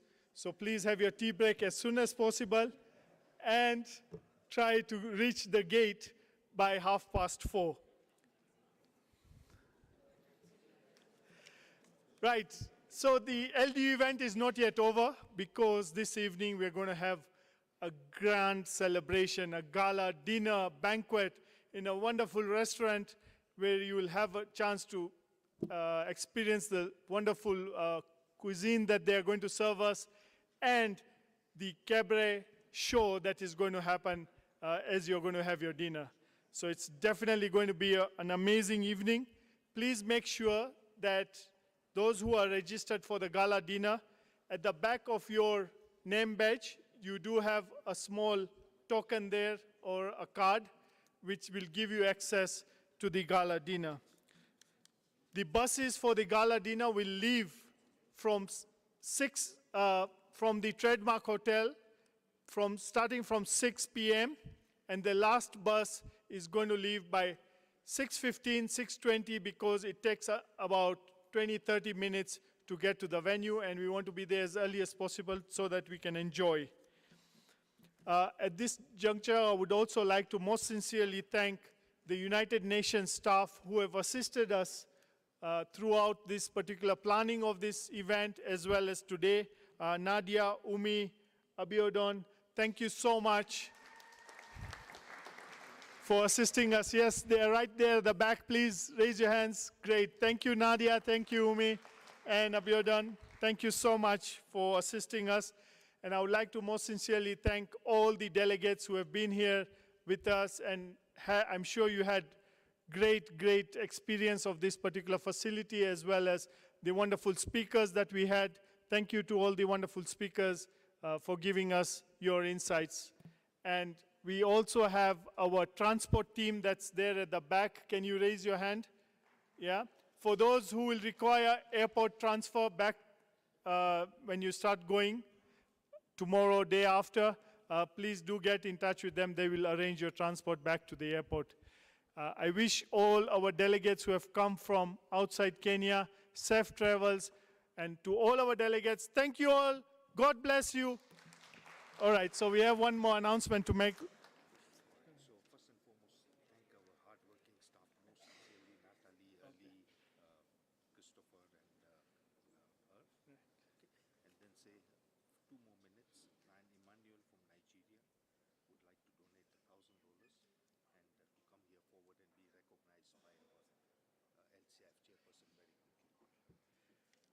You know, they say you always forget the best things. And we would like to most sincerely thank our staff who have come from LCI, Natalie, Ellie, Christopher, Marie, and Carol. Where is Carol? Oh, okay, she's probably filming outside there. Thank you so much for being here and for assisting us in preparing for this particular LD1. I know months and months we have been on Zoom. Thank God for Zoom. Yeah, we have been talking and you have been guiding us. Thank you so much for this particular support that you have been giving us. And last, we have another Lion member all the way from Nigeria, Lion Emmanuel, who would like to donate $1,000 towards our chairperson's campaign of raising funds. May I request Lion Emmanuel to please come forward and receive a friendship banner from our LCF chairperson.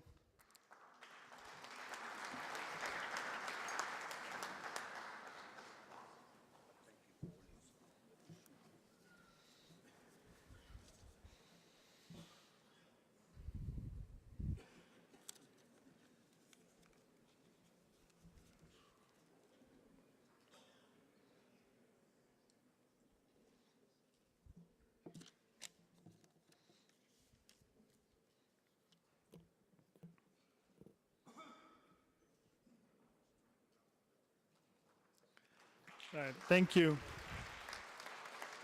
Right, Lions, Leos, ladies and gentlemen, have a wonderful evening. God bless you all. Thank you, thank you, thank you.